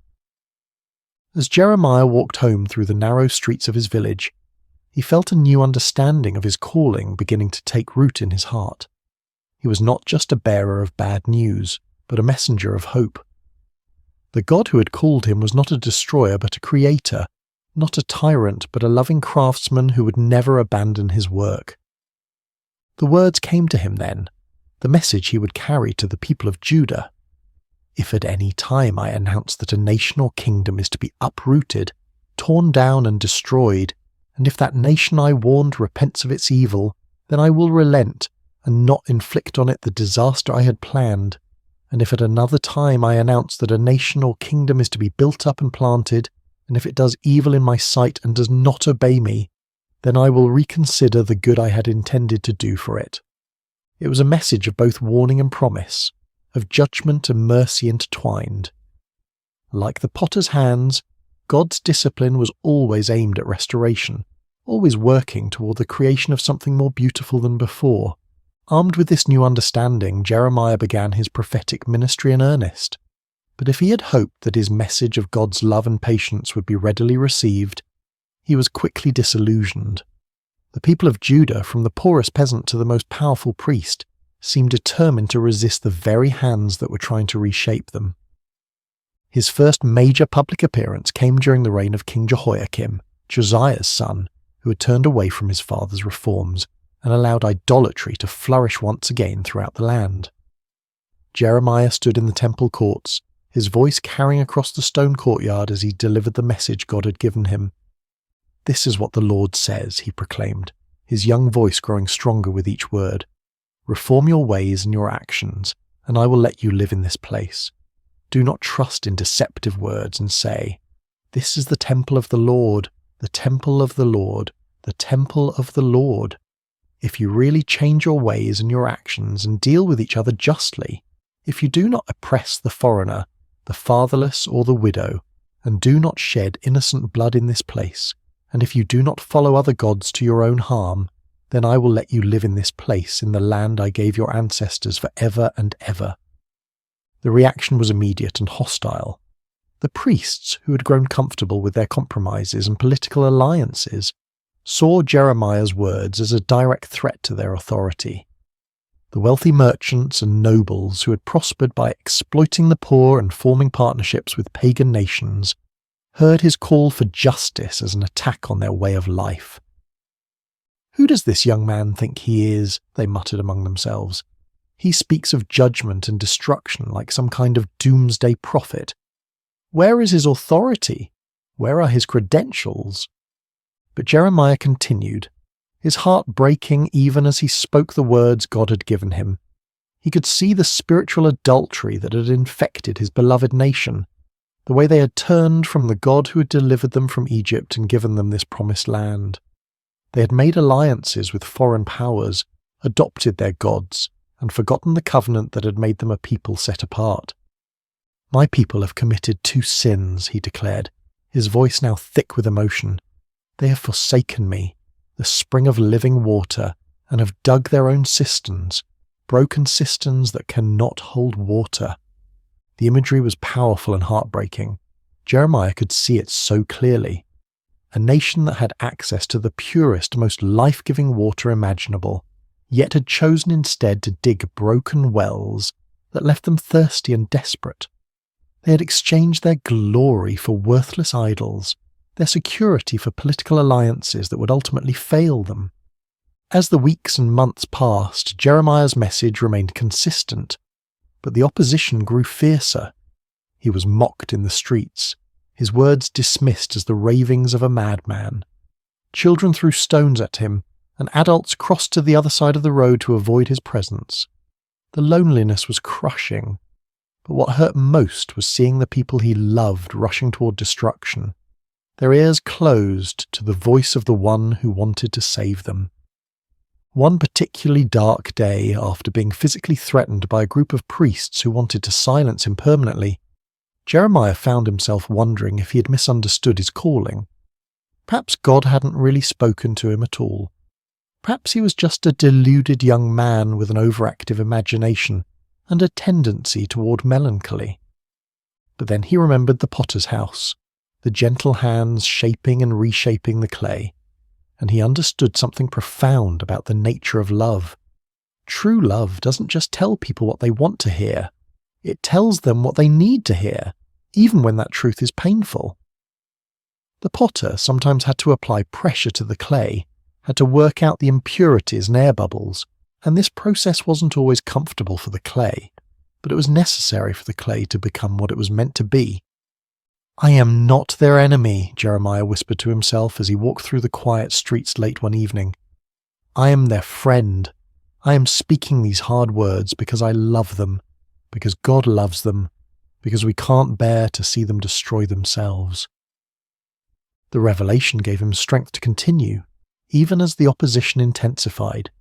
He began to write down his prophecies, creating a record of God's words that could be preserved even if his voice was silenced. He wrote of the coming judgment, but also of the hope that lay beyond it, the promise of a new covenant, a time when God would write his law on their hearts rather than on tablets of stone. "The days are coming," he wrote, his hand moving quickly across the parchment, "when I will make a new covenant with the people of Israel and with the people of Judah. It will not be like the covenant I made with their ancestors when I took them by the hand to lead them out of Egypt, because they broke my covenant, though I was a husband to them. This is the covenant I will make with the people of Israel after that time. I will put my law in their minds and write it on their hearts. I will be their God, and they will be my people."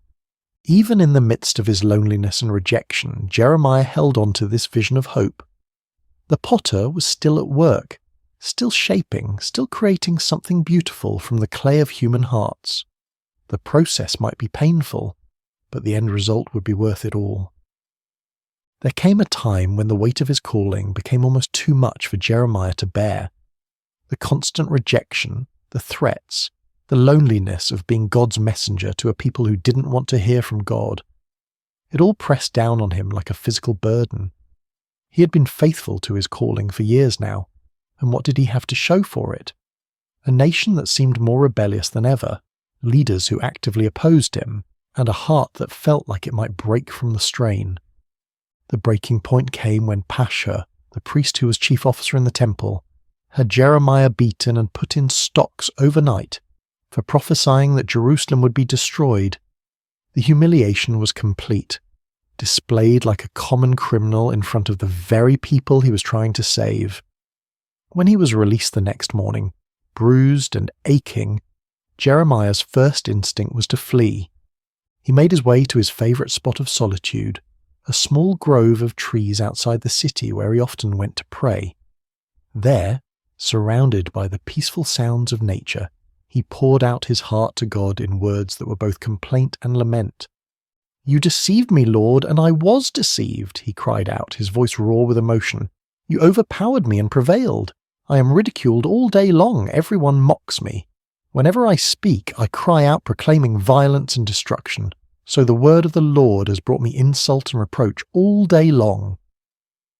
The words felt almost blasphemous as they left his lips, but they were honest words, torn from the depths of his soul. He'd given everything to this calling. His youth, his dreams of a normal life, his relationships with family and friends. And for what? To be treated as a pariah, a madman, a troublemaker. In that moment of deepest despair, Jeremiah made a decision that felt like the only sane choice left to him. He would be silent. No more prophecies, no more warnings, no more attempts to turn the hearts of a stubborn people back to their God. He would find a quiet corner of the world and live out his days in peace, letting others worry about the spiritual condition of the nation. The resolve felt good at first, like setting down a burden that had been crushing him. For several days, he said nothing about the visions that continued to come to him, ignored the urgings in his spirit to speak out against the injustices he witnessed. He tried to live like a normal person, to find satisfaction in simple pleasures and everyday concerns. But something strange began to happen. The more he tried to suppress the words God had given him, the more they seemed to burn within him. It was as if a fire had been kindled in his bones, a flame that grew hotter the more he tried to smother it. The visions wouldn't stop coming. The burden for his people wouldn't lift, and the words of God seemed to be blazing inside him like a furnace. "But if I say, I will not mention his word or speak any more in his name," he found himself whispering, "his word is in my heart like a fire shut up in my bones. I am weary of holding it in. Indeed, I cannot." The realization came to him gradually, like dawn breaking over the mountains. He couldn't stop being a prophet any more than he could stop being human. This wasn't just something he did. It was who he was. God had formed him in the womb for this purpose, had written this calling into the very fabric of his being.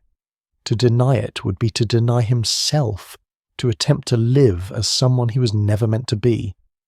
But more than that, he began to understand that his struggles and sufferings were not signs that he had failed in his calling, but evidence that he was fulfilling it exactly as God intended. The potter sometimes had to apply intense heat to the clay to make it strong and durable. The fire in his bones wasn't a punishment. It was the very thing that qualified him to speak for God. "The Lord is with me like a mighty warrior," he declared, his voice growing stronger with each word. "So my persecutors will stumble and not prevail. They will fail and be thoroughly disgraced. Their dishonor will never be forgotten."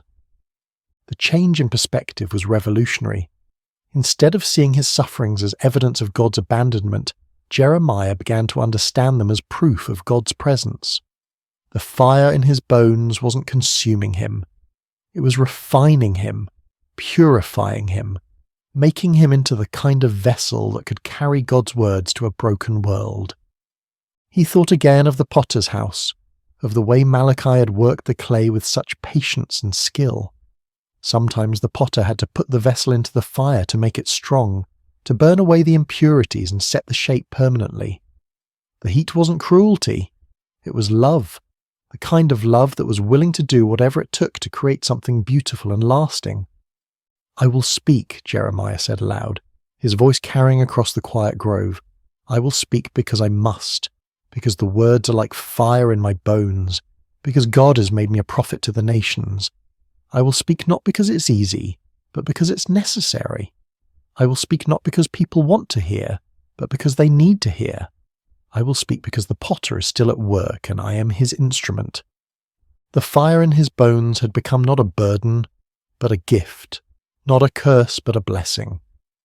It was the very thing that enabled him to continue when everything else told him to quit, the divine energy that sustained him through rejection and persecution. He was not just a messenger, he was a burning message, a living embodiment of God's passionate love for his people. The years passed, and Jeremiah's prophecies began to unfold with heartbreaking accuracy. The Babylonian army, led by King Nebuchadnezzar, laid siege to Jerusalem just as God had warned through his prophet. The city that had been called the joy of the whole earth was now surrounded by enemy forces, its people trapped within walls that had once seemed impregnable. During the siege, Jeremiah found himself in an impossible position. His prophecies of judgment were being fulfilled before everyone's eyes, but instead of vindicating him, this only increased the hostility toward him. The leaders of Jerusalem accused him of being a traitor, of collaborating with the enemy by undermining morale with his gloomy predictions. "You're deserting to the Babylonians," they shouted when he tried to leave the city on a simple errand. They arrested him, beat him, and threw him into a dungeon where he remained for many days, forgotten and alone. But even in that dark place, the word of the Lord continued to come to him, and strangely, it was not a word of judgment, but of hope. "Call to me and I will answer you," came the familiar voice in the darkness. "I will tell you great and unsearchable things you do not know." The message that came to him there in the dungeon was one of the most beautiful and hopeful prophecies he had ever received. It spoke of a time when the city would be rebuilt, when the people would return from exile, when joy and celebration would once again fill the streets of Jerusalem. It was a promise of restoration so complete and wonderful that it seemed almost too good to be true. "I will bring health and healing to it," God promised. "I will heal my people and will let them enjoy abundant peace and security. I will bring Judah and Israel back from captivity, and will rebuild them as they were before. I will cleanse them from all the sin they have committed against me, and will forgive all their sins of rebellion against me. Then this city will bring me renown, joy, praise and honour before all nations on earth that hear of all the good things I do for it." Even as the sounds of warfare grew louder outside his prison walls, Jeremiah held on to these words of hope. The potter was still at work, still shaping, still creating something beautiful from the broken clay of human hearts and human history. When the city finally fell, it was as devastating as Jeremiah had predicted. The temple was destroyed, the walls torn down, the leaders killed or carried away into exile. The sight of Jerusalem in ruins was almost more than the prophet could bear. This was the city where God had chosen to dwell, the place where his people had worshipped for centuries. Now it lay in smoking rubble, its streets filled with the debris of a civilization that had forgotten its God. In the aftermath of the destruction, Jeremiah sat among the ruins and wept. The tears came not from a heart that said, "I told you so," but from one that was genuinely broken for the suffering of his people. He had warned them, yes, but he had never wanted to see them destroyed. He had hoped until the very end that they would turn back to God and avoid this terrible fate. It was then that he began to write what would become known as the Book of Lamentations, a collection of funeral songs for a dead city, poems of grief and mourning that captured the full depth of the tragedy that had befallen Jerusalem. But even in the midst of this profound sorrow, hope refused to be extinguished. "Because of the Lord's great love we are not consumed," he wrote, his hand trembling as he formed the words, "for his compassions never fail. They are new every morning. Great is your faithfulness." The words seemed to come from somewhere deeper than his own understanding, as if the Spirit of God was using his human grief to express a divine truth that transcended the immediate circumstances. Yes, Jerusalem had fallen. Yes, the people were scattered and the temple destroyed. But God's love had not failed. His faithfulness had not ended. His compassions were indeed new every morning, even in the darkest of times. "The Lord is good to those whose hope is in him," he continued, "to the one who seeks him. It is good to wait quietly for the salvation of the Lord." As he wrote these words, Jeremiah began to understand something profound about the nature of hope. It wasn't based on circumstances or on the absence of suffering. True hope was rooted in the character of God himself, in his unchanging love and faithfulness. The potter might allow the clay to be broken, but he would never abandon it. He might permit the vessel to be shattered, but only so that he could create something even more beautiful from the pieces. For no one is cast off by the Lord forever, he wrote, his voice growing stronger with each word. Though he brings grief, he will show compassion. So great is his unfailing love. For he does not willingly bring affliction or grief to anyone. The ruins of Jerusalem became, in a strange way, a place of worship for Jeremiah. There among the broken stones and scattered debris, he found a closeness to God that he had never experienced before. The external symbols of faith were gone, but faith itself remained. The building had been destroyed, but the builder continued his work. People would come to him there, survivors of the siege who were struggling to make sense of what had happened. They would ask him why God had allowed such suffering, why the innocent had to pay for the sins of the guilty, why the city of God had been given over to pagan armies. I cannot answer all your questions, Jeremiah would tell them gently, but I can tell you what I've learned in my years of walking with the Lord. He is like a potter who shapes clay, and sometimes the shaping process is painful. But he never works without purpose, and he never abandons what he has begun. The vessel may be broken, but the potter's hands are still at work creating something new from the pieces. In the final years of his life, Jeremiah found himself in Egypt, carried there against his will by a group of Jewish refugees who feared remaining in the land of Judah. It was not where he had expected to end his days, far from the city he had loved and served for so many years.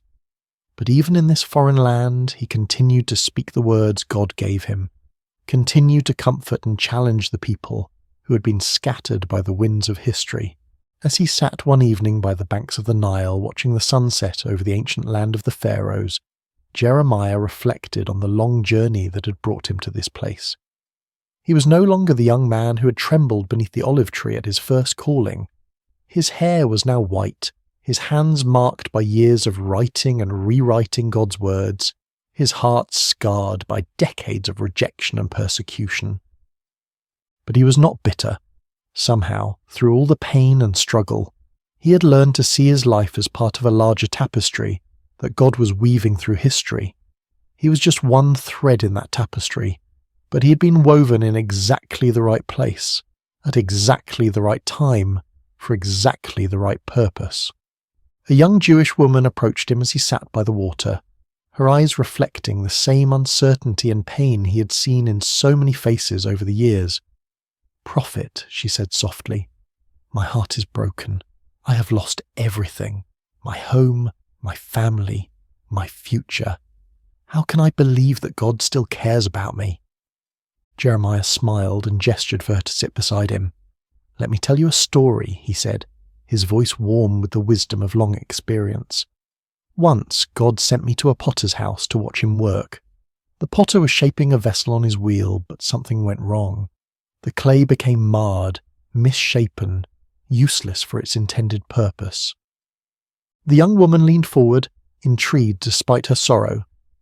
"I expected the potter to throw the clay away," Jeremiah continued. "After all, it was ruined, wasn't it? But instead, he gathered it up and began again. He worked the clay, removed the impurities, and slowly shaped it into something new. The second vessel was different from the first, but it was beautiful in its own way. Perhaps even more beautiful because it bore the marks of the potter's patient love. "But what does this mean for me?" the woman asked. "How does this help me with my broken heart?" Jeremiah reached down and picked up a small piece of clay from the riverbank. "This is what God showed me that day," he said, working the clay gently in his hands. "You are not ruined. You are not beyond hope. You are clay in the potter's hands, and he is still shaping you. The breaking you've experienced is not the end of your story. It's the beginning of a new chapter." As he spoke, the clay in his hands began to take shape, becoming a small but perfectly formed vessel. "God's love is like this potter's skill," he continued. "It can take the most broken, damaged clay and create something beautiful from it. Your pain is not wasted. Your tears are not meaningless. They are part of the process by which God is making you into the person he always intended you to be." The woman began to weep, but they were not tears of despair. They were tears of hope, of recognition, of a heart that was beginning to heal. "How do you know this?" she whispered. "How can you be so sure?" Jeremiah smiled, and in that smile was the peace of a man who had wrestled with God and found him faithful. "Because I have been clay in the potter's hands for 40 years, he said simply. "I have been broken and reshaped more times than I can count. I have questioned, doubted, even tried to run away from his calling. But through it all, I have learned one thing. The potter never gives up on his clay. He never throws it away. He keeps working, keeps shaping, keeps creating until the vessel is exactly what he envisioned it to be." As the stars began to appear in the darkening sky, Jeremiah continued to speak with the young woman and others who had gathered around them. He told them of the promises God had made, of a time when the exiles would return, when the city would be rebuilt, when God would make a new covenant with his people. He reminded them that their current suffering was not the end of the story, but part of a larger narrative of redemption and restoration. "The potter is still at work," he said as the evening drew to a close. "In your lives, in the life of our nation, in the great sweep of history itself, he's shaping something beautiful from the clay of human hearts and human history. Trust his hands, yield to his touch, and know that whatever he is creating in you and through you, it will be more wonderful than you can imagine." That night, as Jeremiah lay down to sleep, he thought once more of the potter's house and the lesson that had shaped his entire ministry. He had been privileged to be God's messenger, to speak his words to a generation that desperately needed to hear them. He had endured rejection, persecution, and exile, but he had also experienced the incredible intimacy of walking with God through every trial. His life had not been easy, but it had been meaningful. He had been clay in the potter's hands, shaped and reshaped according to God's perfect will. And though he would not live to see the full fulfillment of the promises he had proclaimed, he knew with absolute certainty that the potter's work would continue. The hands that had shaped him would continue to shape others, generation after generation, until the final masterpiece was complete. The last words he wrote in his journal that night were these: "The steadfast love of the Lord never ceases. His mercies never come to an end. They are new every morning. Great is your faithfulness. The Lord is my portion, says my soul, therefore I will hope in him." And in the quiet darkness of a foreign land, far from the ruins of Jerusalem but close to the heart of God, Jeremiah slept peacefully, knowing that the potter's hands were still at work, still shaping, still creating something beautiful from the clay of human hearts. The message he had carried for 4 decades would outlive him, would speak to countless generations of broken people who needed to know that they were not beyond hope, that the potter never gives up on his clay, and that his love truly is new every morning.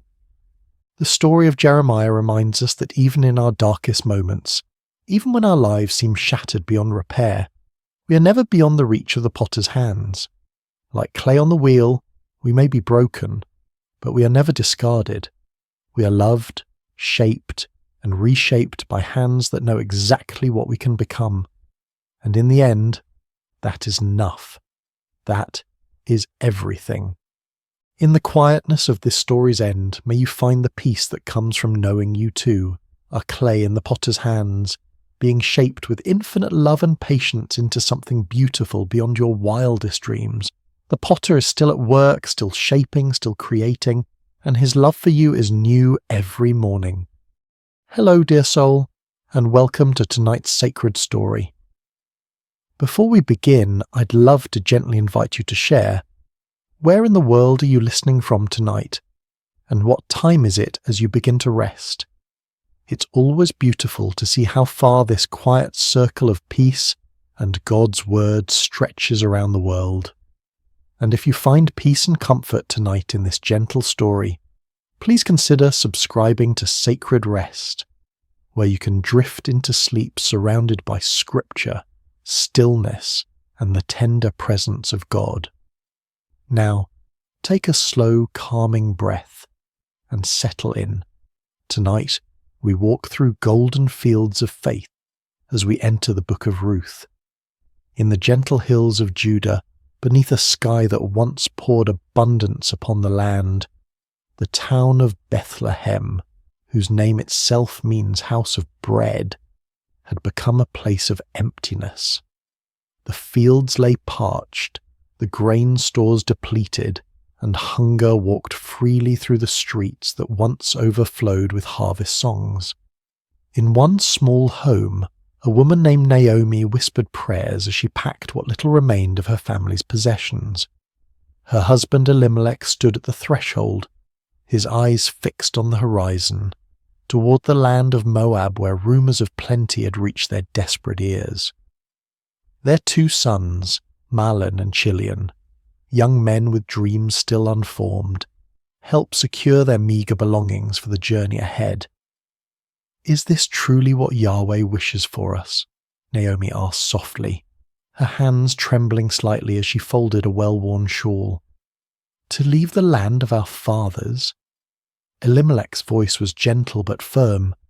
"Sometimes faith means following the path of provision, wherever it leads.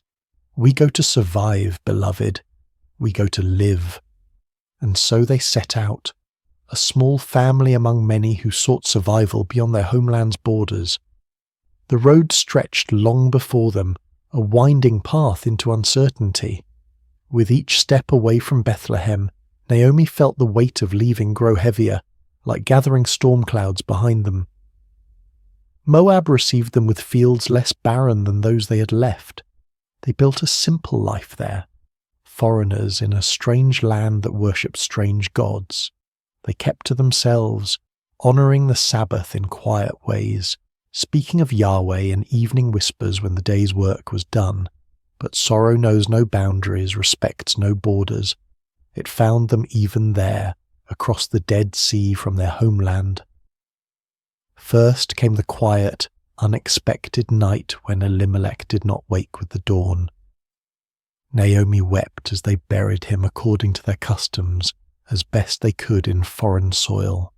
Her sons stood like slender reeds on either side of her, bending in the wind of grief but not breaking. Time continued its patient march. The sons found wives among the Moabite women. Mahlon married Ruth, a woman with gentle eyes and a voice like summer rain. Chilion took Orpah, whose laughter could brighten even their darkest days of longing for home. For 10 years they lived thus, not in abundance, but in enough, until enough became too little and the shadows returned. First Mahlon grew ill, his strength fading like evening light. Then Chilion, as if unable to walk this world without his brother, followed him into that quiet night from which no traveller returns. 3 widows remained, their grief a shared language that needed no translation. When news reached them that the famine had lifted in Judah, Naomi's heart turned homeward. What remained for her in this land of sorrows? Better to die in the place of her birth, among her own people, than to continue as a stranger in a land that had taken everything she loved. "Go back," she told her daughters-in-law, her voice thick with both love and sorrow. "Return to your mothers' homes. May Yahweh deal kindly with you, as you have dealt with the dead and with me." She kissed them farewell, and the 3 women wept together, their tears mingling like rivers converging. Orpah's departure was a slow, reluctant walking away, her form growing smaller on the horizon, turning back once, twice, before finally disappearing around a bend in the road. But Ruth stayed. When Naomi urged her again to follow Orpah's path, Ruth's embrace tightened, her voice steady despite her tears. "Do not urge me to leave you," she whispered, the words flowing from somewhere deeper than thought. "Where you go, I will go. Where you stay, I will stay. Your people will be my people, and your God, my God. Where you die, I will die, and there I will be buried. May Yahweh deal with me, be it ever so severely, if even death separates you and me." Naomi, who had thought herself empty of all feeling save grief, felt something stir within her breast, small as a mustard seed, fragile as a sparrow's first flight, Not quite hope, but perhaps its distant cousin. And so they walked together, two widows on the road to Bethlehem, Naomi returning, Ruth arriving. The older woman's steps were heavy with memories, the younger's light with the strange freedom that comes from choosing one's path with complete clarity. They arrived as the barley harvest was beginning, the fields around Bethlehem rippling like a green sea in the gentle breeze. Women drawing water recognized Naomi despite the years and sorrows that had reshaped her face. "Can this be Naomi?" they asked, voices bright with surprise. "Do not call me Naomi," she replied, the name that meant pleasant now a bitter irony on her tongue. "Call me Mara, for the Almighty has made my life very bitter. I went away full, but Yahweh has brought me back empty." As the women of Bethlehem welcomed them with curious eyes and hesitant embraces, Ruth stood quietly by Naomi's side, her hand a steady presence on the older woman's arm. In this moment, on this threshold between past and future, neither could know what fields of possibility lay before them, what harvest Yahweh was already preparing, or how their names would one day be spoken with reverence across centuries yet unborn. They knew only this: the road behind them was empty, and the road ahead unknown, but they would walk it together, step by faithful step, beneath the watchful eyes of a God who sees even sparrows when they fall. The sun had barely lifted itself above the eastern hills when Ruth rose from her mat, careful not to disturb Naomi's rare peaceful sleep. The small house they had secured, more a room than a home, was cool in the early morning light, shadows still clinging to the corners like reluctant dreams. Ruth wrapped herself in a shawl, the fabric thin but serviceable, and tied back her hair with practiced movements. She had been a daughter of comfort in Moab. Now she was a gleaner in a foreign land. The transition might have broken someone with less resilience, but Ruth had discovered a quiet strength within herself, not the kind that roars or demands attention, but the kind that simply continues, putting one foot before the other when all other options have vanished. "I will go to the fields today," she had told Naomi the night before. "Perhaps someone will allow me to glean behind their harvesters." Naomi had nodded, gratitude and sorrow mingling in her tired eyes. "Go, my daughter," she had whispered. "May Yahweh guide your steps." Now, as Ruth stepped into the awakening streets of Bethlehem, she carried those words like a small flame against the uncertainty of the day ahead. The law of Moses provided for the poor, the widow, the foreigner. They were permitted to gather what the harvesters missed or deliberately left behind. It was not charity but dignity, a way of working for one's bread even when one owned no land. But Ruth was doubly vulnerable, both widow and foreigner. Which field would welcome her? Would the law's protection extend to a Moabite woman? These questions followed her like shadows as she made her way to the edges of town where the barley fields began their gentle roll toward the horizon. She paused at the boundary of the first field she encountered, watching as workers began to form lines, their sickles catching the morning light with brief flashes of brilliance. The field's owner was not present, but the foreman eyed her with suspicion. "Move along," he called, not unkindly but firmly. "We have enough local gleaners already." Ruth nodded and continued, her heart sinking slightly but her resolve undiminished. The second field brought similar results. By the time she reached the third, the sun had climbed higher, and her throat was dry with thirst and unspoken prayers. This field seemed different somehow. The workers moved with a relaxed efficiency, and there was conversation, even occasional laughter among them. Ruth hesitated, then approached the foreman, her eyes modestly lowered but her voice clear. "Please, sir," she said, "might I glean among the sheaves behind your harvesters? I will be careful not to disturb their work." The foreman studied her for a long moment, noting her foreign accent, the quality of her garments that spoke of better days now past. Something in her demeanour, a dignity that hardship had failed to diminish, made him nod slowly. "You may," he said. "Stay close to my servant girls, drink from our water jars when you thirst, and rest in the shade when the sun grows too fierce." Ruth's gratitude was a physical sensation, warm in her chest. "Thank you," she whispered. "You're most kind to a stranger." The work was harder than anything she'd done before, bending, searching, gathering the scattered stalks left behind. The sun climbed higher, its heat a heavy blanket across the fields. The other gleaners, mostly local widows and their children, kept their distance, though their curious glances sometimes found her. But Ruth worked steadily. Her determination measured in each stalk added to her growing bundle. By midday she'd gathered enough to make the effort worthwhile, though her back ached and her hands were rough with new blisters. She was resting briefly in the shadow of a large sycamore at the field's edge when a commotion among the workers drew her attention. A man had arrived, tall, broad-shouldered, with the bearing of someone accustomed to respect. The foreman hurried to greet him, and the workers called out blessings. "The Lord be with you," the man responded, his voice carrying across the field. "The Lord bless you," they answered in unison. This, then, was the owner of the field where Ruth had found favour. She watched as he moved among his people, speaking to each, asking after families, offering words that brought smiles to weary faces. There was something different about him, a kindness that seemed as natural as breathing. When his circuit of the field brought him near where Ruth rested, he paused, his gaze falling on her with quiet curiosity.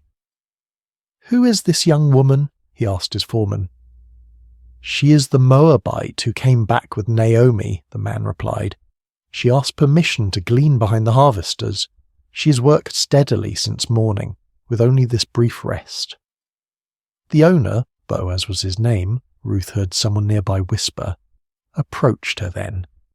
Instinctively she rose and bowed slightly, uncertain of the proper protocol but determined to show respect. "Listen, my daughter," he said, his voice gentle but firm. "Do not go to glean in another field. Stay here with my servant girls. Watch where they harvest and follow them. I have told the men not to touch you, and when you are thirsty, drink from the jars the men have filled." Ruth's surprise made her bold. She bowed lower, her voice barely audible even to herself. "Why have I found such favour in your eyes that you notice me, a foreigner?" Boaz's answer was unexpected in its thoughtfulness. "I have been told all that you have done for your mother-in-law since your husband's death, how you left your father and mother and your homeland to come to a people you did not know before. May Yahweh repay you for what you have done. May you be richly rewarded by the God of Israel, under whose wings you have come to take refuge." His words washed over Ruth like cool water on a parched day. For so long she'd been defined by what she had lost: husband, homeland, security. Now, for the first time, someone saw what she'd chosen, what she had given, what she had become. "You have put me at ease, my lord," she said, her voice steadier now. "You have spoken kindly to your servant, though I do not have the standing of one of your servant girls." When the meal break came, Boaz himself invited her to share bread with the harvesters. He handed her roasted grain, more than she could eat, and she saved some for Naomi. Throughout the afternoon, Ruth noticed that the harvesters seemed to be dropping more grain than seemed accidental. Once she caught the foreman's eye as he instructed a worker to deliberately leave a small bundle behind. He looked away quickly, but not before she glimpsed something like approval in his gaze. When evening came and Ruth gathered her gleaning, an effort of barley, far more than she had dared hope for, she felt something she had not expected to feel again: the quiet satisfaction of provision, of having enough for tomorrow. As she walked back toward Bethlehem, the setting sun painting the limestone buildings in shades of amber and rose, Ruth carried not just barley, but something weightier. The knowledge that in this strange new land, under the wings of a God she was still coming to know, she had been seen. Not as Naomi's burden, not as an unwelcome foreigner, but as someone worthy of kindness, and in the shadow of that kindness, small seeds of possibility had begun to stir in the soil of her heart. The soft glow of oil lamps pushed back the evening darkness as Ruth entered the small dwelling she shared with Naomi. Her mother-in-law sat in the dimness, her hands, once strong and capable, now resting idle in her lap, testament to a weariness that went beyond physical exhaustion. "Is that you, my daughter?" Naomi called, her voice brightening slightly. "It is," Ruth answered, setting down her bundle with a soft thud. The sound seemed to fill the small space with promise. Naomi leaned forward, her eyes widening as Ruth opened the cloth to reveal the day's gleaning, golden barley catching the lamplight like treasure. "Where did you glean today?" she asked, running her fingers through the grain with wonder. "Blessed be the one who took notice of you." Ruth began to prepare a portion of the grain for their evening meal as she recounted the day's events, the field, the unexpected kindness, the owner who had spoken to her with respect rather than suspicion. "The man's name was Boaz," she finished, watching as something flickered across Naomi's face. Recognition, then a sudden animation that had been absent for so long. "Boaz!" Naomi exclaimed, her voice stronger than Ruth had heard it in months. "That man is a relative of ours, one of our guardian redeemers." "Guardian redeemer?" Ruth echoed, unfamiliar with the term. Naomi's eyes held a spark now, like embers rekindling. "In our laws, in our customs, a guardian redeemer is a relative who has the responsibility to protect the interests of the needy members of the extended family, to redeem property that has been sold in times of hardship, to continue the family line." Her voice trailed off, her thoughts clearly racing ahead of her words. "The Lord has not stopped showing his kindness," Naomi whispered, almost to herself. "That man is one of our closest relatives." As they ate their simple meal of roasted grain and water, Ruth noticed that Naomi ate with more appetite than she had shown since their return to Bethlehem. Occasionally, the older woman would pause, her head tilted slightly as if listening to distant music only she could hear. The barley harvest continued, and Ruth returned to Boaz's fields each day. True to his word, she was protected, provided for, included in the shared meals. Some of the local women began to speak to her, their initial wariness giving way to cautious friendship. Ruth learned their names, heard stories of their children, shared in the communal rhythm of the harvest. When the barley harvest gave way to wheat, she remained in Boaz's fields, her presence now familiar, her diligence respected. Each evening she returned to Naomi with her gleanings. Each morning she rose before dawn to begin again. As the wheat harvest neared its end, Naomi called Ruth to sit beside her one evening. The older woman's face was thoughtful, her voice quiet but determined. "My daughter," she began, "should I not seek rest for you, that it may be well with you? Is not Boaz our relative, with whose young women you have been working? See, he's winnowing barley tonight at the threshing floor." Ruth listened carefully as Naomi outlined a plan. Bold, unconventional, but rooted in custom and law. She was to bathe, anoint herself with fragrant oil, put on her best garment, and go to the threshing floor where Boaz would be sleeping to guard the harvest. After he had eaten and drunk and lain down, she was to uncover his feet and lie down there, a symbolic gesture, a quiet request for protection. "All that you say I will do," Ruth promised, though her heart fluttered with uncertainty.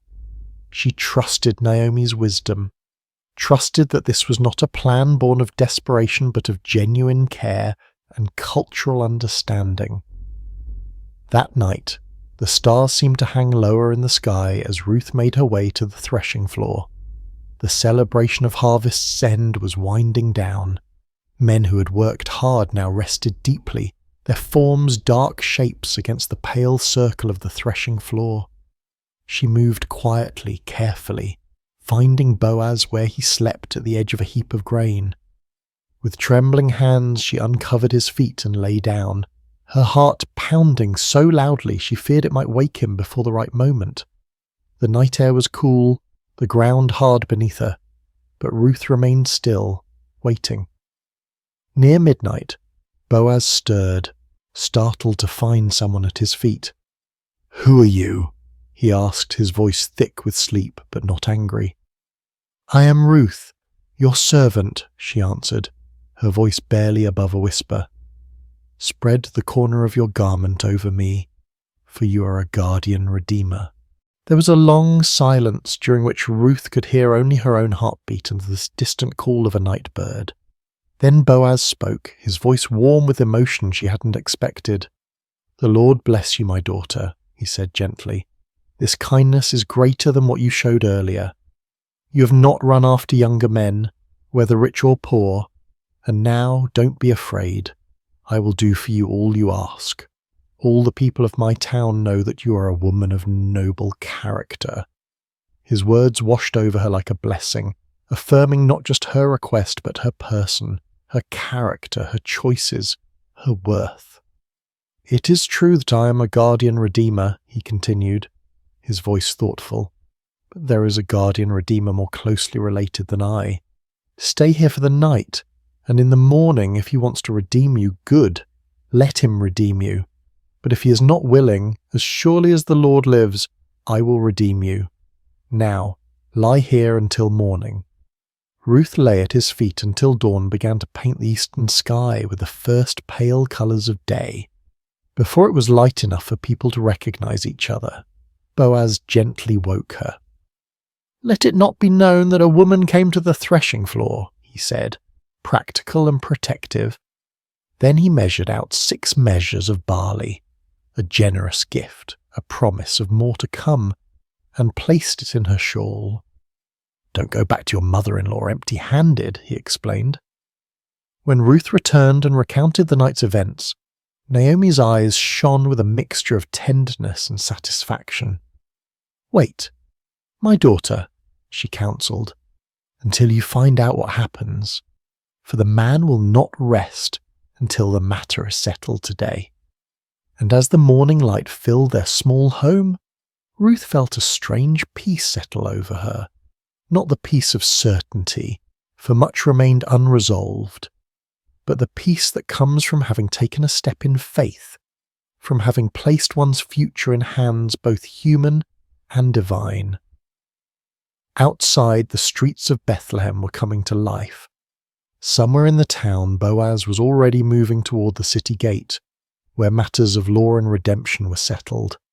Whatever the day would bring, Ruth knew that she had been seen, heard and valued, not despite her foreignness, her widowhood, her poverty, but somehow mysteriously, because of the person these circumstances had revealed her to be. And in that knowledge, she found a quiet strength to wait, to hope, to trust in the unfolding of a story that suddenly seemed larger than her own life. A story written in fields of barley and wheat, in promises spoken in the darkness, in the steadfast love of a God who sees the sparrow fall and counts the hairs on every head. The morning light spilled across Bethlehem like honey warm and golden. Boaz had risen early, his mind filled with purpose, his heart with a mixture of hope and determination. He made his way to the town gate, the place where elders gathered, where business was conducted, where justice was administered in full view of the community. He had barely settled himself when the guardian redeemer he had mentioned to Ruth approached. "Come over here, my friend," Boaz called, motioning to a seat beside him. "Sit down here." The man complied, curious about this formal invitation. Boaz then gathered 10 elders of the town, asking them to sit as witnesses. What was about to transpire was no small matter. It concerned inheritance, redemption, the continuation of a family line that had nearly been extinguished. Naomi, who has returned from Moab, Boaz began carefully, is selling the piece of land that belonged to our relative Elimelech. I thought I should bring the matter to your attention and suggest that you buy it in the presence of these seated here and in the presence of the elders of my people." The relative's eyes brightened with interest. Land was wealth, security, legacy. "I will redeem it," he said promptly. But Boaz was not finished. His next words were measured, precise, laying out the full implications of redemption. "On the day you buy the land from Naomi, you also acquire Ruth the Moabite, the dead man's widow, in order to maintain the name of the dead with his property." The relative's expression shifted. To redeem the land was one thing, a sound investment, but to marry Ruth meant dividing his own inheritance, complicating his family line. His enthusiasm visibly cooled. "Then I cannot redeem it," he said. "Because I might endanger my own estate. You redeem it yourself. I cannot do it." To formalize the transaction, the man removed his sandal, an ancient custom signifying the transfer of redemption rights. "Buy it yourself," he said, handing the sandal to Boaz. Boaz turned to the elders and all the people gathered at the gate. "Today you are witnesses," he declared, his voice carrying across the morning stillness, "that I have bought from Naomi all the property of Elimelech, Kilion, and Mahlon. I have also acquired Ruth the Moabite, Mahlon's widow, as my wife, in order to maintain the name of the dead with his property, so that his name will not disappear from among his family or from his hometown." The elders and all at the gate responded with one voice, "We are witnesses. May the Lord make the woman who is coming into your home like Rachel and Leah, who together built up the family of Israel. May you have standing in Ephrathah and be famous in Bethlehem.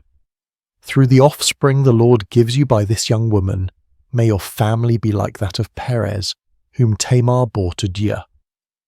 Their blessing echoed against the stone walls of Bethlehem, a public proclamation of hope and expectation. In that moment, among witnesses and with proper legal procedure, Ruth's journey from widow to wife, from foreigner to family, from gleaner to landowner was complete. When Boaz returned to tell Ruth what had transpired, he found her helping Naomi prepare the midday meal, her movements graceful despite the humble task. At the sight of him in the doorway, both women paused, their eyes questioning. "It is done," he said simply. "All that I promised has been accomplished." Ruth's marriage to Boaz was celebrated with the quiet joy of those who have known sorrow and found unexpected sweetness on the other side. Naomi, who had returned to Bethlehem empty, now found herself part of a home filled with new beginnings. The seasons turned, bringing change to the land and to the small family. When Ruth's time came to deliver her first child, the women of Bethlehem gathered around her. The same women who had once whispered about the foreign daughter-in-law, now offering support and wisdom as she laboured. The child was a son, strong and healthy. They placed him in Naomi's arms, this woman who had lost both husband and sons, who had called herself bitter and empty.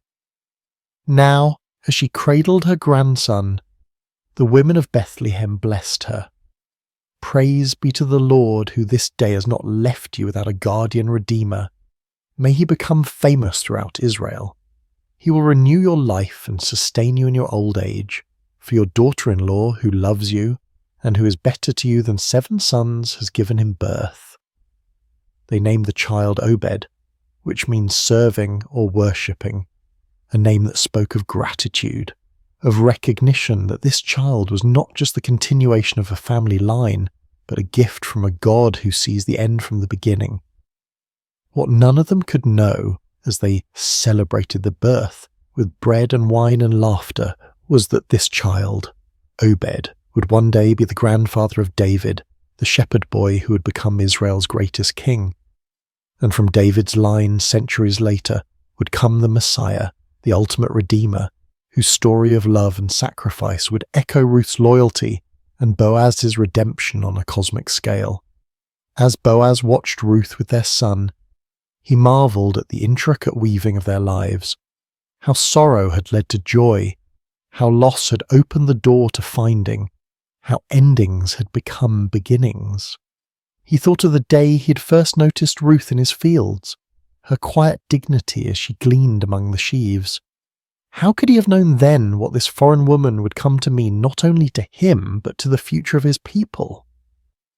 In the soft twilight of their home, with Naomi singing gentle lullabies to Obed and Ruth's hand warm in his own, Boaz understood that some harvests are gathered not in fields of grain, but in the human heart, in acts of kindness, in choices of loyalty, in the courage to begin again when all seems lost. Outside their window, the hills of Bethlehem were turning purple with evening shadows.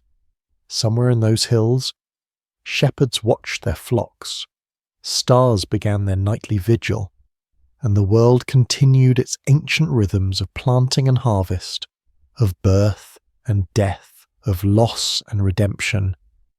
But within this one small home, within these few beating hearts, a miracle had occurred.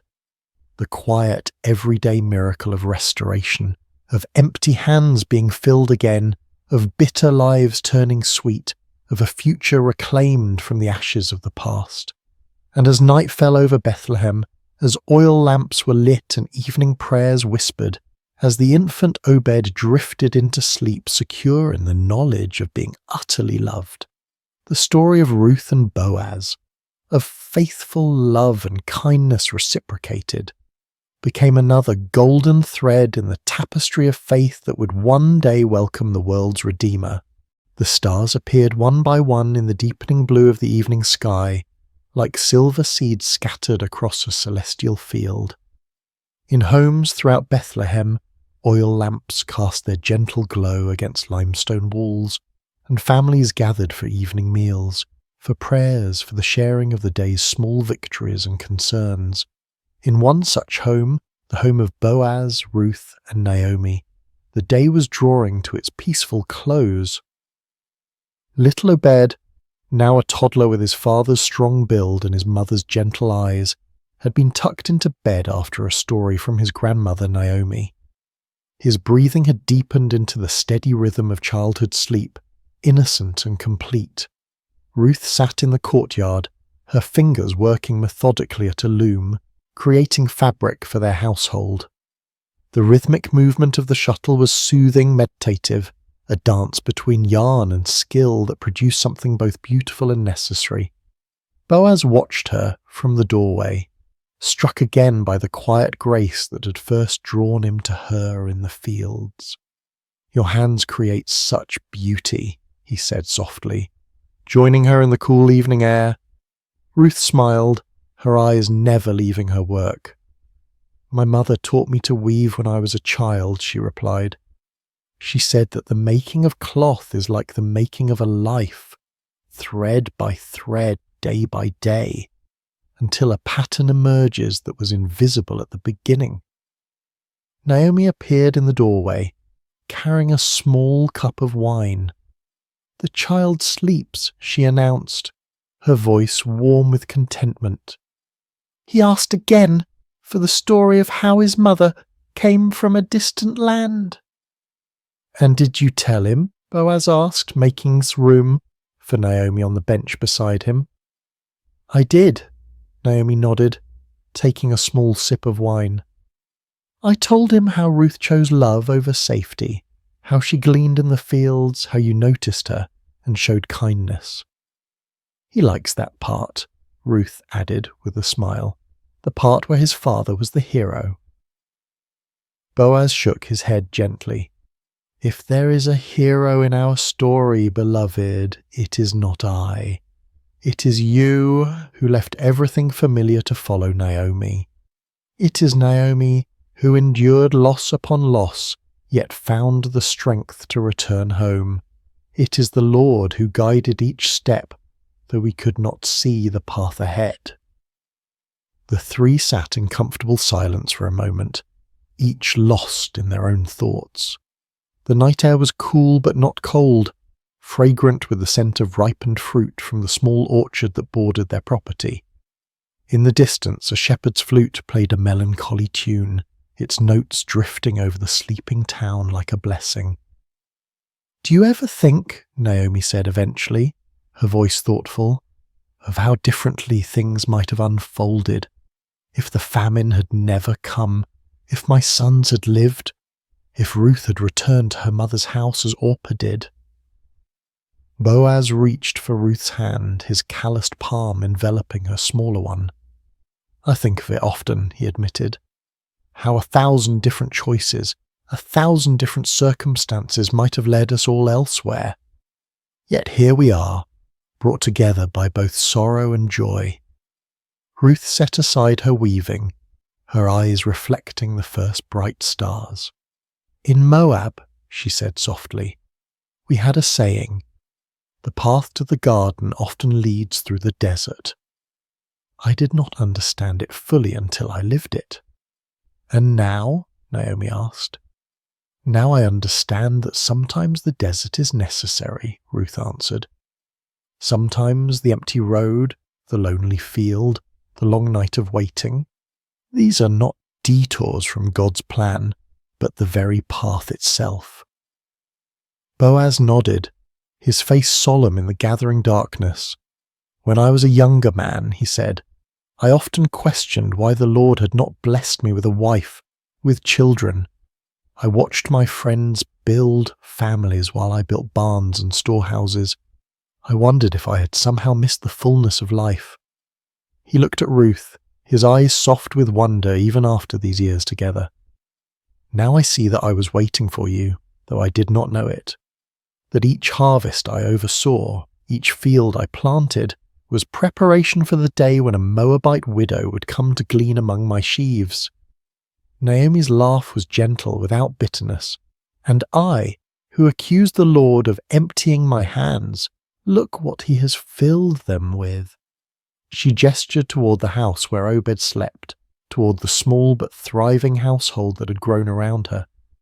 Sometimes emptiness is just the space God is creating for something new.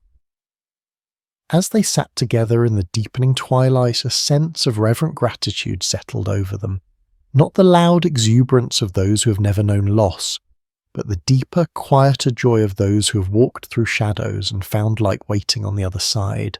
The tale of their lives, this unexpected family, formed from fragments of broken dreams, would be told and retold through generations. Not because it was extraordinary in its outward circumstances, but because it revealed an extraordinary truth, that in the hands of a loving God nothing is wasted. Not grief, not loyalty, not kindness, not love freely given with no expectation of return. In the quiet darkness of Bethlehem, as the household of Boaz and Ruth prepared for sleep, they could not know how their story would echo through time, how the great-grandson of their son would be anointed king of Israel, how from their lineage would come the promised Messiah. They knew only this, that the God who had led them through famine and loss, through foreign fields and threshing floors, through legal proceedings and new beginnings. Hello there, dear friend. Before we begin this peaceful journey together, I want to know a little about you. How has your day been? Whether it's been filled with joy or challenges, busy moments or quiet pauses, you're exactly where you need to be right now. What time is it where you are in the world? Are you settling in for the night, taking a midday rest, or perhaps greeting the early morning hours? Wherever you are, from the bustling cities of New York to the quiet countryside of England, from the mountains of Colorado to the shores of Australia, you're welcome here in this sacred space. If this story brings you peace, I'd love for you to subscribe to Sacred Slumber, where we gather each week to find rest in timeless tales of faith, hope, and gentle grace. Now, let's begin. Take a deep breath with me. Let your shoulders soften, your jaw relax, and your heart settle into this moment. Whether morning light is streaming through your window, afternoon shadows are dancing on the walls, or midnight quiet surrounds you like a gentle blanket, let us walk together through a story of gentle strength and unseen grace. We're about to enter a time long ago during the days of the judges in ancient Israel. It was a time of chaos and uncertainty, when everyone did what was right in their own eyes. But this is not a story of chaos. This is a story of peace, of quiet faithfulness, of love that chooses to remain when it would be easier to leave. This is the story of Ruth, a young woman whose loyalty would echo through generations and whose humble heart would become part of the greatest story ever told. So close your eyes if you wish, breathe slowly, and let us journey together to the ancient land of Moab, where our story begins beside still waters of the soul. In the rolling hills of Moab, where the morning mist clung to the barley fields like a gentle prayer, lived a young woman named Ruth. She had married into a Hebrew family who had come to Moab during a time of famine in their homeland of Bethlehem. Her husband's name was Mahlon, and his mother was Naomi, a woman whose very name meant pleasant, and whose heart had once been full of joy. But sorrow has a way of finding us, even in the most peaceful places. First, Naomi's husband Elimelech died, leaving her alone with her 2 sons in a foreign land. The boys had grown into men and married Moabite women, Ruth and her sister-in-law Orpah. For 10 years they lived together, and Ruth learned to love not just her husband, but his faith, his God, and especially his mother, who had welcomed her with open arms. Then tragedy struck again, swift and merciless. Both Mahlon and his brother Shiloh died, leaving 3 widows to face an uncertain world alone. In those days, a woman without a husband or sons had little hope of survival. They were vulnerable, forgotten, with no one to provide for them or protect them. Naomi sat in her small house, looking at the 2 young women who had become like daughters to her. The silence was heavy with grief, but also with decision. She had heard news from Bethlehem that the famine there had ended, that the Lord had visited his people and given them bread. Her heart longed for home, for the familiar hills of Judah, for the place where she had known happiness before sorrow came calling. "My daughters," she said softly, her voice worn thin by weeping, "I must return to my people. But you are young. You have your whole lives ahead of you. Go back to your mothers' houses. May the Lord deal kindly with you, as you have dealt with the dead and with me." She kissed them both, and they wept together. How can you say goodbye to someone who has been your family, your comfort, your companion through the darkest days? Orpah, after much tears and embracing, finally agreed to return to her people and her gods. It was the practical choice, the safe choice, the choice that made sense to everyone around them. But Ruth clung to Naomi with a determination that surprised them all. When Naomi urged her again to follow her sister-in-law, Ruth spoke words that would echo through history, words that came from the deepest place in her heart. "Do not urge me to leave you or to return from following you. For where you go, I will go, and where you lodge, I will lodge. Your people shall be my people, and your God my God. Where you die, I will die, and there will I be buried. May the Lord do so to me, and more also, if anything but death parts me from you." There was something in Ruth's voice that told Naomi this was not a decision made in the heat of emotion, but a choice carved in stone, written in the very fibre of her being. This young Moabite woman was choosing love over security, faithfulness over comfort, an unknown future over a predictable past. And so they began the long journey from Moab to Bethlehem, 2 women with nothing but the clothes on their backs and the strength of their love for each other. They walked through valleys where wildflowers nodded in the breeze, past streams that sang ancient songs, under skies that seemed to stretch endlessly toward hope. As they travelled, Ruth would gather berries and herbs along the way, always making sure Naomi had enough to eat. She would find the softest spot for them to rest each night, would share her cloak when the desert air grew cold. She had chosen this path, and she would walk it with grace and dignity, one step at a time. The journey took many days, and with each step toward Bethlehem, Ruth was walking further from everything she had ever known. She was leaving behind the gods of her childhood, the customs of her people, the language of her birth. She was choosing to become a stranger in a strange land, not because she had to, but because love had made the choice for her. When they finally crested the hill that overlooked Bethlehem, the city spread before them like a handful of pearls scattered on brown velvet. The sun was setting, painting the stone houses in shades of gold and amber.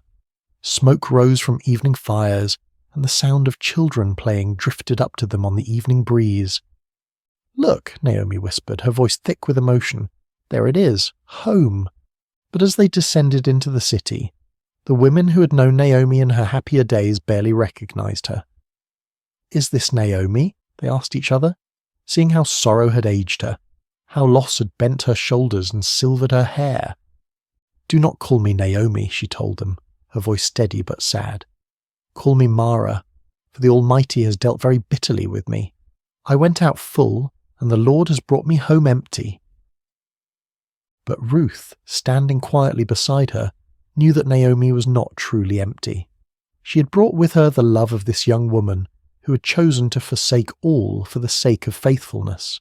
And though neither of them knew it yet, they had arrived in Bethlehem at the beginning of barley harvest, when the fields were golden and ready, when provision was about to unfold in ways they could never have imagined. The story was just beginning, and the God who notices every sparrow that falls, who counts every tear that is shed, who remembers every act of kindness, was already preparing the next chapter of their lives. The morning air in Bethlehem was crisp and clean, carrying the scent of ripening grain and the promise of a new day. Ruth woke early, as she always did, listening to the gentle rhythm of Naomi's breathing beside her. They had found a small place to stay, but their provisions were nearly gone, and Ruth knew that something had to be done. She'd heard about the law of gleaning, a beautiful provision that the God of Israel had made for the poor and the stranger. After the reapers went through the fields harvesting the grain, the needy could follow behind and gather what was left. It was honest work, humble work, but it was work that could keep them alive. "Let me go to the fields," Ruth said gently to Naomi, "and glean among the ears of grain after him in whose sight I shall find favour." Naomi nodded, understanding the necessity but also the risk. Ruth was young and beautiful, and the fields could be dangerous places for a woman alone. But there was something in Ruth's quiet determination that spoke of inner strength, of a spirit that could not be easily broken. And so Ruth set out in the early morning light, joining the other gleaners who moved like shadows behind the harvest workers. She had wrapped her head modestly and carried a small basket, ready to spend the day bent over in the sun, gathering grain kernel by kernel. As it happened, she came to the field that belonged to Boaz, a man of great wealth and standing in Bethlehem. But more than that, though Ruth did not know it yet, Boaz was a relative of Naomi's late husband, a kinsman who had the right and responsibility to help family members in need. The phrase, "as it happened," seems simple enough, but sometimes the most profound movements of providence come disguised as coincidence. Ruth's feet carried her to that particular field not by accident, but by the gentle guidance of a God who was weaving a story larger than she could imagine. Boaz arrived at his field that morning, as was his custom, to greet his workers and oversee the harvest. He was a man in his middle years, with kind eyes and calloused hands that spoke of honest work. When he saw his reapers, he called out, "The Lord be with you," and they responded, "The Lord bless you." It was more than a greeting. It was a glimpse into the heart of a man who knew that all good things come from above. But his attention was caught by a young woman he had never seen before, working quietly at the edge of his field. She moved with grace and dignity, even in the humbling work of gleaning. There was something about her that drew his eye, not just her beauty, but the way she carried herself with quiet strength. "Whose young woman is this?" he asked his foreman. "She is the young Moabite woman who came back with Naomi from the country of Moab," the foreman replied. "She asked permission to glean and gather among the sheaves after the reapers, and she has been working steadily from early morning until now with only a brief rest." Boaz watched her for a moment longer, seeing how she worked without complaining, how she was careful not to take more than was rightfully hers, how she paused to help an elderly gleaner who had dropped her grain. His heart was moved by her diligence and her kindness. He approached her quietly, not wanting to startle her. "Listen, my daughter," he said gently. "Do not go to glean in another field, and do not leave this one. Stay close to my young women. Keep your eyes on the field that they are reaping, and go after them.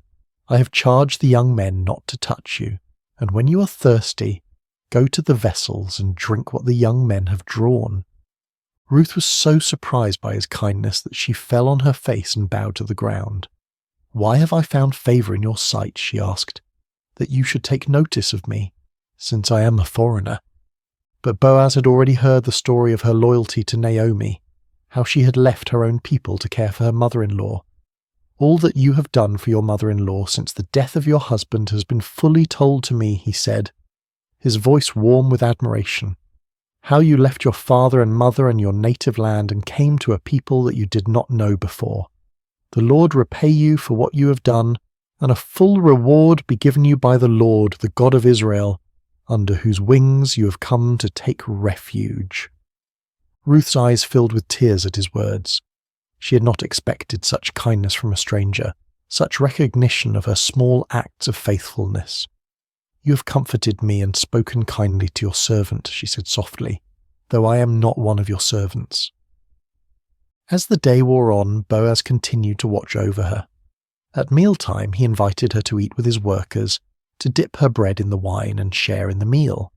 He even made sure she had roasted grain to take home to Naomi. When she returned to her gleaning, he quietly instructed his workers to leave extra grain for her to find, to make her work easier and more fruitful. The sun was beginning to set when Ruth finally made her way home, her basket heavy with grain. She had gathered an ephah of barley, enough to feed herself and Naomi for many days. But more than that, she carried with her the memory of unexpected kindness, of a man who had seen beyond her status as a foreigner and a widow to recognize the faithfulness of her heart. When she showed Naomi all that she'd gathered and told her about the kindness of Boaz, Naomi's eyes brightened for the first time in months. "Blessed be he by the Lord," she said, "whose kindness has not forsaken the living or the dead. The man is a close relative of ours, one of our redeemers." Ruth continued to glean in the fields of Boaz throughout the barley harvest and the wheat harvest, always welcomed, always protected, always provided for. She would come home each evening with grain and with stories of the kindness she had experienced. And slowly, so slowly that neither of them noticed it happening, hope began to take root in their hearts once again. Little did they know that this was only the beginning of a story that would change not just their lives, but the course of history itself. For the God who sees every act of kindness, who remembers every sacrifice made in love, was already preparing the next chapter of their beautiful story. The harvest season was drawing to a close, and the grain had been gathered from the fields and brought to the threshing floor. It was a time of celebration and completion, when the hard work of the harvest gave way to the satisfaction of provision secured. The air was filled with the sound of winnowing, as the grain was separated from the chaff in the evening breeze. Naomi had been watching the growing affection between Ruth and Boaz with the wisdom of a woman who had lived long enough to recognize the hand of God in everyday circumstances. She had seen how Boaz's eyes followed Ruth, how he spoke to her with special gentleness, how he made sure she was always provided for and protected. And she had seen how Ruth, despite her natural reserve, had begun to smile more often, how she spoke Boaz's name with a special warmth. One evening, as they sat together in their small dwelling, Naomi took Ruth's hands in hers. "My daughter," she said softly, "should I not seek rest for you, that it may be well with you? Is not Boaz our kinsman, with whose young women you were? See, he is winnowing barley tonight at the threshing floor." Ruth listened carefully as Naomi explained the custom of the kinsman redeemer, how a close relative had the right and responsibility to marry a widow to preserve the family line and inheritance. It was not just about marriage, but about redemption, about restoring what had been lost, about ensuring that the names of the dead were not forgotten. "Wash therefore and anoint yourself," Naomi continued, and put on your cloak and go down to the threshing floor. But do not make yourself known to the man until he has finished eating and drinking. But when he lies down, observe the place where he lies. Then go and uncover his feet and lie down, and he will tell you what to do." It was a bold plan, one that required great courage and faith. Ruth would be placing herself in a vulnerable position, trusting in the character of a man she had come to respect and admire. But she had learned to trust Naomi's wisdom, and more than that, she had learned to trust the God who had been guiding her steps from the very beginning. "All that you say I will do," Ruth replied simply. As the sun set and the first stars appeared in the clear night sky, Ruth prepared herself carefully. She bathed and anointed herself with fragrant oil, then put on her best garment. But this was not about seduction or manipulation. This was about approaching a good man with dignity and respect, trusting in his honour and in the customs that governed their society. The threshing floor was a place of hard work and celebration, where the grain was separated from the chaff and the harvest was completed. By the time Ruth arrived, the work was done, and the men had eaten and drunk and told stories under the stars. The atmosphere was one of contentment and satisfaction, of work well done and provision secured. Ruth waited in the shadows, watching as Boaz finished his meal and settled down to sleep beside the heap of grain. It was his responsibility to guard the grain through the night, to ensure that nothing was stolen or damaged. The night was warm and peaceful, filled with the sounds of crickets and the gentle rustle of the evening breeze. When all was quiet and Boaz was sleeping peacefully, Ruth approached with silent steps. Her heart was beating fast, but her movements were sure and deliberate. She gently uncovered his feet and lay down, then waited in the darkness for him to wake. It was midnight when Boaz stirred, suddenly aware of someone at his feet. He was startled but not afraid, turning carefully to see who was there. In the dim starlight he could make out the form of a woman, and he recognized her immediately. "Who are you?" he asked softly. "I am Ruth, your servant," she replied, her voice steady despite her racing heart. "Spread your wing over your servant, for you are a redeemer." It was a beautiful way of asking for his protection and provision, using the imagery of a bird sheltering her young under her wing. She was asking him to fulfill the role of kinsman redeemer, to marry her and restore the inheritance of her late husband. Boaz was deeply moved by her words, by the trust she had placed in him, by the way she had approached him with such dignity and grace. "May you be blessed by the Lord, my daughter," he said warmly. "You have made this last kindness greater than the first in that you have not gone after young men, whether poor or rich." He was older than Ruth, a man of substance and position, and he was amazed that she would choose him over the many young men who would have been eager to marry such a beautiful and virtuous woman. Her choice spoke of wisdom and character, of a heart that valued kindness and faithfulness over youth and passion. "And now, my daughter, do not fear," he continued. "I will do for you all that you ask, for all my fellow townsmen know that you are a worthy woman. And now it is true that I am a redeemer, yet there is a redeemer nearer than I." There was another relative who had the first right of redemption, and Boaz was too honourable to proceed without giving that man the opportunity to fulfil his duty. "Remain tonight," he said gently, "and in the morning if he will redeem you, good, let him do it. But if he is not willing to redeem you, then, as the Lord lives, I will redeem you. Lie down until the morning." Ruth lay down again at his feet, comforted by his words and his promise. She had taken a great risk in coming to him, but she had found in Boaz a man of integrity and honour, someone who would do what was right even when it was difficult. When the morning came, before anyone else was stirring, Boaz quietly measured out 6 measures of barley and helped Ruth arrange it in her cloak. "Do not go back to your mother-in-law empty-handed," he said with a smile. Then he sent her on her way before anyone could see her and misunderstand her presence there. Ruth returned home with her heart full of hope and her arms full of grain. When Naomi saw her coming, she knew immediately that something significant had happened. "How did you fare, my daughter?" she asked eagerly. Ruth told her everything that had happened, every word that had been spoken, every kindness that had been shown. When she finished, Naomi smiled with satisfaction. "Wait, my daughter," she said, "until you learn how the matter turns out, for the man will not rest but will settle the matter today." And so they waited, two women who had learned that sometimes the greatest acts of faith happen in the quiet moments, when we trust in the goodness of others and in the providence of God. The next chapter of their story was about to unfold, and with it the fulfillment of promises they had hardly dared to hope for. The morning sun was just beginning to warm the stones of Bethlehem when Boaz made his way to the city gate. This was where the elders gathered, where business was conducted, where legal matters were settled according to the ancient customs of Israel. His heart was full of purpose as he took his seat and waited for the other Redeemer to pass by. He didn't have to wait long. Soon he saw the man approaching, and Boaz called out to him by name. "Come over, friend, and sit down here." The man, curious about what business Boaz might have with him, came and sat down.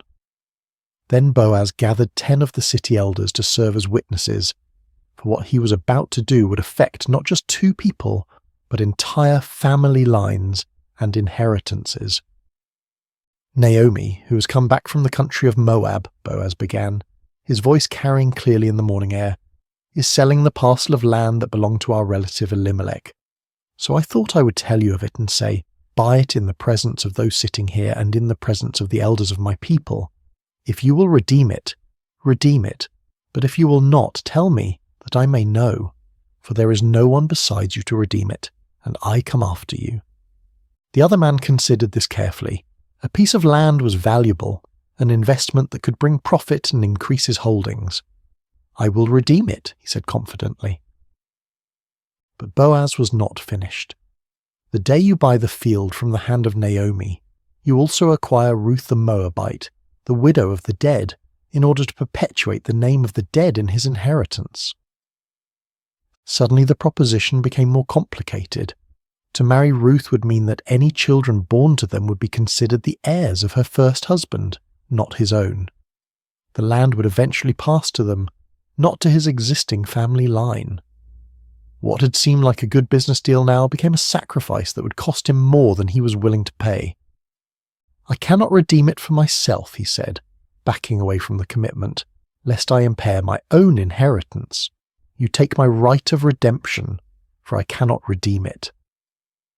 It was exactly what Boaz had hoped to hear.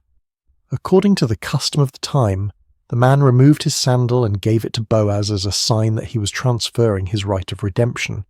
The sandal was a symbol of walking in someone else's place, of taking on their responsibilities and privileges.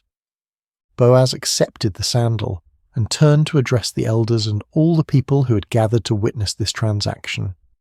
"You are witnesses this day that I have bought from the hand of Naomi all that belonged to Elimelech and all that belonged to Chilion and to Mahlon. Also Ruth the Moabite, the widow of Mahlon, I have acquired to be my wife, to perpetuate the name of the dead in his inheritance, that the name of the dead may not be cut off from among his brothers and from the gate of his native place. You are witnesses this day." The crowd erupted in celebration and blessing. "We are witnesses," they called out joyfully. "May the Lord make the woman who is coming into your house like Rachel and Leah, who together built up the house of Israel. May you act worthily in Ephrathah and be renowned in Bethlehem, and may your house be like the house of Perez, whom Tamar bore to Judah, because of the offspring that the Lord will give you by this young woman." It was a beautiful blessing, invoking the names of the great matriarchs of Israel and expressing the hope that Ruth would become equally honoured in the history of God's people, and how prophetic those words would prove to be. Meanwhile, Ruth and Naomi had been waiting at home, their hearts full of anticipation and hope. When the messenger came running to tell them what had happened at the gate, they could hardly believe their ears. The legal proceedings had gone exactly as they had hoped. Boaz had redeemed not just the land, but Ruth herself, and they were to be married. The wedding was a joyous occasion, celebrated by the entire community. Ruth, the young Moabite woman who had arrived in Bethlehem as a poor widow, was now the honoured wife of one of the most respected men in the city. But more than that, she had found in Boaz a man who valued her faithfulness, who cherished her loyalty, who would love and protect her for the rest of their days. As the seasons passed, Ruth and Boaz settled into a life of contentment and purpose. Boaz was a generous provider, and Ruth was a wise and gentle wife. Naomi, no longer bitter but filled with joy, lived with them and was cared for in her old age. The house that had once echoed with sorrow now rang with laughter and love. And then came the greatest blessing of all. Ruth conceived and bore a son, a healthy, beautiful child who would be raised in the love and fear of the Lord. The women of the neighbourhood came to congratulate Naomi, saying, "Blessed be the Lord, who has not left you this day without a redeemer, and may his name be renowned in Israel. He shall be to you a restorer of life, and a nourisher of your old age. For your daughter-in-law who loves you, who is better to you than 7 sons, has given birth to him." They named the child Obed, which means servant or worshipper, and Naomi took him on her lap and became his nurse. The child brought healing to her broken heart, restoration to her empty life, and joy to her golden years. But the story doesn't end there. Little Obed grew up to become the father of Jesse, who became the father of David, the great king of Israel, and through David's line would come the Messiah, the Saviour of the world. Ruth, the foreign woman who had chosen loyalty over security, faith over fear, had become part of the most important family tree in all of human history. In the genealogy of Jesus Christ, recorded in the Gospel of Matthew, we find these words: Boaz the father of Obed by Ruth, and Obed the father of Jesse, and Jesse the father of David the king. A Moabite woman's name is written forever in the lineage of the Son of God, a testament to the truth that God's grace knows no boundaries, that his love extends to all who seek refuge under his wings. Ruth's story teaches us that faithfulness in small things leads to blessing in great things, that loyalty and love are never wasted, that God can take our deepest sorrows and weave them into his greatest joys. She reminds us that sometimes the most profound acts of faith happen not in grand gestures, but in quiet decisions to remain faithful, to keep loving, to keep trusting, even when we cannot see the end of the story.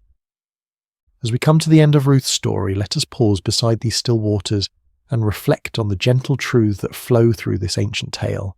Like a quiet stream that shapes the landscape over time, Ruth's life teaches us lessons that can transform our own journey of faith. Ruth's story shows us the profound power of remaining faithful, even in seasons of pain and uncertainty. When Naomi urged her to return to her people and her gods, Ruth could have chosen the easier path, the path that made sense to everyone around her. Instead, she chose love. She chose to remain loyal to a woman who had shown her kindness, to a faith that had captured her heart, to a God she was still learning to trust. Her famous words, "Where you go, I will go, and where you lodge, I will lodge. Your people shall be my people, and your God my God," were not spoken in a moment of emotional impulse, but from a deep well of commitment that had been growing in her heart over years of walking with Naomi. In our own lives, we face moments when loyalty is tested, when it would be easier to walk away from relationships, commitments, or callings that have become difficult. Ruth's example reminds us that some of the most beautiful chapters of our lives are written in the ink of faithful love, even when that love costs us something precious. Have you ever chosen love when it would have been easier to walk away? Perhaps you stayed with a friend through a difficult season, remained committed to a calling when it became challenging, or continued to love someone even when they couldn't love you back in the same way. These quiet acts of loyalty are never wasted. They shape us into people of depth and character, and they often open doors to blessings we never could have imagined.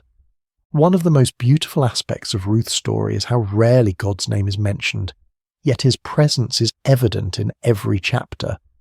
The phrase, "as it happened," appears when Ruth comes to Boaz's field, but we understand that this was no accident.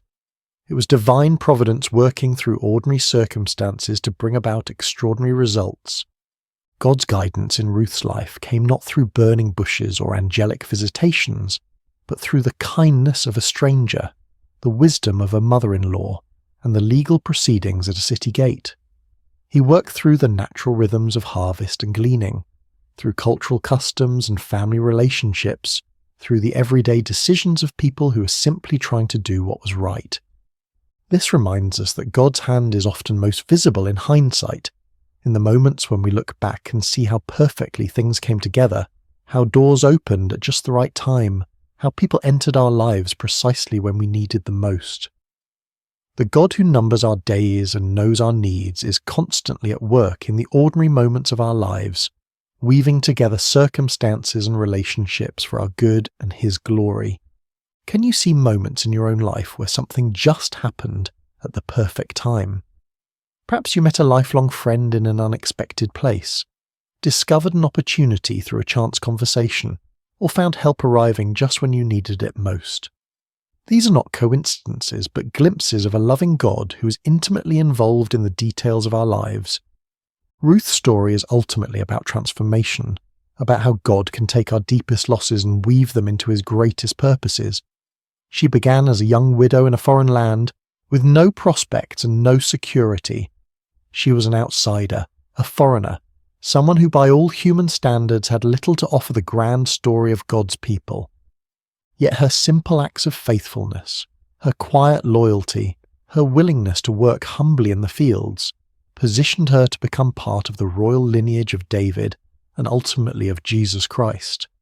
Her name is recorded forever in the genealogy of the Messiah, a testament to the truth that no one is too small, too foreign, or too broken to be used by God for His purposes.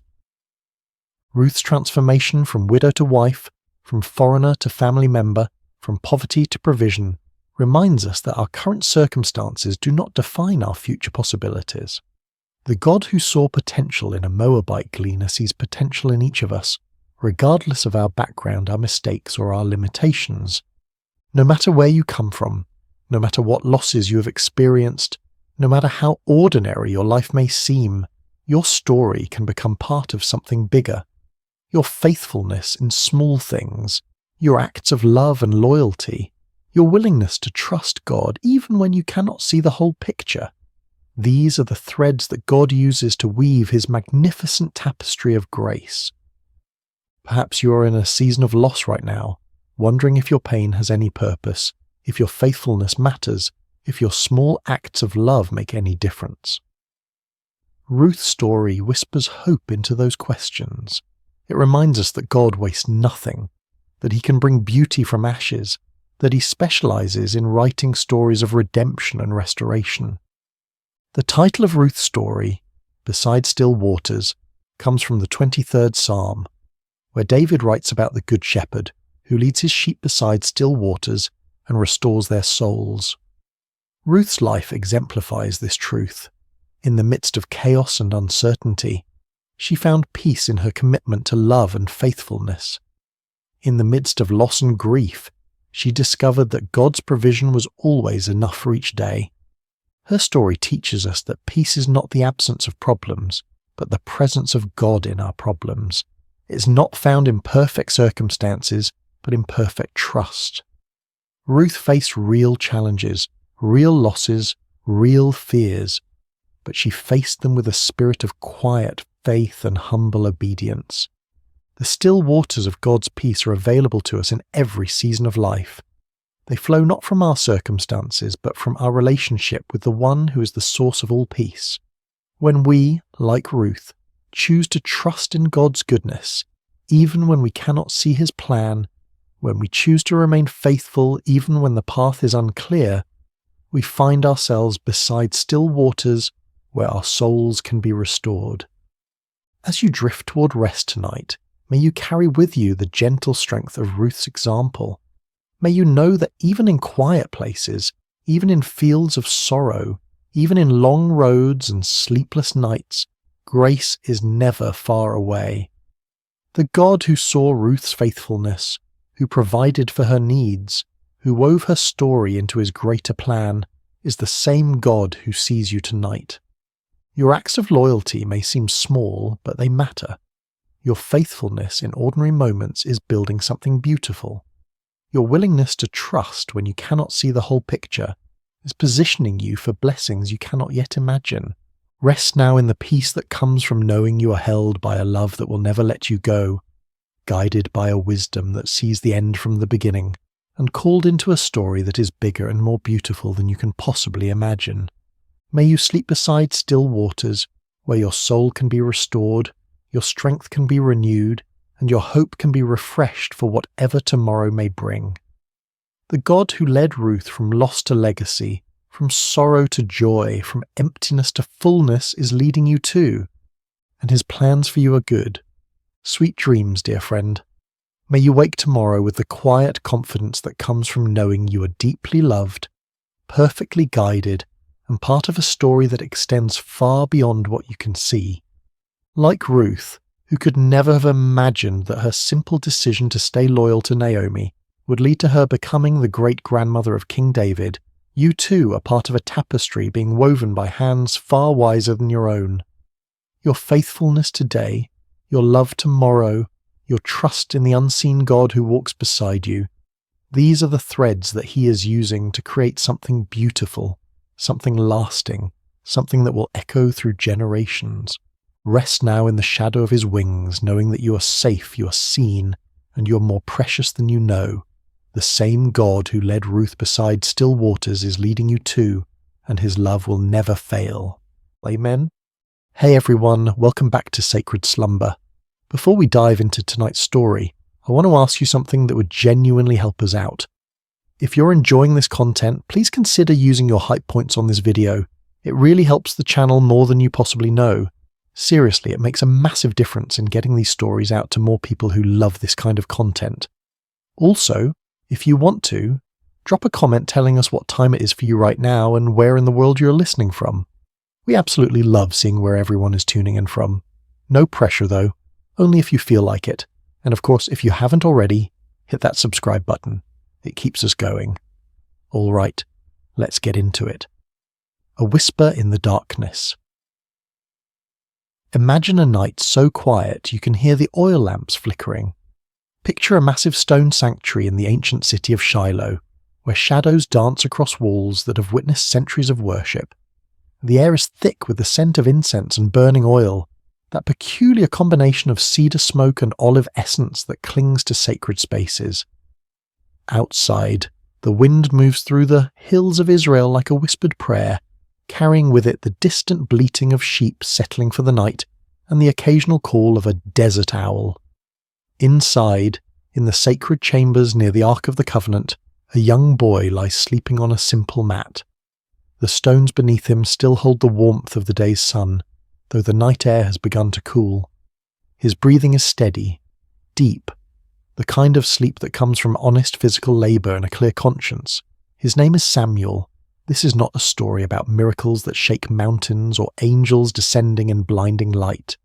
This is a story about something quieter, something more intimate, something that happens in the space between waking and dreaming where the boundaries of reality become permeable. It is about a voice in the darkness, a child who learned to listen when the entire world had gone deaf, and a moment that would alter the spiritual trajectory of an entire nation. Because sometimes the most profound truths do not arrive with thunder and earthquake. Sometimes they do not announce themselves with burning bushes or pillars of fire. Sometimes they arrive in whispers, in the stillness between breaths, in the gentle calling of a name spoken 3 times before it is finally understood. What you're about to hear is one of the most mysterious and beautiful moments in ancient scripture. A moment when heaven reached down to touch earth, not through spectacular signs, but through the simple act of calling a child's name in the night. But it is also a story about silence broken, about the end of a spiritual drought, about what happens when the divine decides to speak again after generations of absence.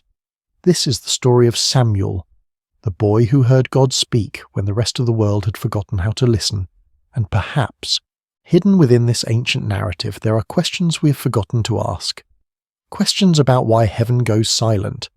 Questions about who gets chosen to break that silence.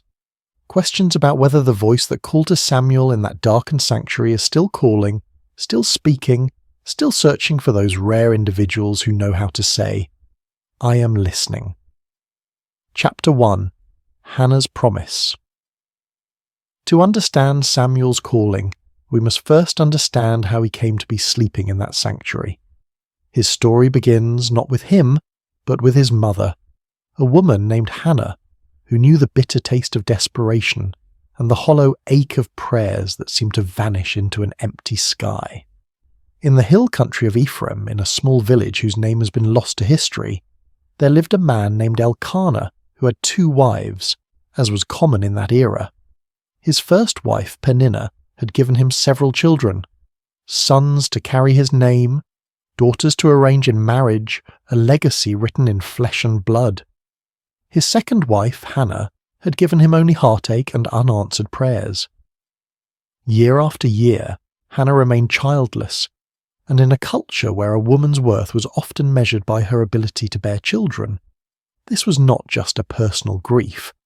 It was a social death sentence, a daily humiliation, a question mark hanging over her entire existence.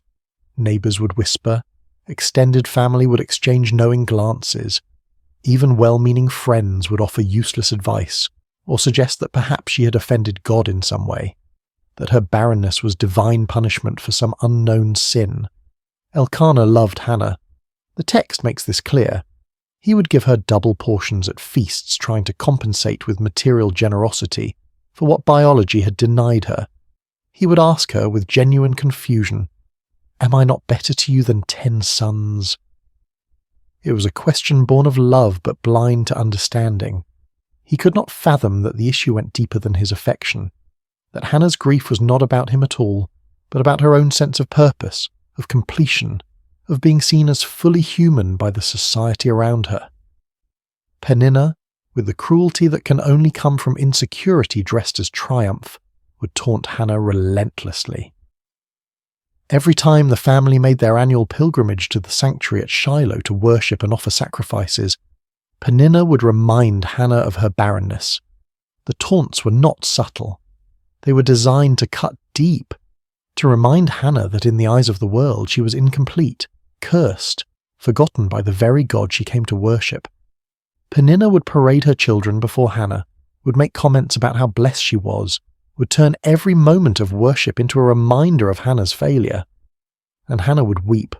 She would refuse to eat. The pain went beyond physical longing for a child. It touched something deeper, the existential question that haunts anyone who feels overlooked by the divine. Does God see me? Does he hear my prayers? Am I worthy of his attention? Or am I simply background noise in a universe too vast to care about one woman's grief? The pilgrimage to Shiloh was supposed to be a time of joy, of celebration, of renewal. But for Hannah, it became an annual reminder of everything she lacked. Year after year she would go through the motions of worship, while her heart broke quietly in places no one could see. One year, during their pilgrimage to Shiloh, Hannah could bear it no longer. The weight of accumulated grief, the years of disappointment, the constant humiliation, all of it reached a breaking point.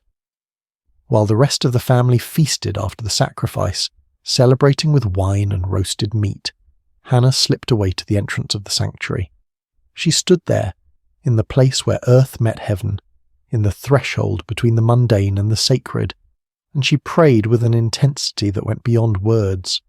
Her lips moved, but no sound emerged. Her whole body shook with the force of her grief and desperation. Tears streamed down her face. Her hands trembled. This was not the polite ritualized prayer of public worship. This was raw, unfiltered communion with the divine.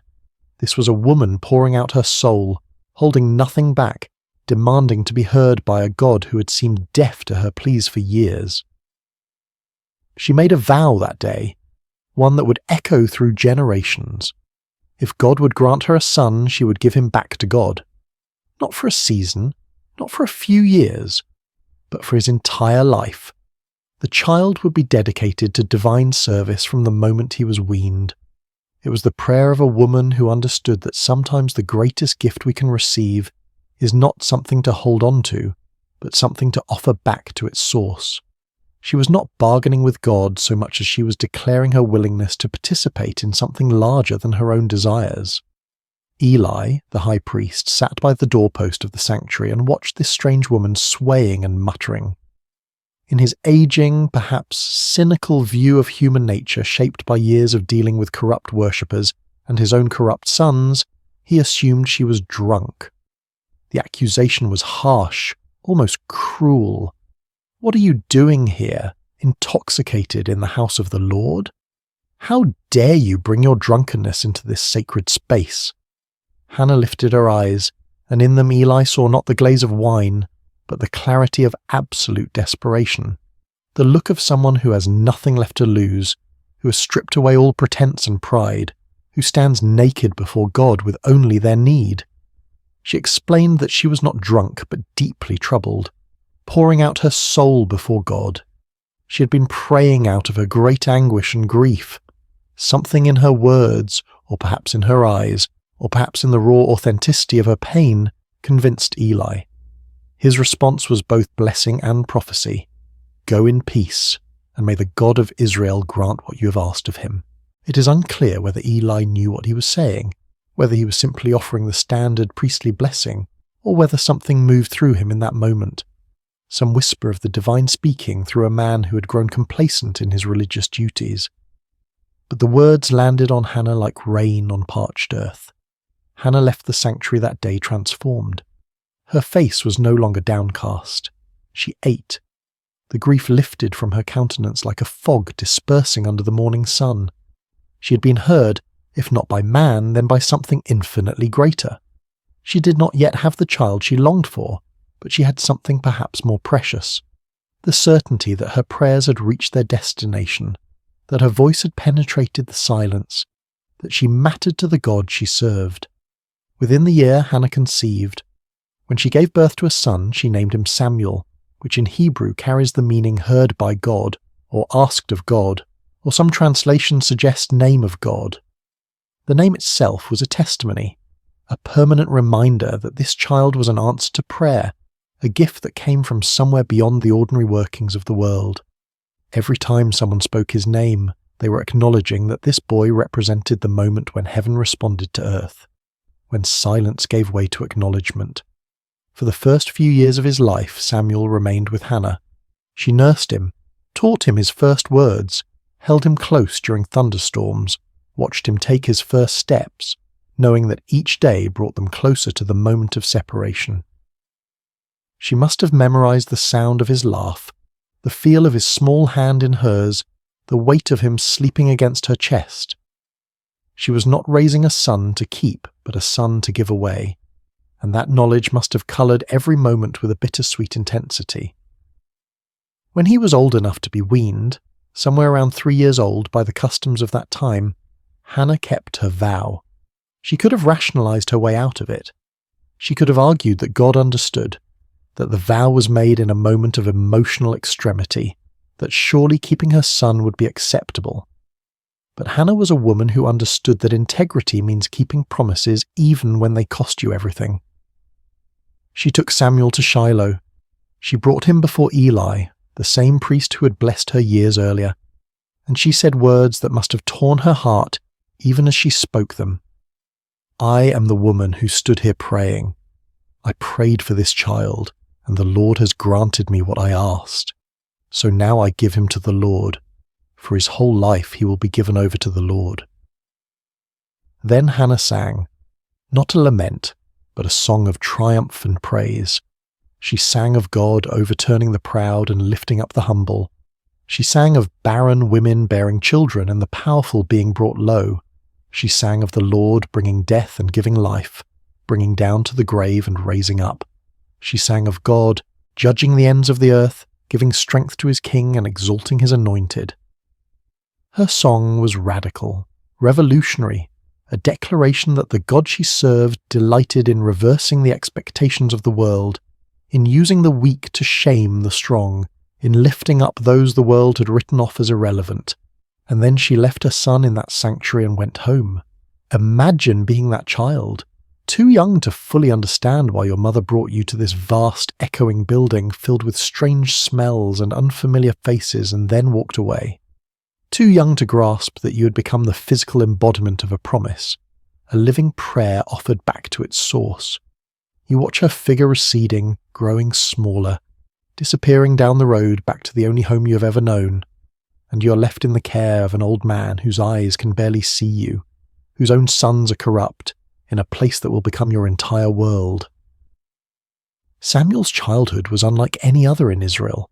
While other boys played in fields and learned their father's trades, running through olive groves and swimming in streams, Samuel grew up in the sacred space of the tabernacle.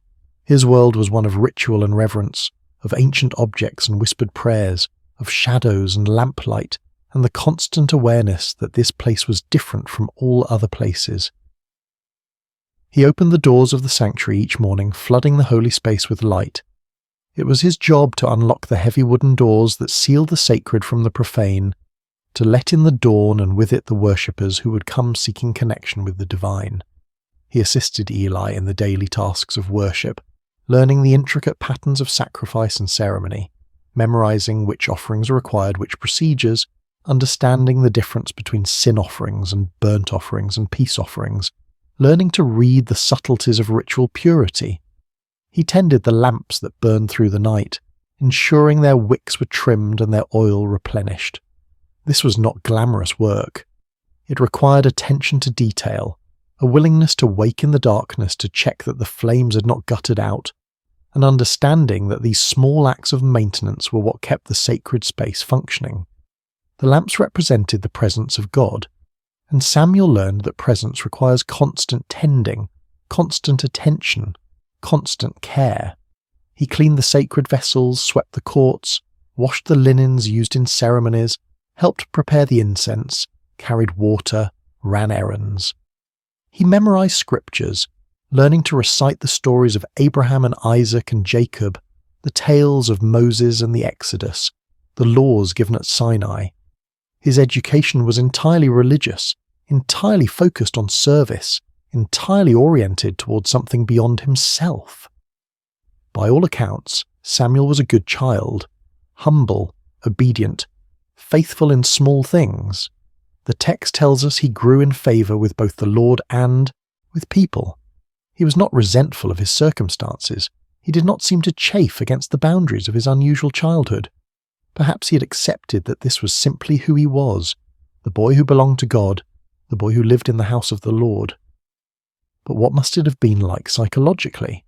To have no mother to comfort you when you woke from nightmares, to have no siblings to quarrel and play with, to grow up watching Eli's corrupt sons come and go, seeing the way they abused their position, hearing the whispers of their misconduct, to be surrounded by holiness and yet witness its corruption, to serve faithfully while those who should have been models of righteousness displayed only greed and lust and contempt for the sacred.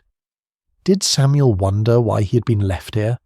Did he feel abandoned by the mother who had kissed him goodbye and walked away? Did he question whether the God he served even noticed his small acts of service? The text does not tell us. We see only the external facts, a boy growing up, performing his duties, learning his role.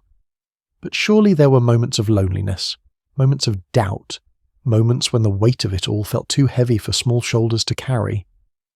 Hannah visited when she could.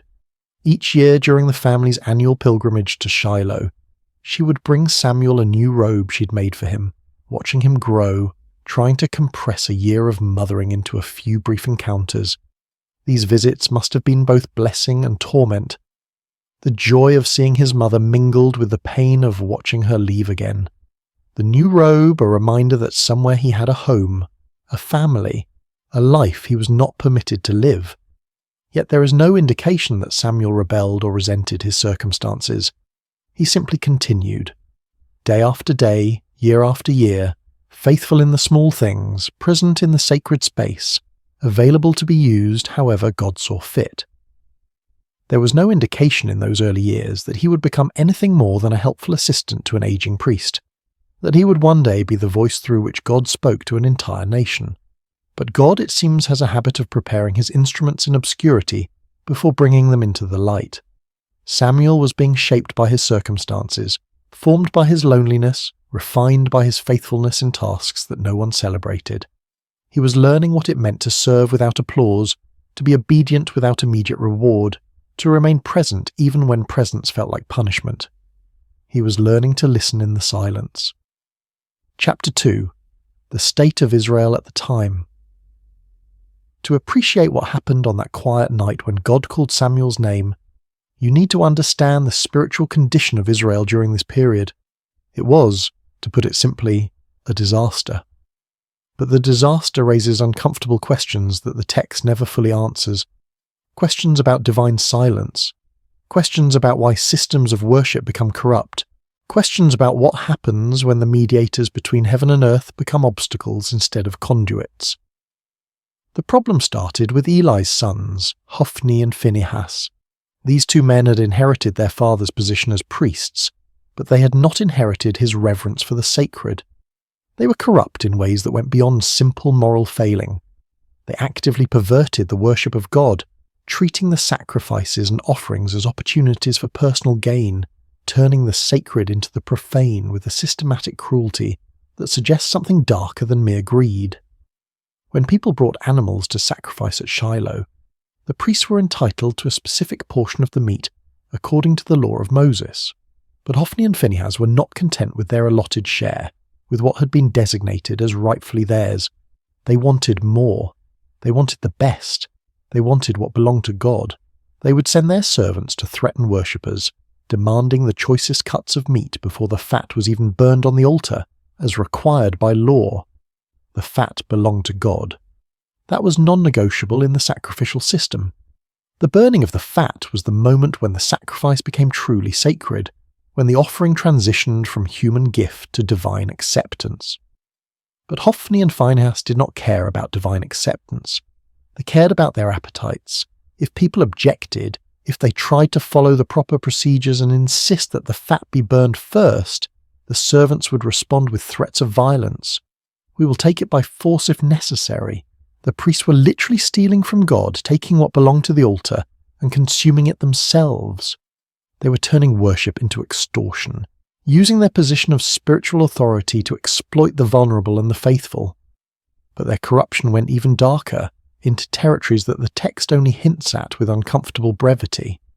They engaged in sexual immorality with women who served at the entrance to the sanctuary.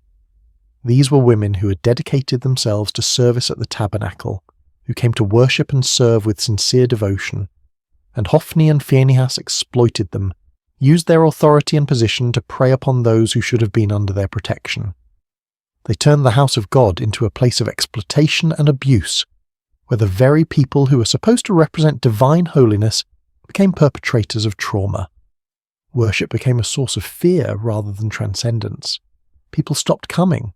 Or when they came with cynicism and resentment, going through the motions but empty of faith.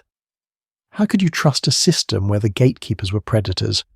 How could you believe in the holiness of a place where the priests defiled it daily? The sanctuary at Shiloh, which was meant to be the central hub of Israel's spiritual life, became instead a monument to religious corruption. Eli knew what his sons were doing. The text makes this painfully clear. People told him. They came with reports of misconduct, of abuse, of exploitation. He heard the rumours and saw the evidence. He was not ignorant. He was not blind to their crimes. And to his credit, he confronted them. But his rebukes were weak, almost apologetic, carrying no weight and no consequence. Why do you do such things? I hear reports from the people about your wicked deeds. If someone sins against another person, God may mediate. But if someone sins against the Lord, who will intercede? The words acknowledge the problem but offer no solution. There is no threat of removal from office, no stripping of authority, no punishment that might actually deter the behaviour. Just words, just disappointment, just a father hoping his wayward sons might suddenly develop a conscience they had never demonstrated. Hophni and Phinehas ignored their father and continued their corruption. Why wouldn't they? There were no consequences.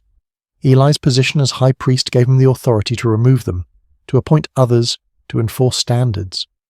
But he did nothing, and his inaction was itself a form of action, a choice that enabled the continued degradation of worship.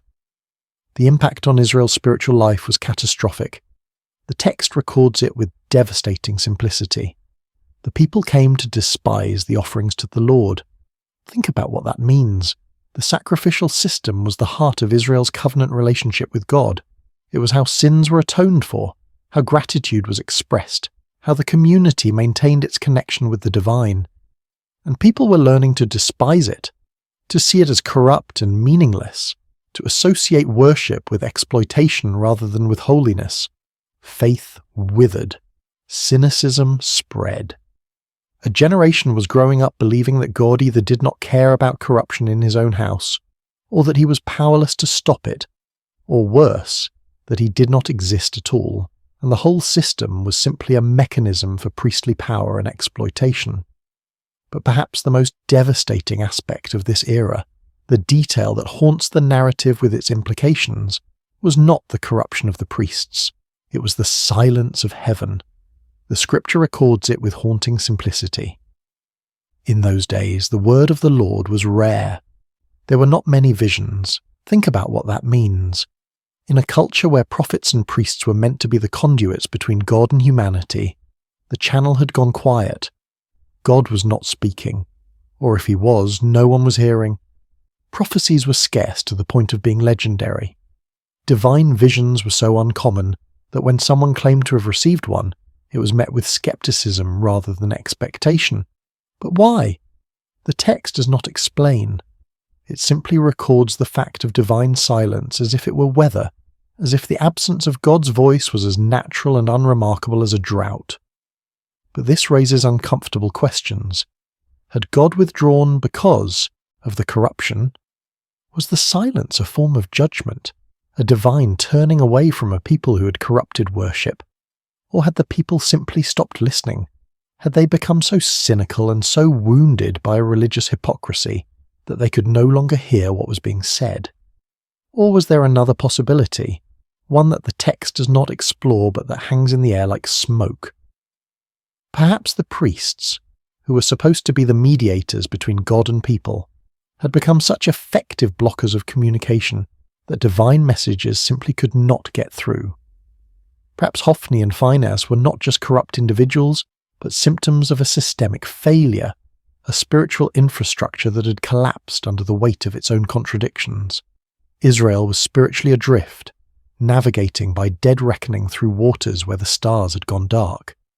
There were no prophets to consult, no clear word from God about how to proceed, no divine guidance about which way to turn, just the daily grind of existence, the hollow rituals performed without meaning, the slow death of a people's faith in the face of institutional betrayal. This was the world into which Samuel was growing up, a world where the representatives of God were corrupt, where worship had become hollow, where heaven seemed distant and disinterested. If you were a young person in that era, what would you believe about the divine? Would you expect God to speak? Would you even know what his voice sounded like? Would you be able to distinguish a divine call from your own imagination or from the voice of a very human priest? Samuel cleaned the lamps each evening, ensuring the light would burn through the night. It was a practical task, a maintenance duty, nothing spiritual about it.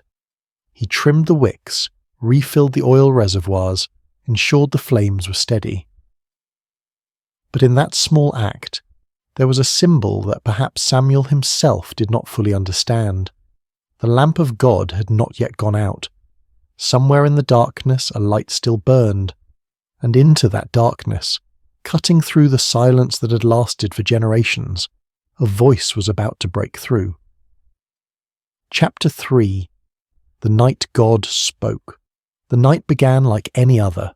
Samuel had completed his duties for the day, working through the familiar routines that structured his life.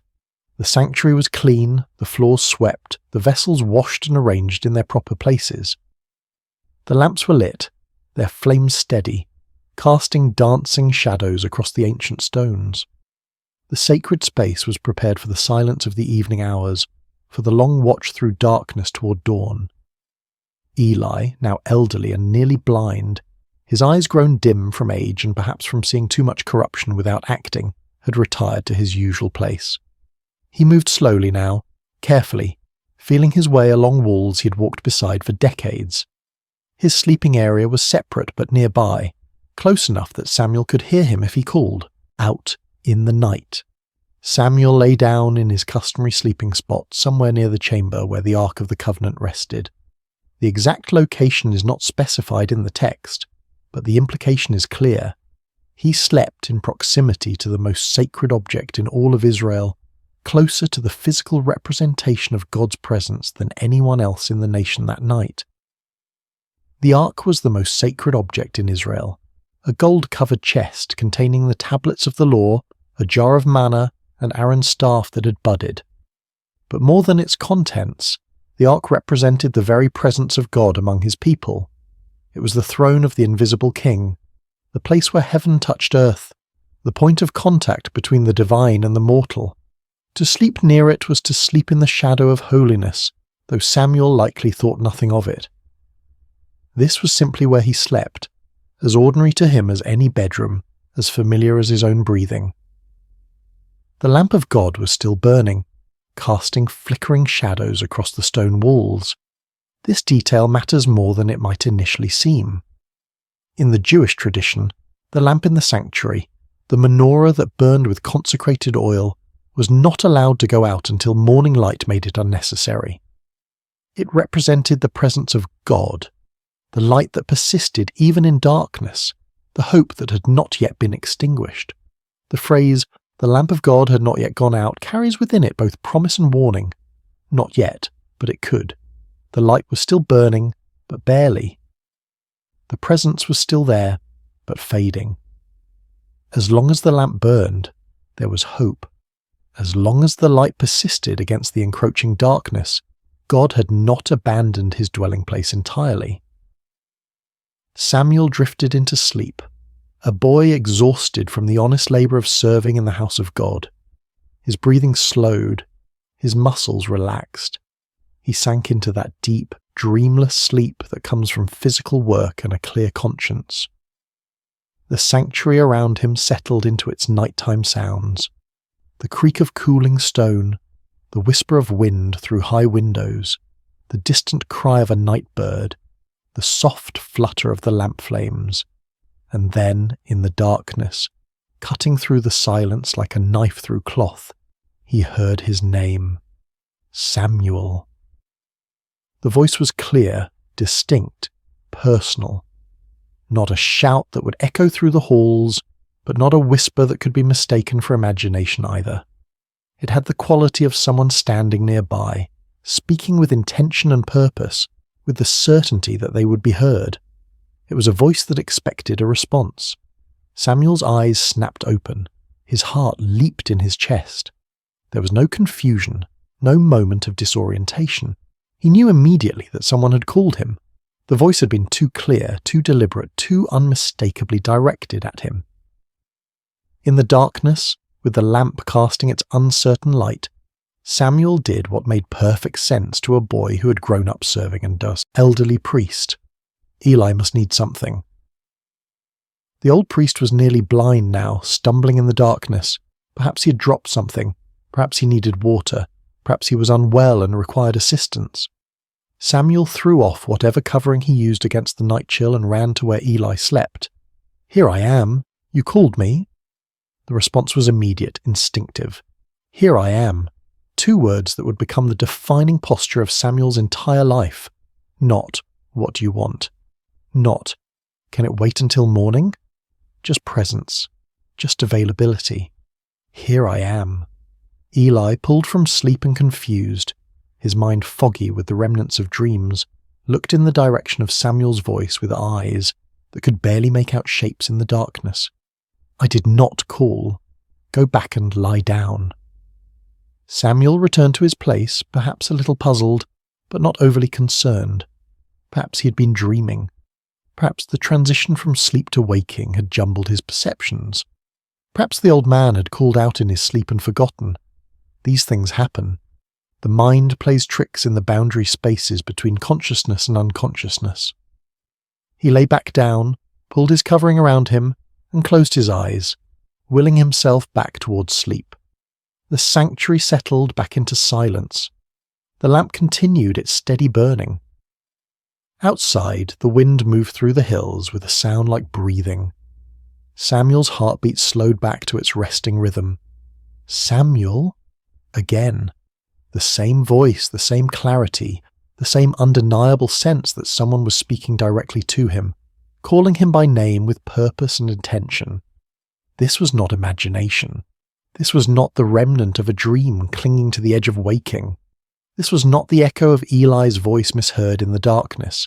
Someone had called his name clearly and deliberately, as real as the stone beneath him and the lamplight flickering against the walls. Once more, Samuel got up and went to Eli. His bare feet made soft sounds against the cold stone floor. His breathing was quicker now, his confusion deeper.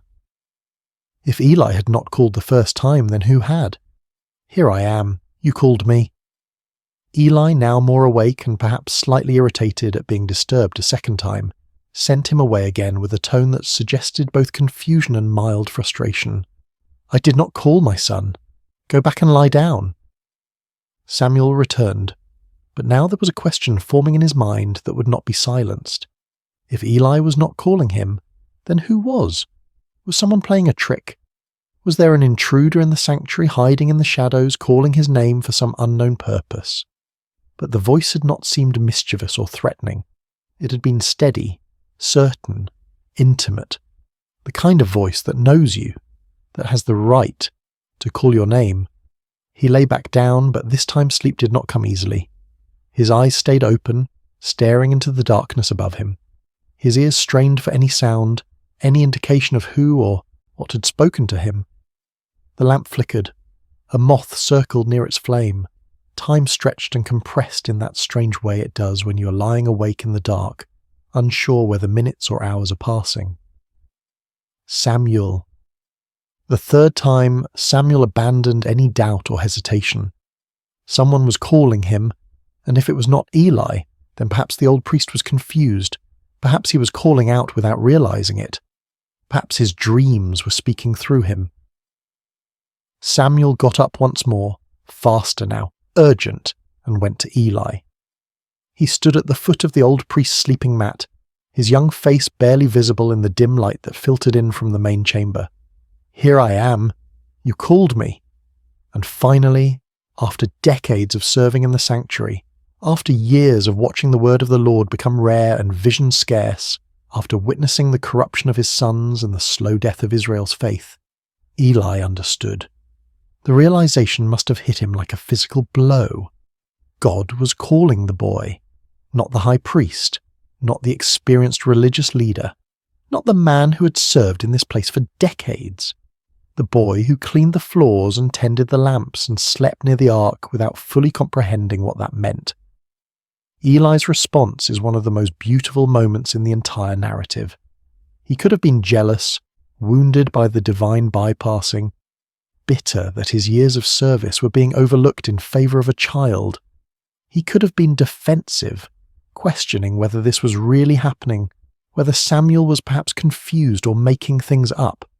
He could have claimed the voice for himself, insisted that any divine communication should come through proper channels, through the established hierarchy of priesthood. But instead, Eli became a teacher in the truest sense. He gave Samuel the gift of understanding and the words that would change everything. He put aside whatever personal feelings he might have had, and focused entirely on helping Samuel navigate what was about to happen. "Go and lie down," Eli said, and you can hear in those words both resignation and hope, both the sadness of being passed over and the wonder that God was speaking again at all. And if he calls you, say, "Speak, Lord, for your servant is listening." Those words, "Speak, Lord, for your servant is listening," not "Who are you?" Not "What do you want?" Not "Prove yourself to me." Just openness, just availability, just the humble acknowledgement that if God is speaking, the only appropriate response is to listen. Samuel returned to his place one more time. He lay down in the darkness, the lamp of God still burning nearby, casting its uncertain light across ancient stones, and he waited. His heart must have been pounding so hard he could hear it in his ears. His mind must have been racing with questions and fears and wonder. What does the voice of God sound like? What will he say? Am I worthy to hear it? What if I do not understand? What if I get it wrong? The silence stretched. The lamp flickered. Outside, the night continued its slow progression toward dawn. And then, for the fourth time, the voice came. But this time there was a difference. This time the name was repeated, spoken twice, with an intimacy and urgency that had not been there before. Samuel! Samuel! The repetition is significant. In Hebrew, when a name is called twice, it indicates intimacy, urgency, importance. Abraham, Abraham, Moses, Moses. Now Samuel, Samuel. This was not a casual summons. This was personal, direct, unmistakable. This time, the boy was ready. Following Eli's instructions exactly, word for word, he responded with the words that have echoed through millennia as the perfect posture of faith, the ideal response to divine initiative. Speak, for your servant is listening. And God spoke. What happened next was not what a child would want to hear.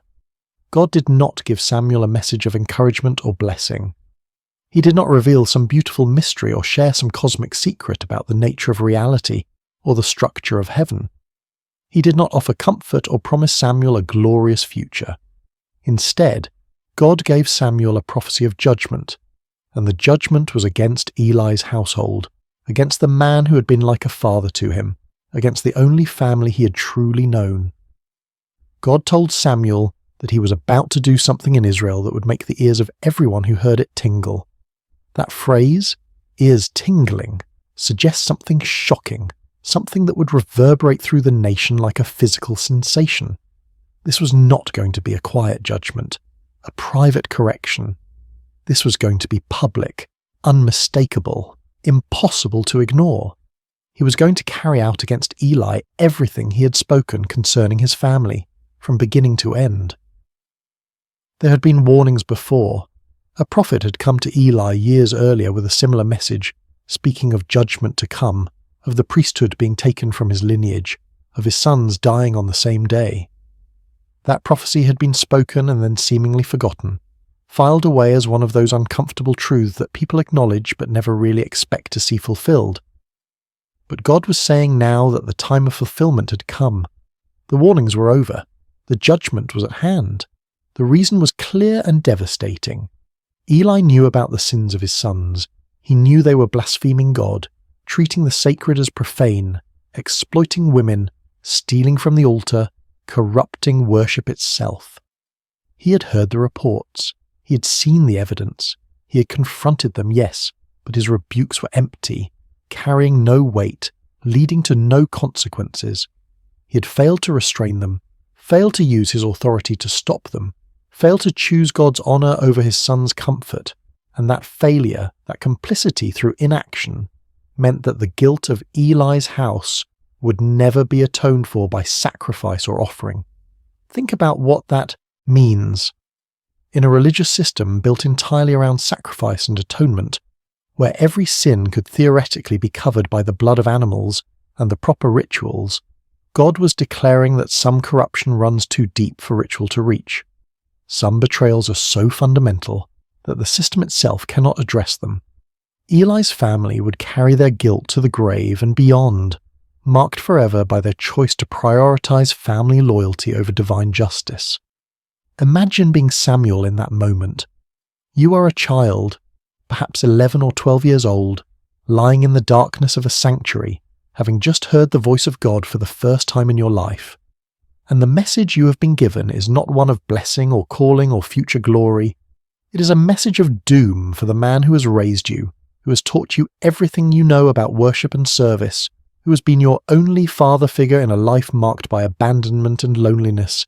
The weight of it must have been crushing. How do you speak words of judgment to someone you love? How do you become the bearer of bad news that will break someone's heart?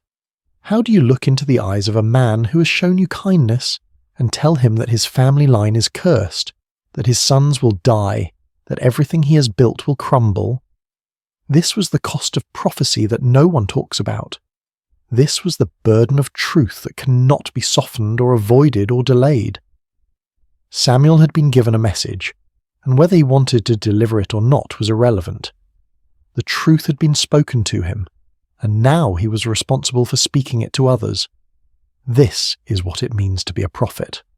Not visions and mystical experiences and spiritual heights, but the grinding, awful responsibility of speaking truths that wound you as deeply as they wound those who hear them. The rest of the night must have been agony for Samuel. The text tells us he lay there until dawn, too afraid to tell Eli what he'd heard. He did not sleep. How could he? His mind must have raced through possibilities. Maybe he had misunderstood. Maybe there was a way to soften the message to make it less harsh. Maybe if he just kept quiet, the whole thing would fade like a dream, and he could go back to his simple life of tending lamps and sweeping floors. But deep down, he knew. The voice had been too clear. The message had been too specific. And God had not asked his opinion about whether this was a good idea or whether Samuel felt ready for such responsibility. The divine does not consult us about our readiness. It simply calls, and we must answer. Chapter 4. The Weight of the Message. As morning light began to filter into the sanctuary, pale and hesitant through the high windows, Samuel rose and went about his duties as usual. Muscle memory guided him through the familiar routines. He opened the doors of the house of the Lord, pushing aside the heavy wooden barriers that sealed the sacred from the profane, letting in the day, with all its ordinary demands. But everything felt different now. The air was heavier, pressing down on his shoulders like a physical weight. The silence was louder, filled with the words he carried but could not speak. He carried within him words that would change everything, and he was terrified to voice them. His hands shook as he performed his tasks. He fumbled with the lamp wicks, nearly spilling oil on the floor. He could not meet anyone's eyes. Every sound made him jump, expecting Eli to call for him, to demand the message, to force him to speak the unspeakable. Eli, however, knew something had happened. Years of serving in the sanctuary had given him an intuition about spiritual matters that his failing eyesight could not diminish.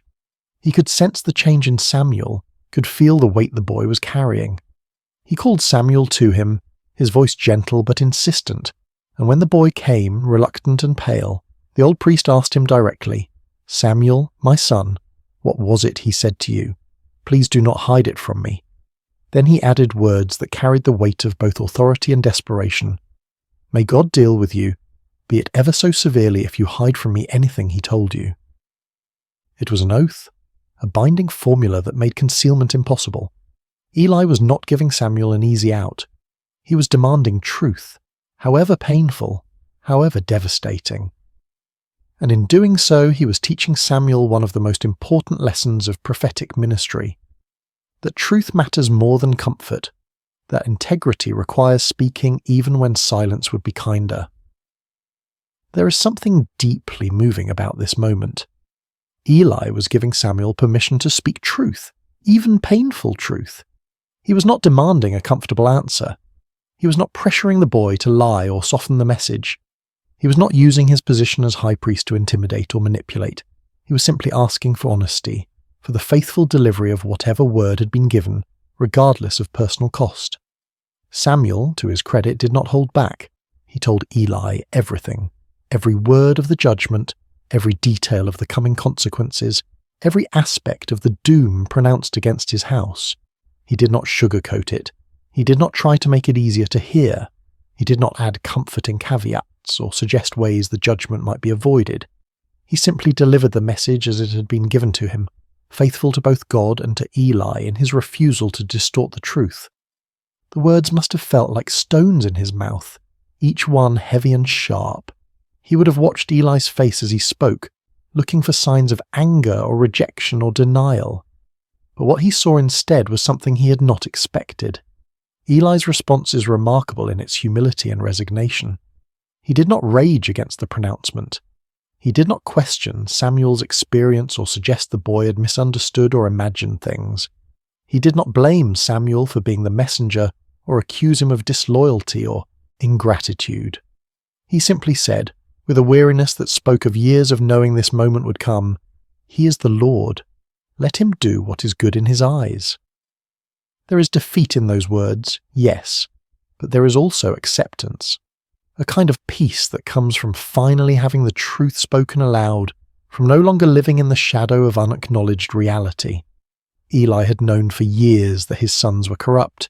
He had known that his failure to stop them was a kind of complicity, a betrayal of his calling and his God. The judgment was not a surprise. It was an inevitability finally spoken aloud, a truth that had been hovering unspoken in the air for years finally given voice and substance. And perhaps in some way, Eli was relieved that the silence had been broken, even if the words spoken were words of judgment.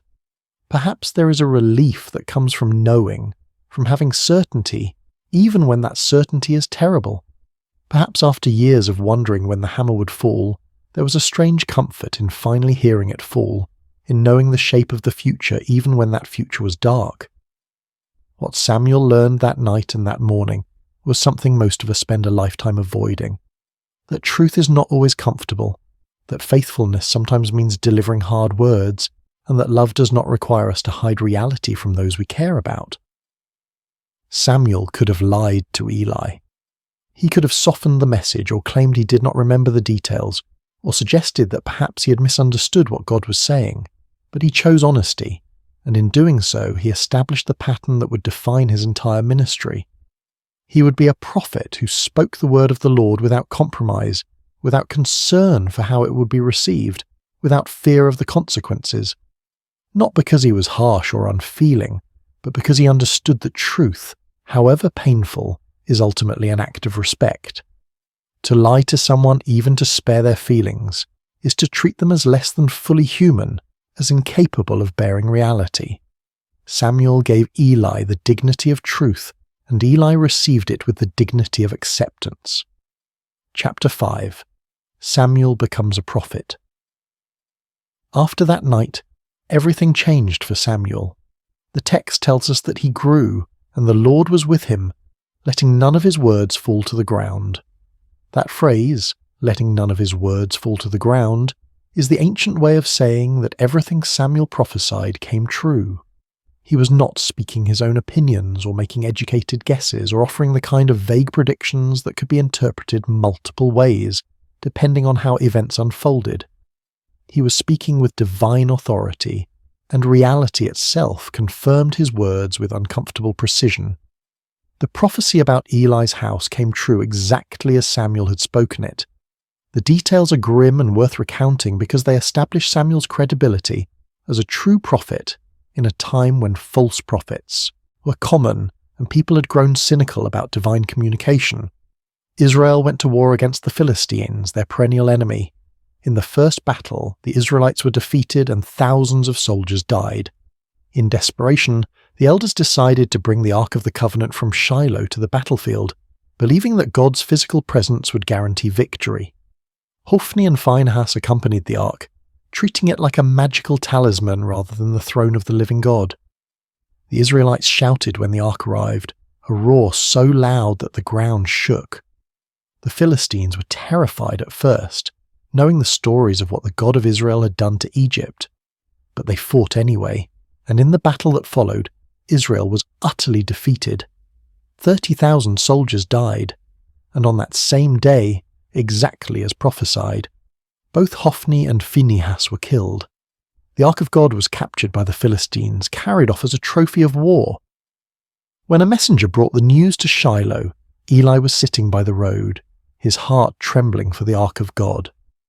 When he heard that the Ark had been captured and his sons were dead, the 98-year-old priest fell backward off his chair, broke his neck, and died. The priesthood of his line ended in that moment, cut off exactly as God had declared. It was a devastating fulfillment, but it established beyond doubt that Samuel spoke with divine authority. He had predicted these events when he was just a child, and they had come to pass exactly as he said. The word of the Lord through Samuel was reliable, trustworthy, deserving of attention. As Samuel matured from boy to young man, his reputation spread throughout Israel like wildfire.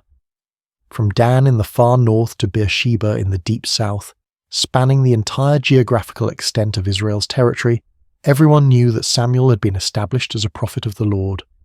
The word that had been rare, the visions that had been scarce, now flowed through this young man who had learned to listen in the darkness. But that Samuel was more than just a prophet delivering occasional messages, God continued to appear at Shiloh, revealing himself to Samuel through his word on a regular basis. Samuel became the primary channel of divine communication for the entire nation. The silence had been broken. The channel between heaven and earth, clogged by corruption and complacency for generations, had been cleared.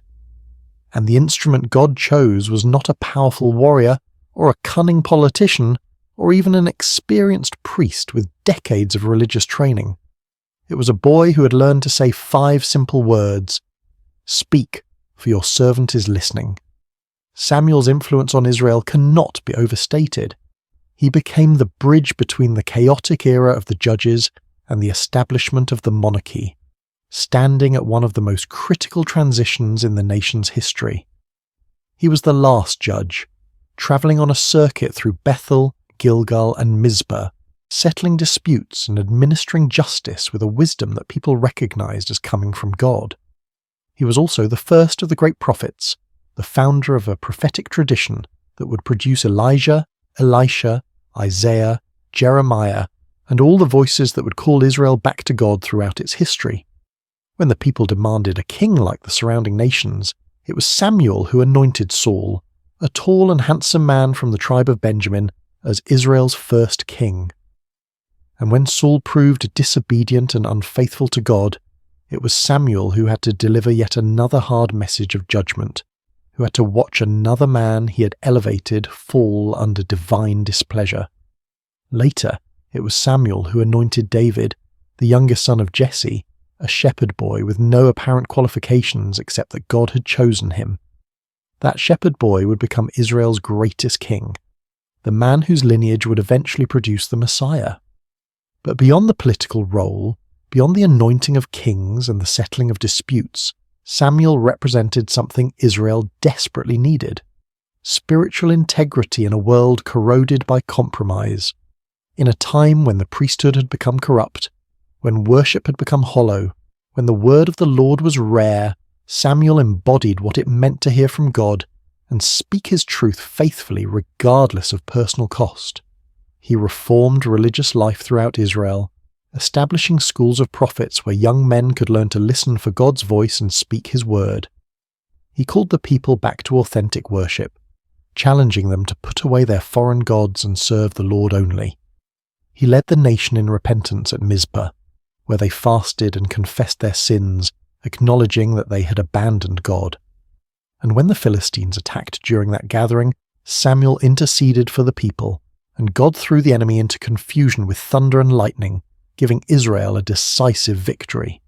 Samuel demonstrated that God had not abandoned his people, that the silence had been circumstantial rather than permanent, that divine presence and power were still available to those who would seek them with integrity. The boy who once cleaned floors and trimmed lamp wicks became the conscience of a nation.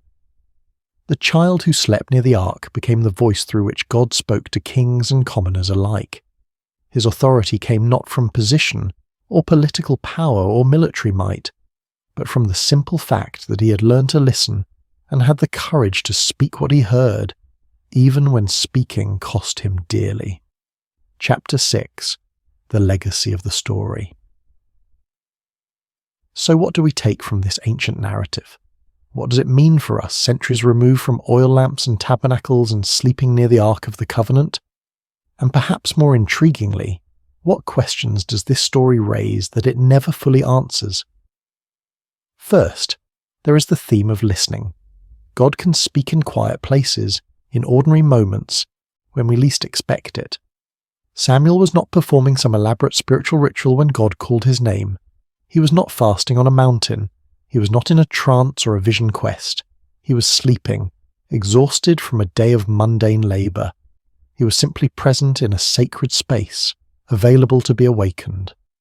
How often do we miss the voice of the divine because we are too busy, too distracted, too convinced that revelation only comes in spectacular packages?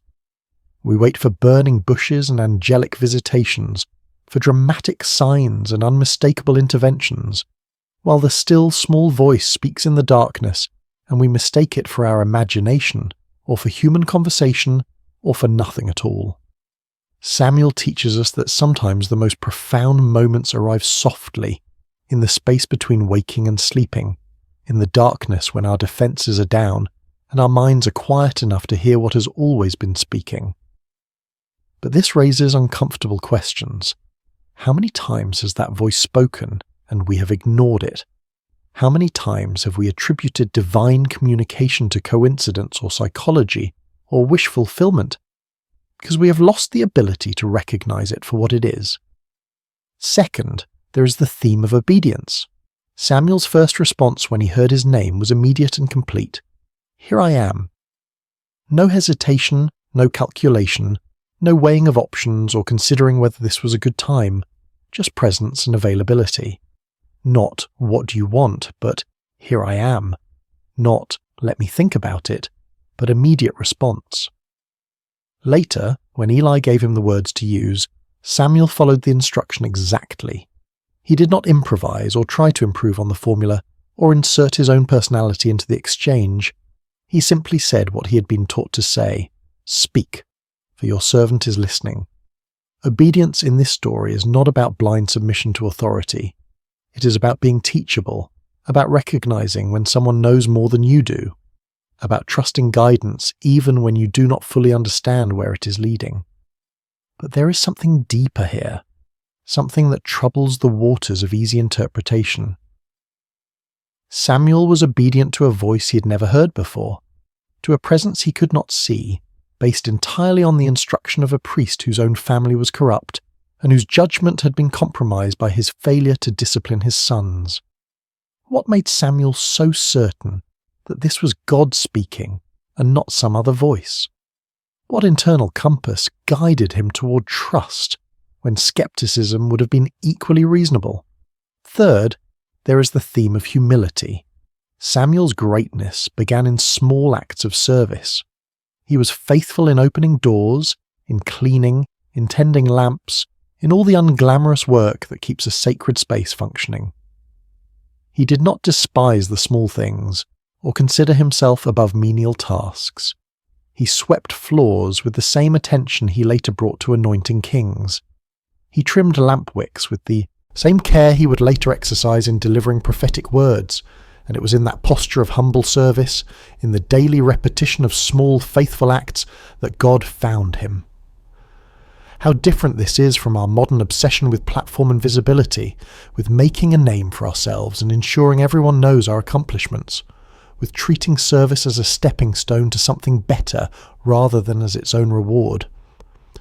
Samuel reminds us that true influence is built in obscurity, that character is formed in the small decisions no one sees, that greatness is the fruit of faithfulness in little things rather than the result of ambitious self-promotion. But again, there is a mystery here. Why Samuel? What was it about this particular boy that made him suitable for this calling? The text gives no indication that he was exceptional in any way. He was simply there, simply faithful, simply available. Which raises the question, are there others who are equally faithful, equally available, who never heard their name called? Is divine calling arbitrary, or is there some hidden criteria that determines who hears the voice and who does not? Fourth, there is the theme of responsibility. Sometimes truth is hard but necessary. Samuel's first message from God was a message of judgment, and he had to deliver it to someone he loved. This is the cost of being a conduit for truth. You do not get to choose which messages are convenient and which are difficult. You do not get to edit reality to make it more palatable. You do not get to withhold hard truths, because speaking them might damage relationships or cost you social capital. If you are going to be a voice for something beyond yourself, whether you call that voice God or conscience or truth, or simply what is, you have to be willing to speak even when the words cut you as deeply as they cut those who hear them. Samuel could have spared Eli.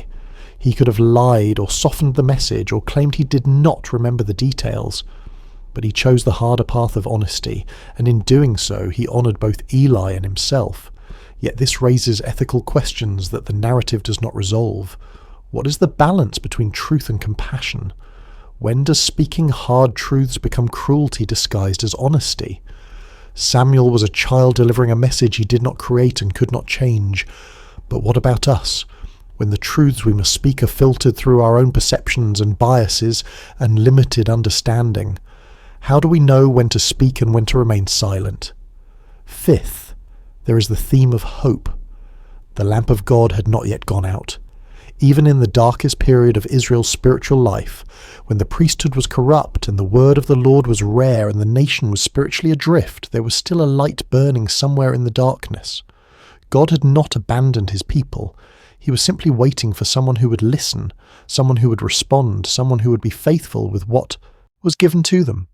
Samuel represents the truth that it is never too late for renewal, that no matter how far things have fallen, no matter how corrupt the systems or how cynical the people, there is always the possibility of a voice in the darkness calling us back to what matters. The light may be flickering, the wick may be nearly consumed, the oil may be running low. But as long as there is any light at all, there is hope for rekindling, for replenishment, for the dawn that follows even the longest night. But this optimistic reading sits uncomfortably with the historical reality. The lamp did eventually go out. The sanctuary at Shiloh was destroyed. The ark was captured and never returned to that place. The line of Eli ended in blood and disgrace. Samuel's calling did not prevent disaster. It only narrated it before it happened.